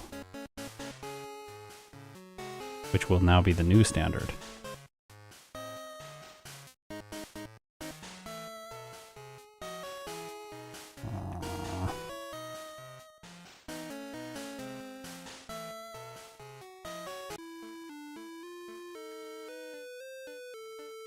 I'm glad I successfully executed that, even though there was one small mistake with the trainer. Okay. This fight was brutal the first time around, but I think our strategy here is very sound. Rain Dance, it curses, we knock it out. Knock this out, and then take care of the Bayleaf in 3 hits. Reflect is a great... Okay, well. This is... That was very good.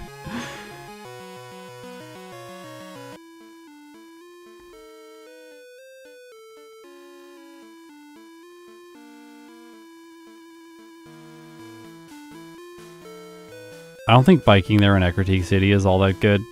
You like bump into everything. I can also use Bubble Beam here if I need more PP, so there's lots of options. Actually, I think Bubble Beam is better because it doesn't print as much text.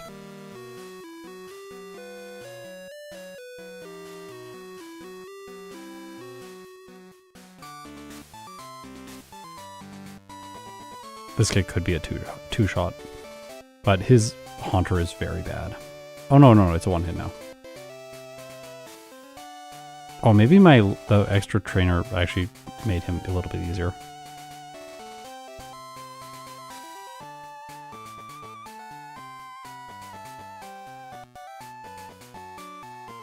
Alright. Morty. No save required. Because we can just surf, bite, surf. And hopefully we get the flinch here for maximum speed. Nope, but a missed hypnosis, so we saved the mint berry for Chuck, which is ideal. 2 minutes and 29 seconds faster. All right, this is really good. Okay, so now we teleport back to Olivine City. Oh, I like this. I like this strat a lot.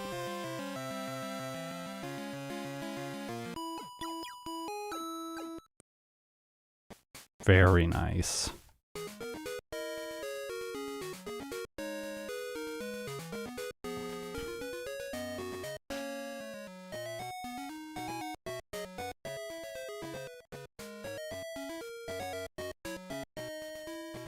Careful. Don't bike in Cianwood City. Oh, did you see that? The rappel ran out on the last tile. I love when that stuff happens.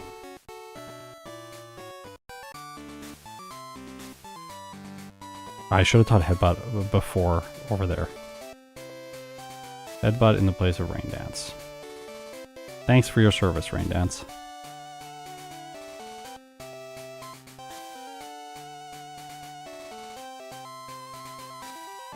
Oh.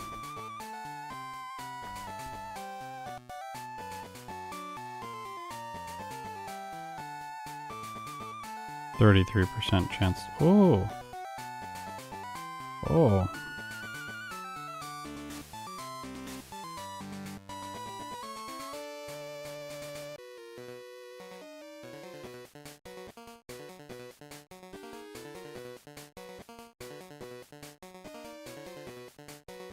Oh, I wanted to prevent it from attacking so I didn't have to heal again.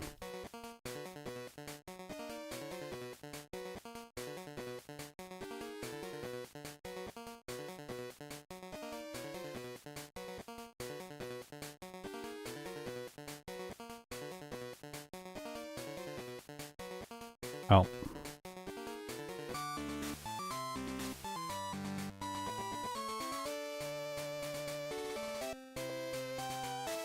Alright, this is one of the more difficult fights.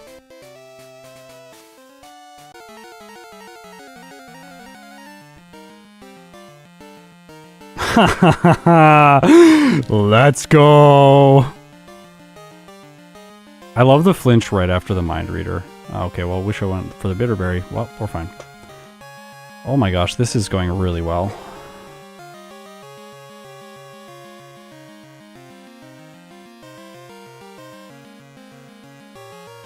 We are going to do sub 110. Great, I forgot whoever I was just being like, no, it's not possible. There's no way. There's absolutely no way you could do it like that. It's not today. No, well, I tried to risk it. No, not like this. You do like this. You give the mystic water, then you move the repels, and then you use a repel, and then you fly. Figured that out the other day with Vaporeon.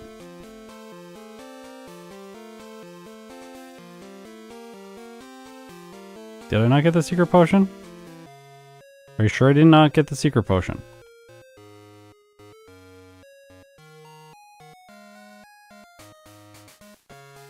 No, I did get the secret potion. I have it. Don't lie to me. I'm not going back there and wasting time. I can see it in my router. Okay, don't bike. Do not bike. Now I can bike.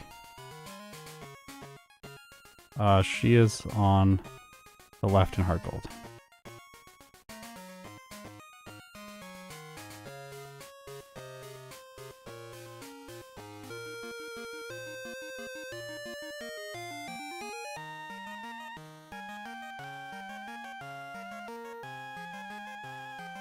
I don't need to check. I know that I have it. Gyarados is awful.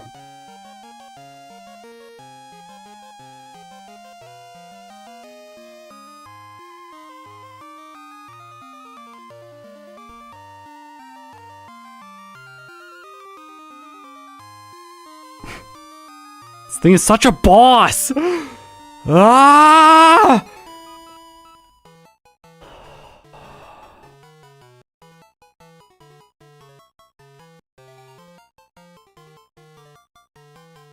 This is overly safe.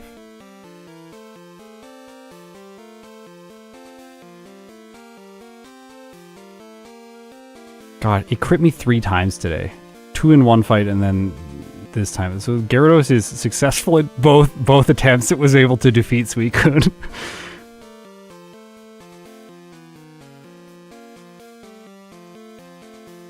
Makes me wonder if Hidden Power Electric... Yeah, right? Like, just one-shot the Gyarados, be like, heh. Nah, I don't think that's the right choice, but...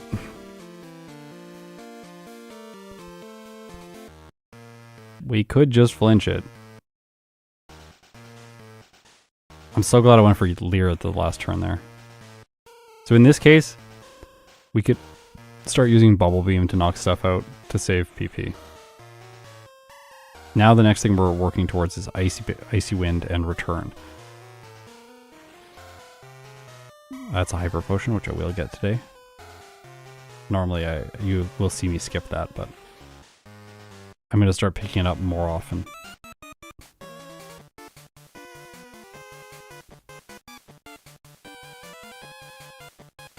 No, special DVs don't change with Hidden Power.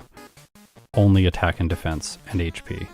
Special DVs and speed DVs are unchanged. They're not used in the Hidden Power calculation. Oh, the HP DVs. I see what you're saying. Yeah, HP DVs could change. Wait, we could run Hidden Power without the intention of running Hidden Power. Wait, that's... Wait, my mind... Like, I got chills. I got chills all over my body just now.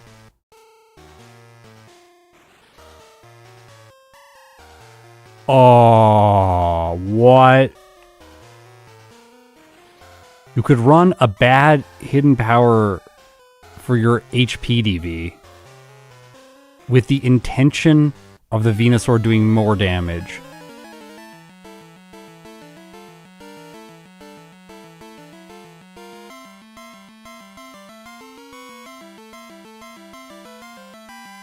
Oh, we're gonna look at that after this. I won't end the stream. We are gonna look at that. Because we could choose some trash Hidden Power, like Hidden Power Fire or something like that. And it's like, why do you have that? It's like, it's just so the Venusaur always attacks.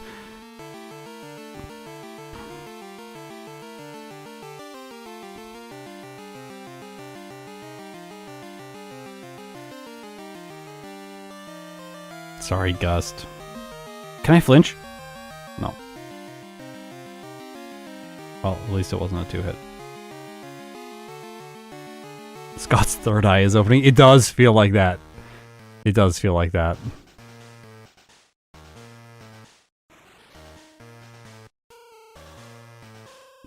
Like, we don't have to completely tank our HP stat, but we could bring it down to like 11 out of 15. And like that 4-point difference is probably going to give the Venusaur much better rolls. Because it's only its max roll that needs to be 1 point over our maximum HP.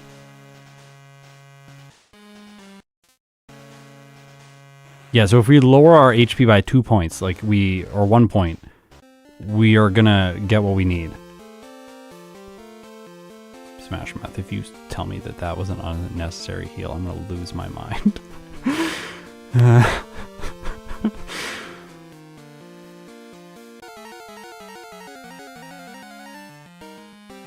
Flinch. Nope. Still faster though. Icy Wind. Pretty bad when Pryce uses it with a slow team. This team is just so unbelievably slow. Hey, we're still gaining time. Like, we gained 2 times in that split. 2 seconds in that split. Even though we had bad Gyarados. Think about how much time we would have gained if Gyarados was fine. One turned it. I've been finding that when I bike there, I bump into the little, like, sign and then get stuck behind it.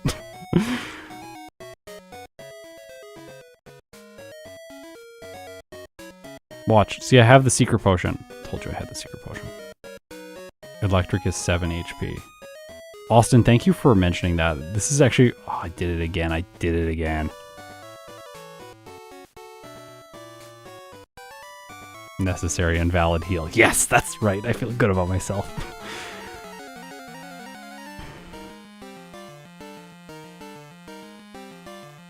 Alright. Alright. Easy.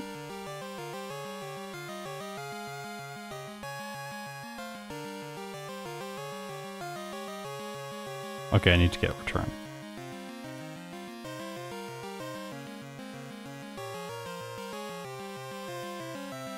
So that was not a good heal because I could have just done this heal.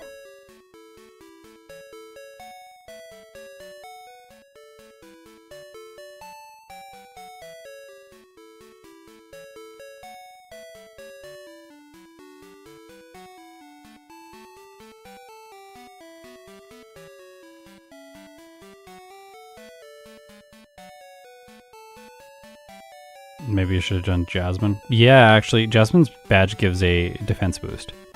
So then Thrash would hit less hard. That's actually a really good idea. I think that is the... I think that's like a really simple solution that we could implement right away to make this run better. So you can always make these runs better. There's always small things you can find. That's really good. I do like this idea, though, of we're running, what's it called? Run...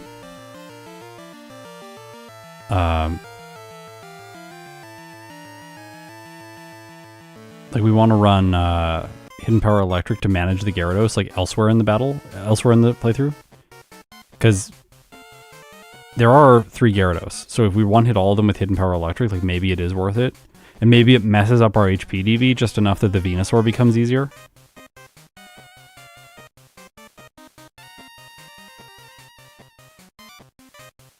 I got return. I just need to get return either here or when I leave, and it's better to get it right when you fly to Goldenrod City because you're closer and you don't have to walk back down to the center. And this time I don't think I'm going to heal after this section of Radio Tower, just because last time... Oh, wait.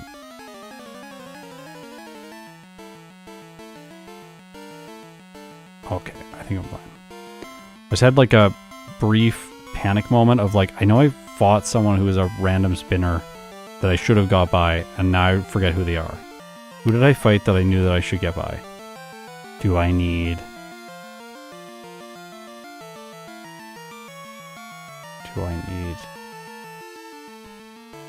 Yeah, we could use more calcium, something like that, like improve other damage ranges elsewhere, like the Clair damage ranges, for example.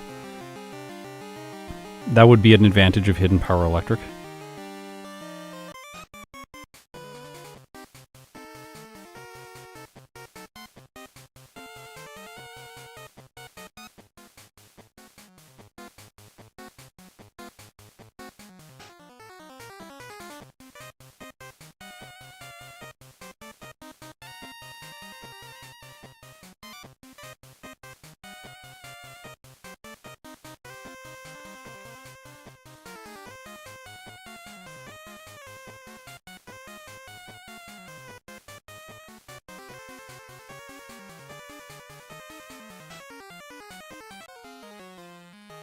The lady on the route west of Ekritik.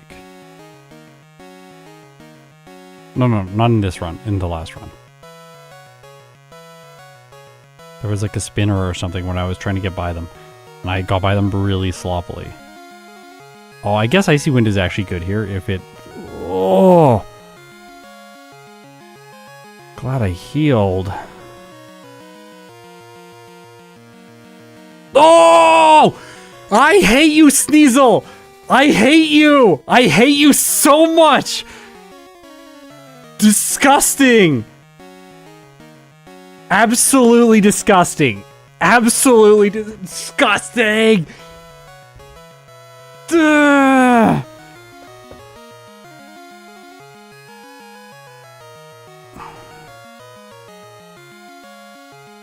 Icy Wind doesn't two-shot. Icy Wind doesn't two-shot. It three-shots the Meganium, and it is less likely to three-shot than return.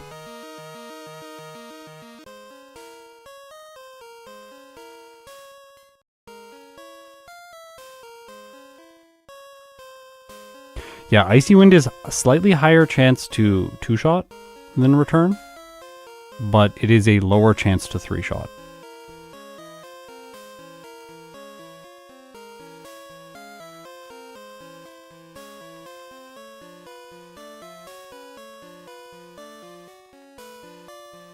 I still would have lost, though, Because it crit me twice.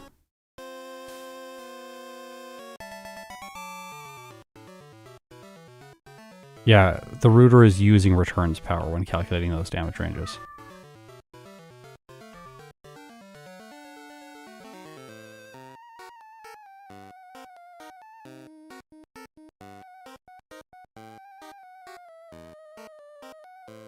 Maybe I'm wrong. I might be wrong, actually, yeah. Because like maybe when I was doing the rooting last time, it put in Return at maximum roll, which is probably what it did. But I still think Return had enough damage to 3-hit. The only reason Return wouldn't 3-hit is if it goes for a Reflect. Then I lose damage.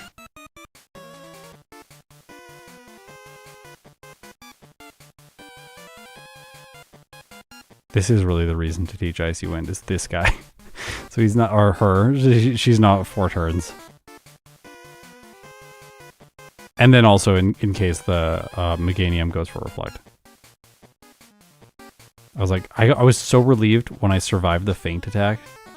And then to see it go for Quick Attack right after that is demoralizing. There's a way we can actually fix this part of the route. So instead of running Mystic Water for this section, we can actually run Nevermelt Ice. We can, instead of going and getting the Return TM and stuff like that, go through Icy Path first before we do Radio Tower. On the way, collect the Nevermelt Ice, then equip the Nevermelt Ice, and then use the Nevermelt Ice on the rival to ensure, or to improve the chance that Icy Wind 2-shots the Meganium. In which case, I think it's better to use it. What did I get here? I think I got Protein. Protein was what I eventually went with. I think I'll have one too many. Oh, no. I was able to use them all.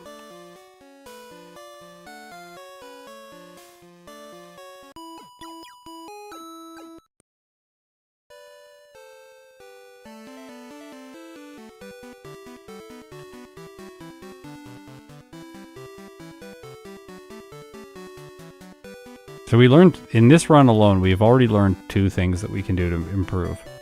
And potentially a really weird use of hidden power.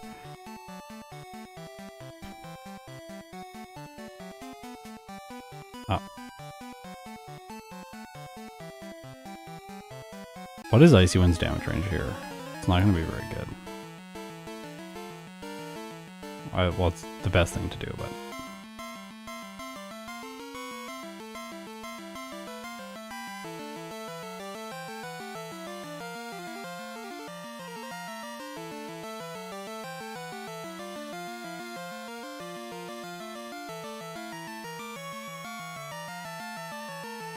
no, the Protein are good because remember we're gonna pink bow for Sabrina. So the Protein are like not just for the Venusaur, but they're elsewhere.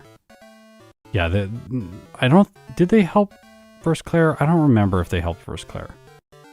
I'm not sure of that. I think the damage range is probably fine on Clair without them.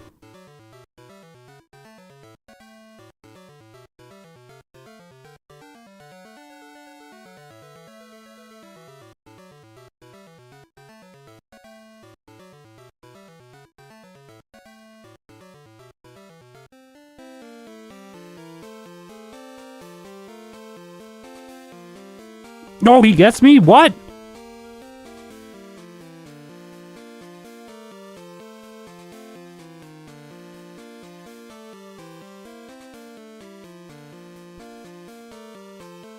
That doesn't happen in Gen 3.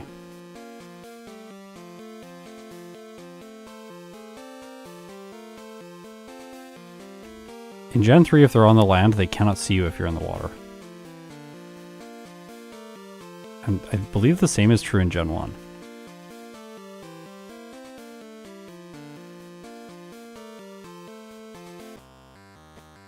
Hey, wait. We might actually be able to skip the one guy in Claire's gym, Mike.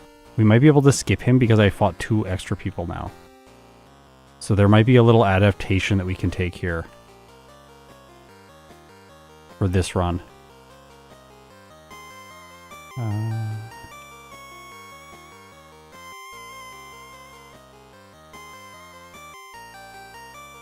My beloved. Don't judge me.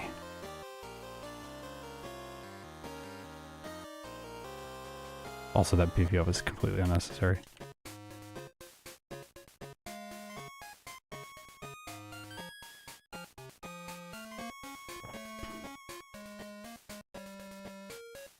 Oh, return one-shots these, so don't use Icy Wind.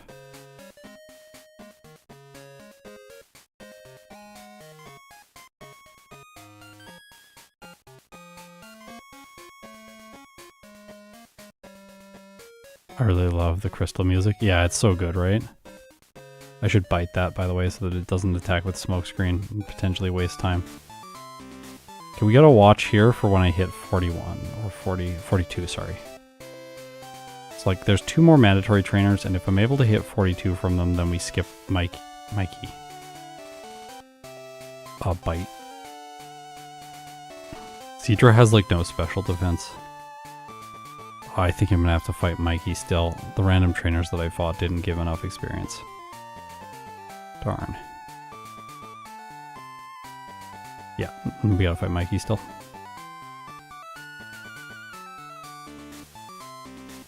That's okay.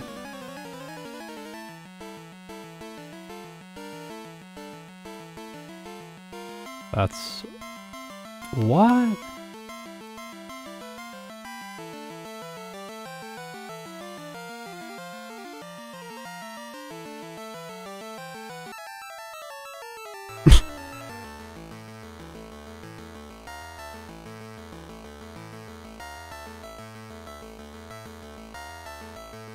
I'm glad I fought those other trainers.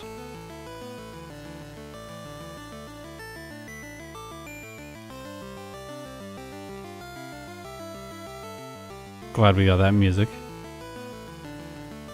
Setting us up for the next crystal stream.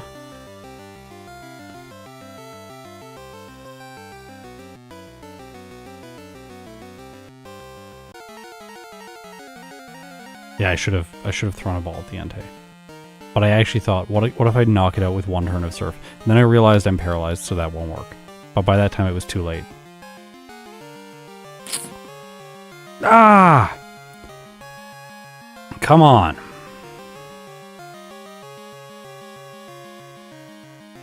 That's good. Darn. Thought we were going to skip the hyper potion if we hit. Oh, we are. Well, she doesn't have another one. Yeah, we're fine. Okay.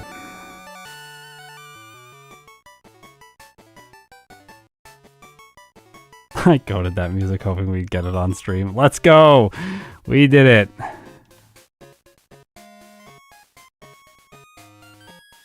I remembered to full heal because sometimes this guy causes problems if you don't heal. The Dragonair is rarely an issue, but you just don't want to get hit by Dragon Rage a bunch because you miss from paralysis, or you lose your turn from paralysis.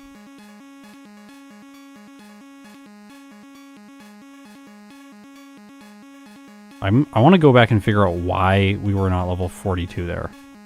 It has to be that other trainer that I fought that I don't remember who is. Who was it? Who was it?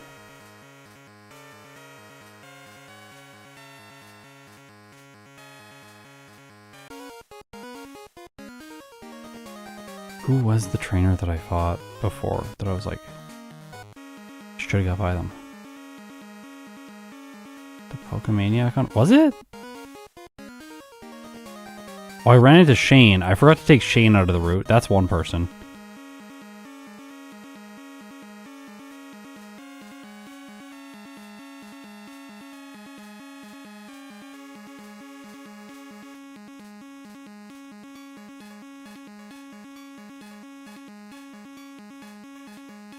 Did I? Yeah.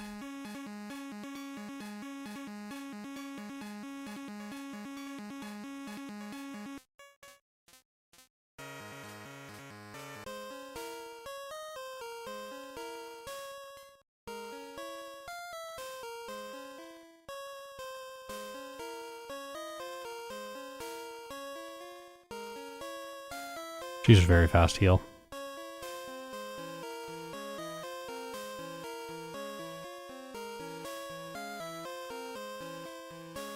Beth.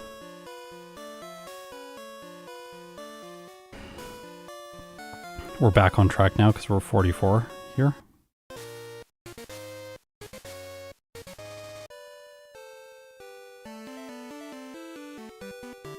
Back off track, forgetting our repels.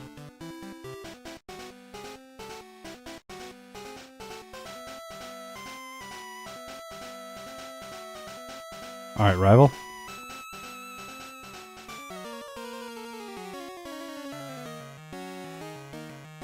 %. Got it. 100%. Got it. Meganium. 2-shot. Just poisons me. Golbat. 2-shot. Just barely, unfortunately. Confusion. But we're gonna be okay. Well, maybe not. Oh! Oh!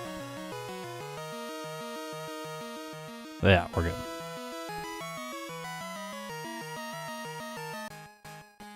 Maniac on Route 42, Route 42, Route 42.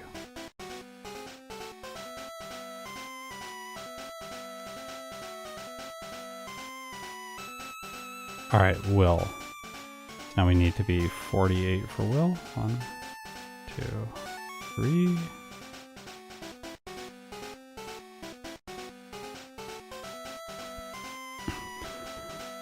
Yeah, the Golbat are really tanky in this game. Yeah, they're good at living through stuff. And then confusing you and making the whole fight fall apart.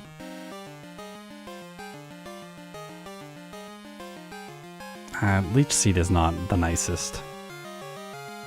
Return is good here. I had Headbutt last time. I don't know. I played this fight so badly the first time around. Oh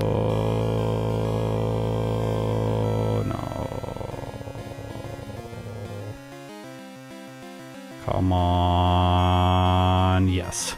42% chance for that knockout there on the Xatu. Okay, I think in retrospect, the Will fight there, that's actually a fairly difficult fight for Suicune. Bite Eggy? Yes, you're right. True. Because super effective and chance to flinch.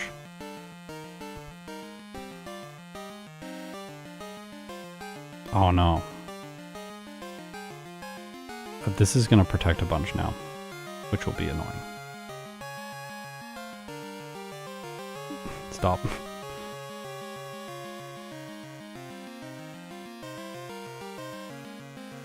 Oh no.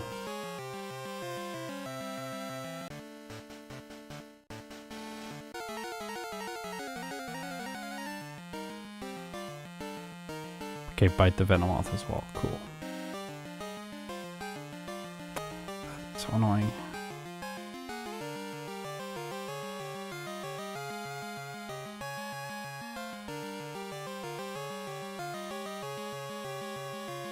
That's how you get exploded on, by the way. He confuses you, and then you hit yourself, and then the fortress is at low health, and it explodes. It's quite rare, though. Lost some time there. Darn.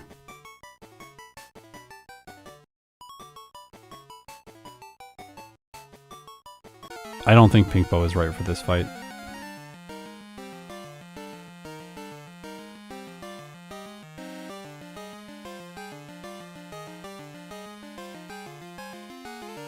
Glad that didn't paralyze.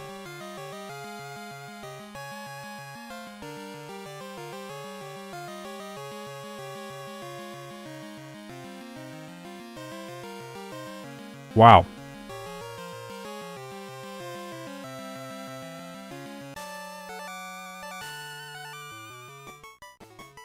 Yeah, if your health is under 50%, she gets way less likely to use Sand Attack. Yeah, we're like the time right now for the time right now is really good. Provided we don't like, oh gosh, well, hopefully not 2. Yeah. Oh no. Oh no.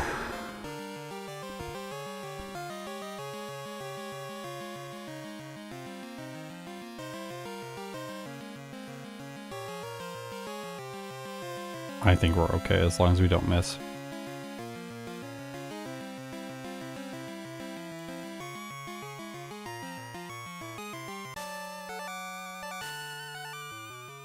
Mystic water here? Whoa. No, no, no.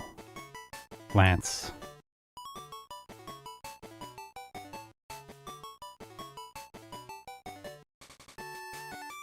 Wait, mystic water? What? No.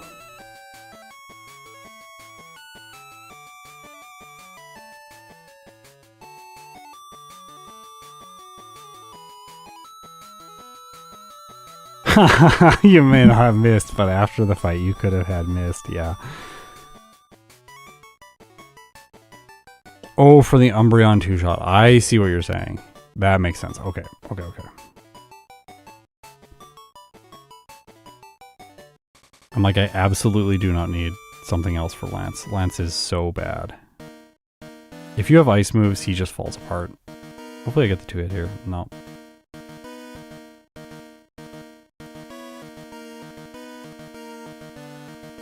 Yeah, there's stream delay, that's what it is.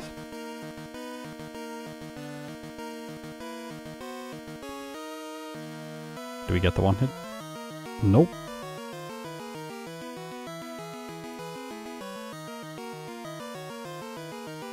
We are faster than this Aerodactyl in Crystal. In Heart Gold it would be faster.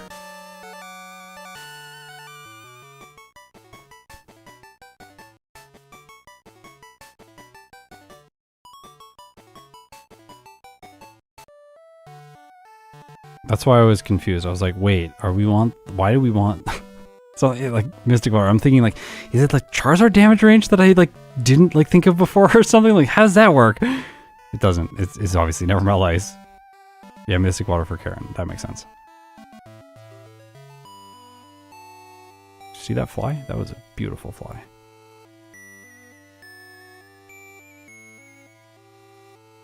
Yeah, 144 speed and Heart Gold Soul Silver.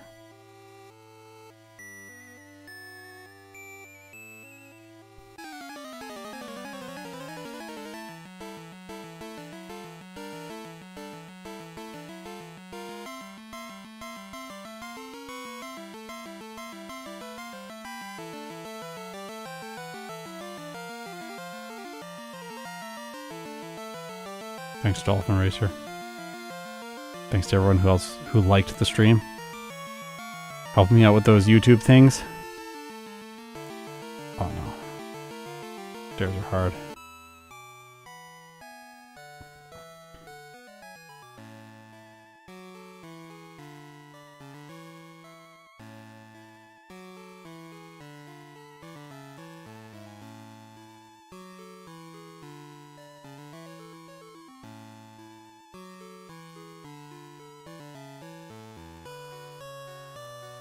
I solemnly vow not to use rest on Erica. Luckily this time I don't even have rest, so it's not a chance. I'm just gonna use Aurora Beam, and everything is gonna be fine.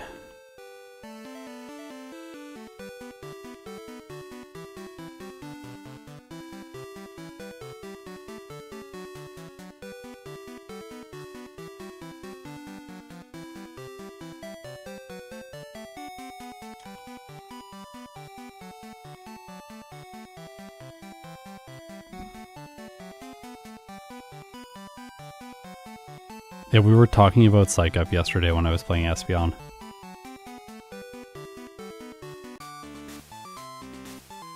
To get Psych Up, the Psych Up TM, you have to trade an Abra from Generation 1 into Generation 2, and the Abra will be holding the Psych Up TM. It is the only way to get the Psych Up TM in Generation 2. Which I find hilarious.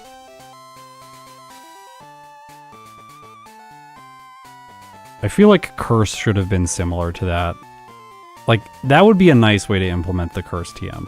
Then I couldn't use it in these solo challenges. And my life would be filled with suffering.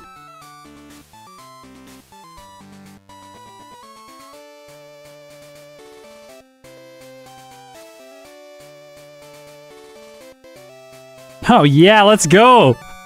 Crit the Blossom. I'll take that.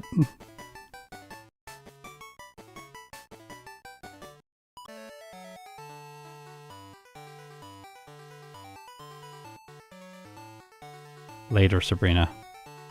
I'm coming to you later. Not now.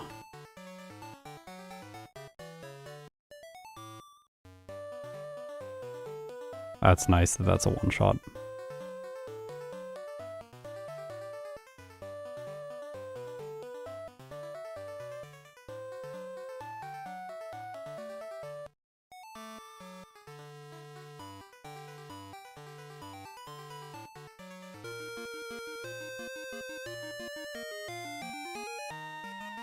I don't know if I should bike that little stretch. I don't think so.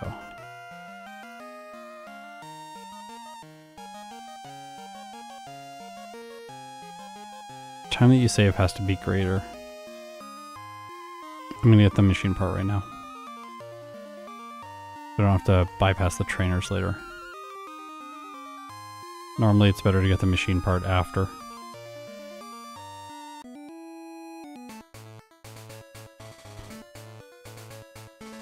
I want no super effective text here, so return.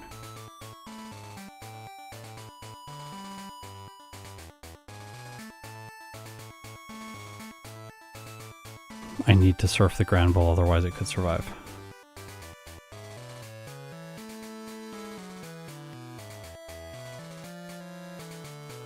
Bite 1 hits.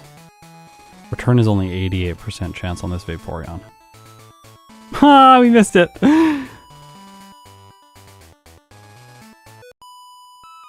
I'd say delaying is slightly faster, more often than not. Yeah, I think so.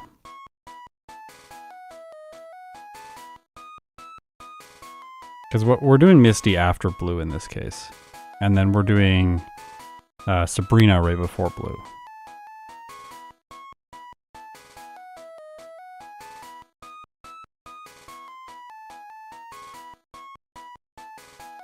Yeah, having 4 attacking moves, it really is. Like, you can just use Bite here on, like, the random stuff. Return on the Parasect. No type effectiveness text. No need to waste Surf or Aurora Beam PP.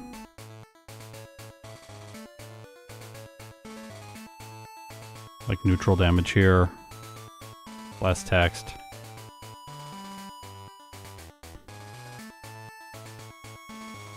From here, teleport.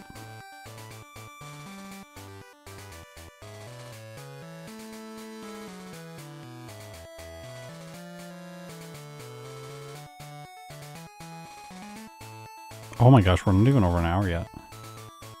Suicune. Suicune. I was wrong. You're a monster. I should say a beast.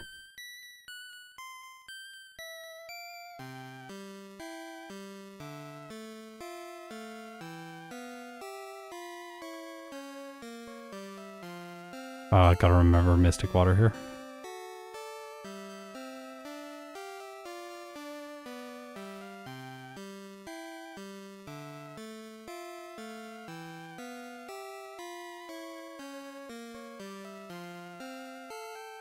I will save, just in case we get paralyzed. Surge, out of all the gym leaders, is the one that is most likely to give you a loss.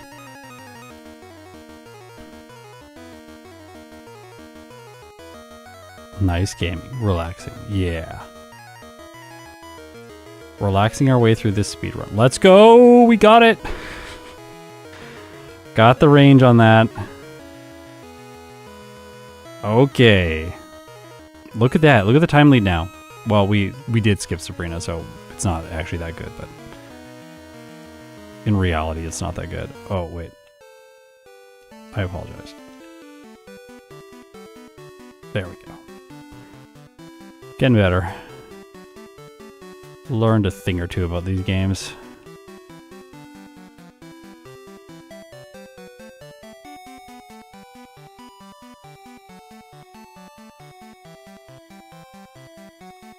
Did I fight 3-driller last time? No, I don't think so. Did he get me? He might have got me. Is that gonna mess stuff up? I hope not. So is it sub 110? I don't know. I don't know. I think we might be on track for sub 110 right now, but just barely. I think we're gonna be in the range of like 109 to 111. Let's just hope we have a good red and Pikachu doesn't beat us like 15 times in a row.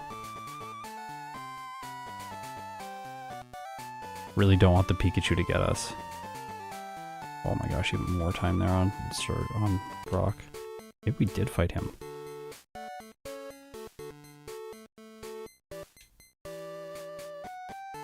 If you overshoot the tree, be very careful not to accidentally walk back into his range. Because sometimes that happens and then he gets you.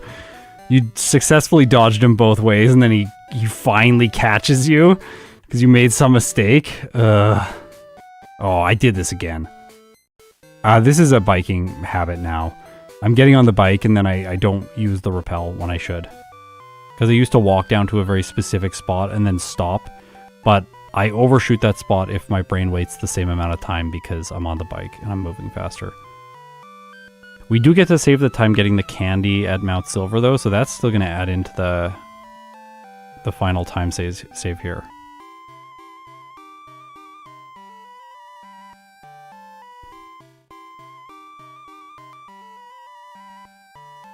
I'm having such a good time. This has been one of my favorite streams this year.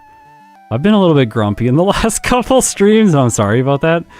Mostly because I've been stressed about the quality of my play. I just think I haven't been playing very well, and that's disappointing to me, and I'm sure it's disappointing to you. Everyone always lets me know, and like, you did so bad with this Pokemon, you need to redo it. I know, I'm sorry.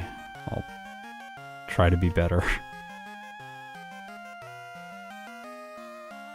But today, I feel like everything's kind of coming together. There's lots of hype moments here where like ridiculous stuff happens. And then there have also been some moments where we've figured out some really cool things. We've tried some cool things like the mirror coat strategies.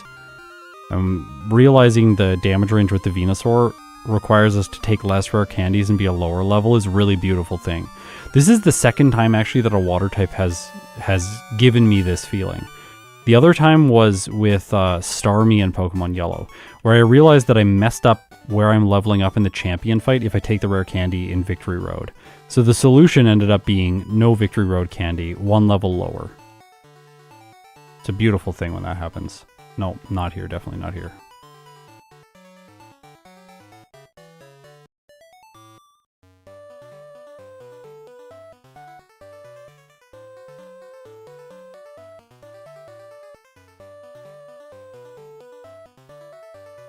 Didn't I just beat Janine? I think I just beat. I think it's just delay. Yeah, I missed Sand Attack. Let's go. 90% on this and 100% on the Alakazam because I used one extra protein. So she was a lot easier than last time. Even that split is only 2 minutes and 12 seconds behind my previous time, and we put her like way later into the run. Probably unnecessary, but just in case. Yeah, for Alligator, might have needed a lower level too. I don't remember. Okay, there was some debate if for this fight we should run Curse. I'm open to it, but I don't think so. Just in case we get attack drop. Take less damage. Oh, I should bite.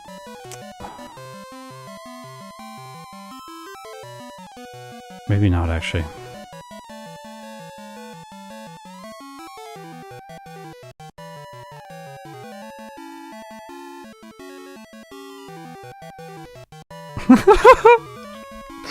Sorry, the amount of damage that does with a Hydro Pump is quite sad.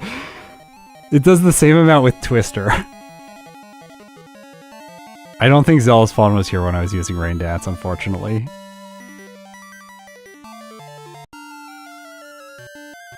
Gosh. Alright, we're the right level.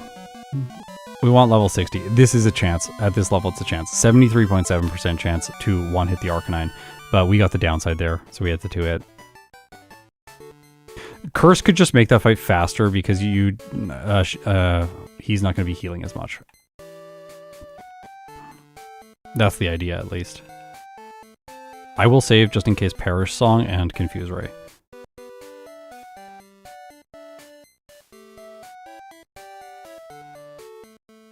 I will bite the Starmie as well for flinch chance. Quagsire is a one-hit with Surf.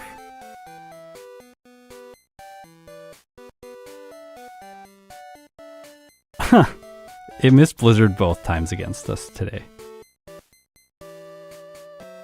Well, no Confuse Ray, so this fight was actually really easy. Let's go. Let's go. Alright.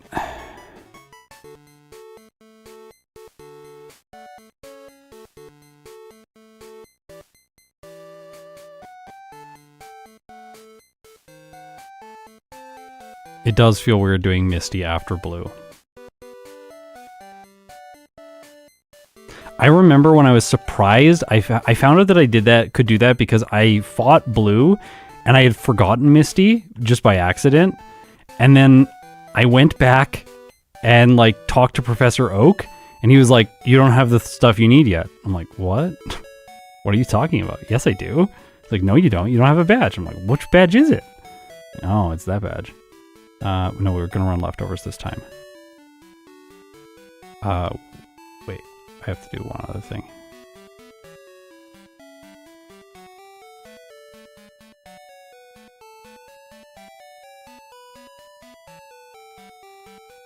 Yeah, Blackthorn.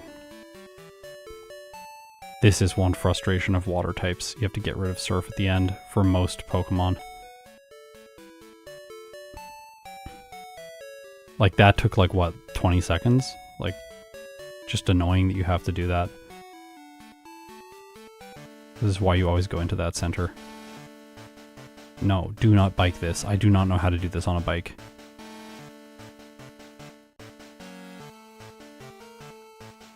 Speedrunner has encouraged me to learn it though.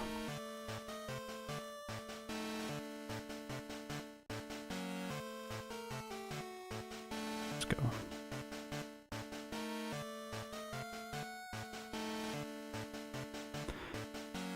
Okay.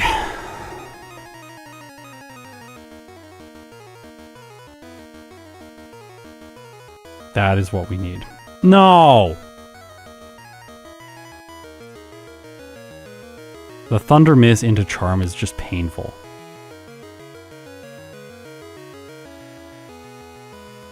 Okay, you can miss next turn. Yep.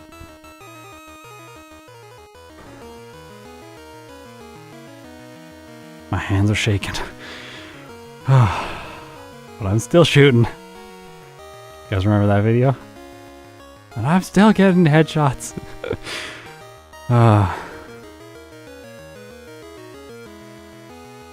Come on. Come on. Alright, if we don't KO, we have to protect. Okay.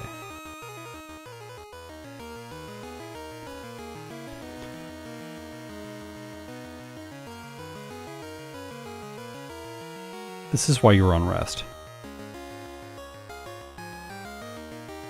Oh, I should have known. But, yeah. If I haven't proven my case about the rest set being superior to the mirror coat set here,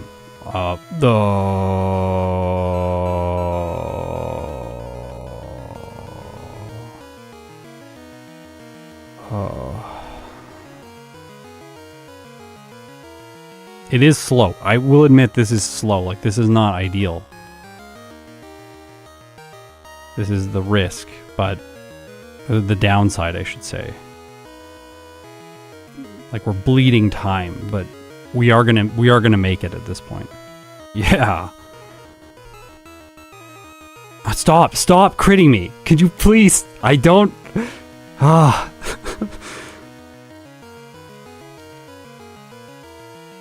I did try teaching it there and using it on the Charizard. No.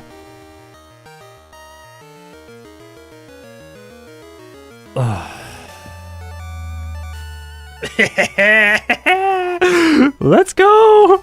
We did it under 110. Alright. I was wrong.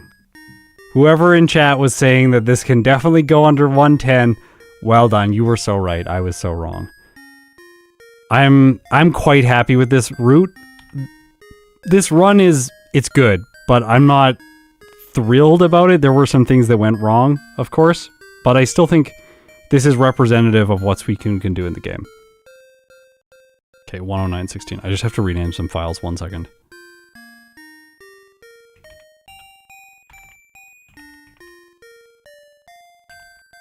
And I always forget the number if I don't do it right away.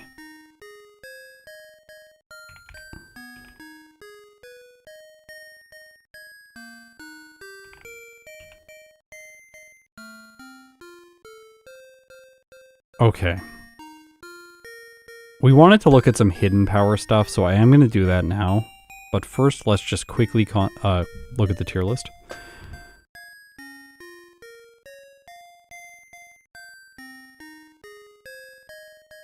Because this is a live software, I can just simply do this here.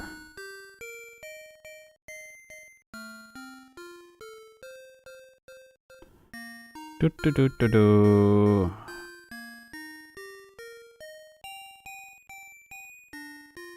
Where is it? Suicune, where are you? There. Alright, so it moves up into the S tier right now, right behind Raichu and ahead of Pinsir. This is pretty good. It's pretty good. But it's no for Alligator, right?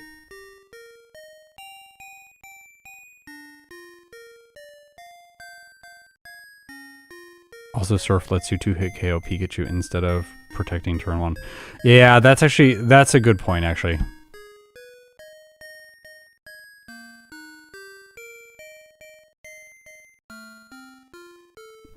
Like, that is, I don't know. I personally, I don't think I'd ever play it that way. Crystal is such a long game that I don't really like losing on red. I would prefer to just sacrifice like 30 seconds and go to Blackthorn City and get rid of Surf and then teach Rest. I don't really want to play red without Rest because I would have lost here if I didn't have Rest. And that would not have felt good. But I think if you want to do this run like a million times, probably you wanna for best time you could Surf the Pikachu, knock it out in 2 hits. Because if you're under the damage that the Venusaur needs to Sunny Day you, then that works. Is Mewtwo planned? Yeah, eventually. Just like Yellow. All right, let's look at some hidden power electric.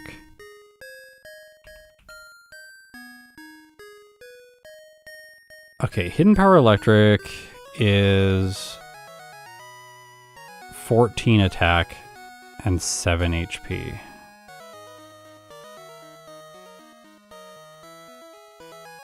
Ooh, we get. You see this damage range here? 106? That gets juicy.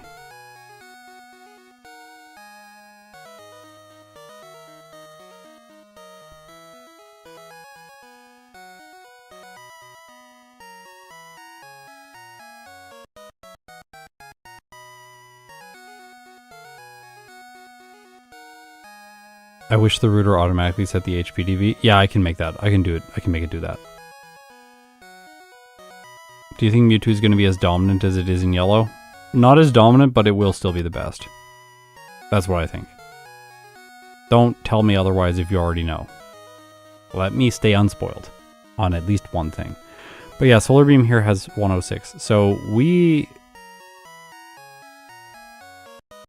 yeah, it's a lot easier to run Mirror Coat stuff here because we don't mess up the Solar Beam range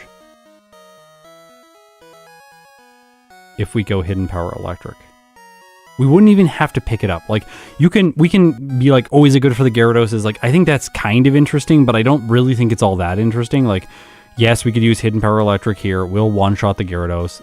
Great, we can put it in the place of Bite, like, whatever. We can go back, we can use it on Lance's Gyarados for a one-hit, like, that'll be fine. I guess Hidden Power Electric would be good for Pryce, probably. It'll speed this fight up a little bit.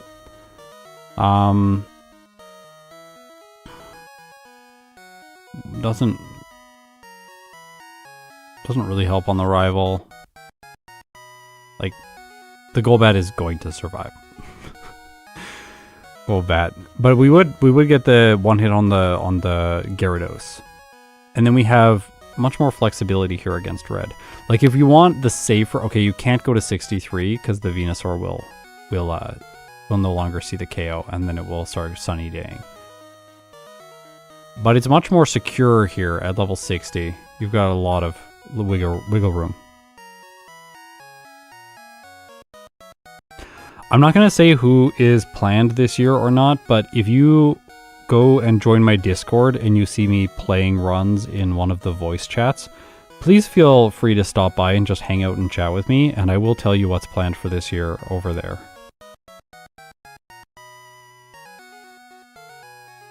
It's worth it for blue since we buy Protect anyway. Oh, yeah, that makes sense actually. We could just buy the Hidden Power TM at the same time that we buy Protect, and that will be faster because the full restores on the Gyarados are slow, unless we crit. Who do you think will be the best Pokemon in Johto?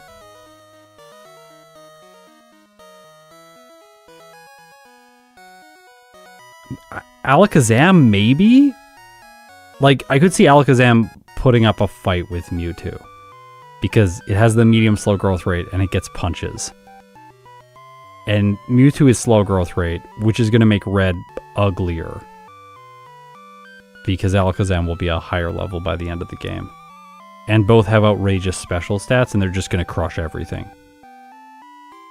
So, right now, if I had to guess, like, Gengar has too many weird type problems. I can definitely get a better result than I have with Gengar currently, but, like, Gengar has too many weird type problems to really put up a fight with those two. And then off the top of my head, I can't think of any other Pokemon that are going to be extremely dominant. Yeah, I think that you could revisit Mirror Coat at level 61 here because we don't have as much problems for the Venusaur. Like, we can just set up to full because it's going to keep Solar Beaming, and that's fine. I actually think that's probably the faster strategy because the rare candy in Vermilion City only costs like 10 seconds. So just get that. Then, like, Hidden Power Electric for the Gyarados on Blue's team. And after Hidden Power Electric on the Gyarados, like... Then for red, just 2 candies, level 61. Mirror Coat in the place of Rest. Like, we don't even need to get Rest, just Unlearn Surf, then candies. Mirror Coat will automatically get taught, which saves some time. Don't need to pick up Rest at all. I think the best is Surf, not Mirror Coat. If we're going to drop Rest, let's skip Blackthorn. Maybe... Yeah, yeah.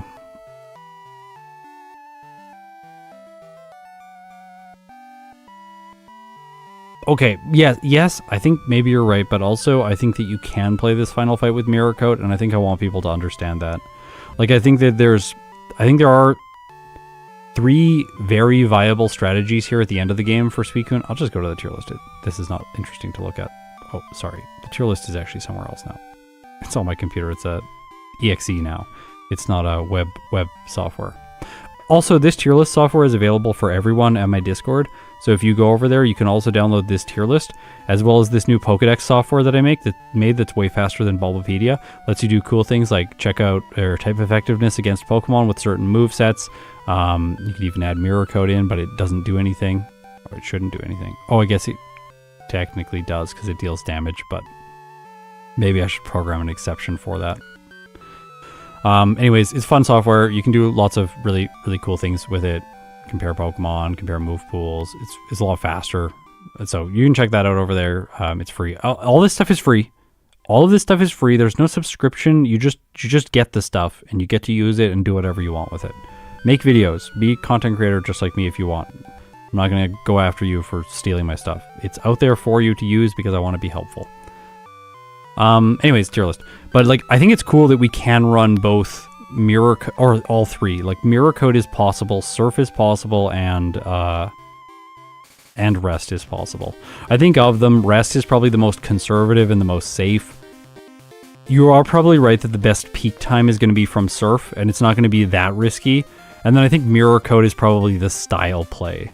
Like, if you really want to do something that feels unique, using the Mirror Coat strategy at the end is very unique.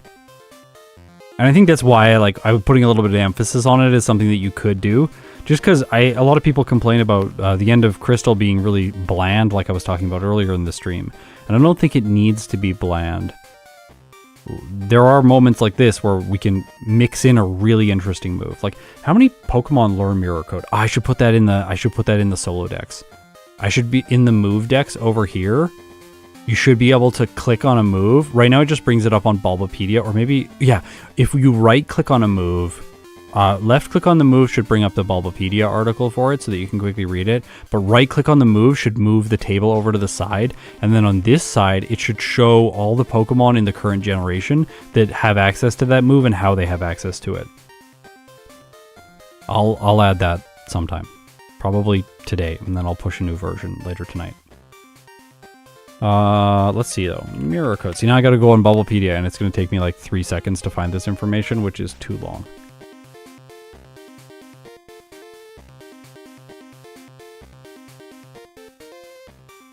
Mirror Coat in Generation Voltorb and Electrode. I didn't expect that. There are only 5 species with this. Voltorb, Electrode, Wobbuffet, Corsola, and Suicune. See, that's why it's like, if you can mix it in and get it into a video, for me, it's like, I feel like it's a win. Just because I really like using unique moves when I can use them. And when they make sense. It's nice that I don't just like using them, I like using them when they make sense. And I think in this case, it's like, it almost makes sense, which is a bit painful.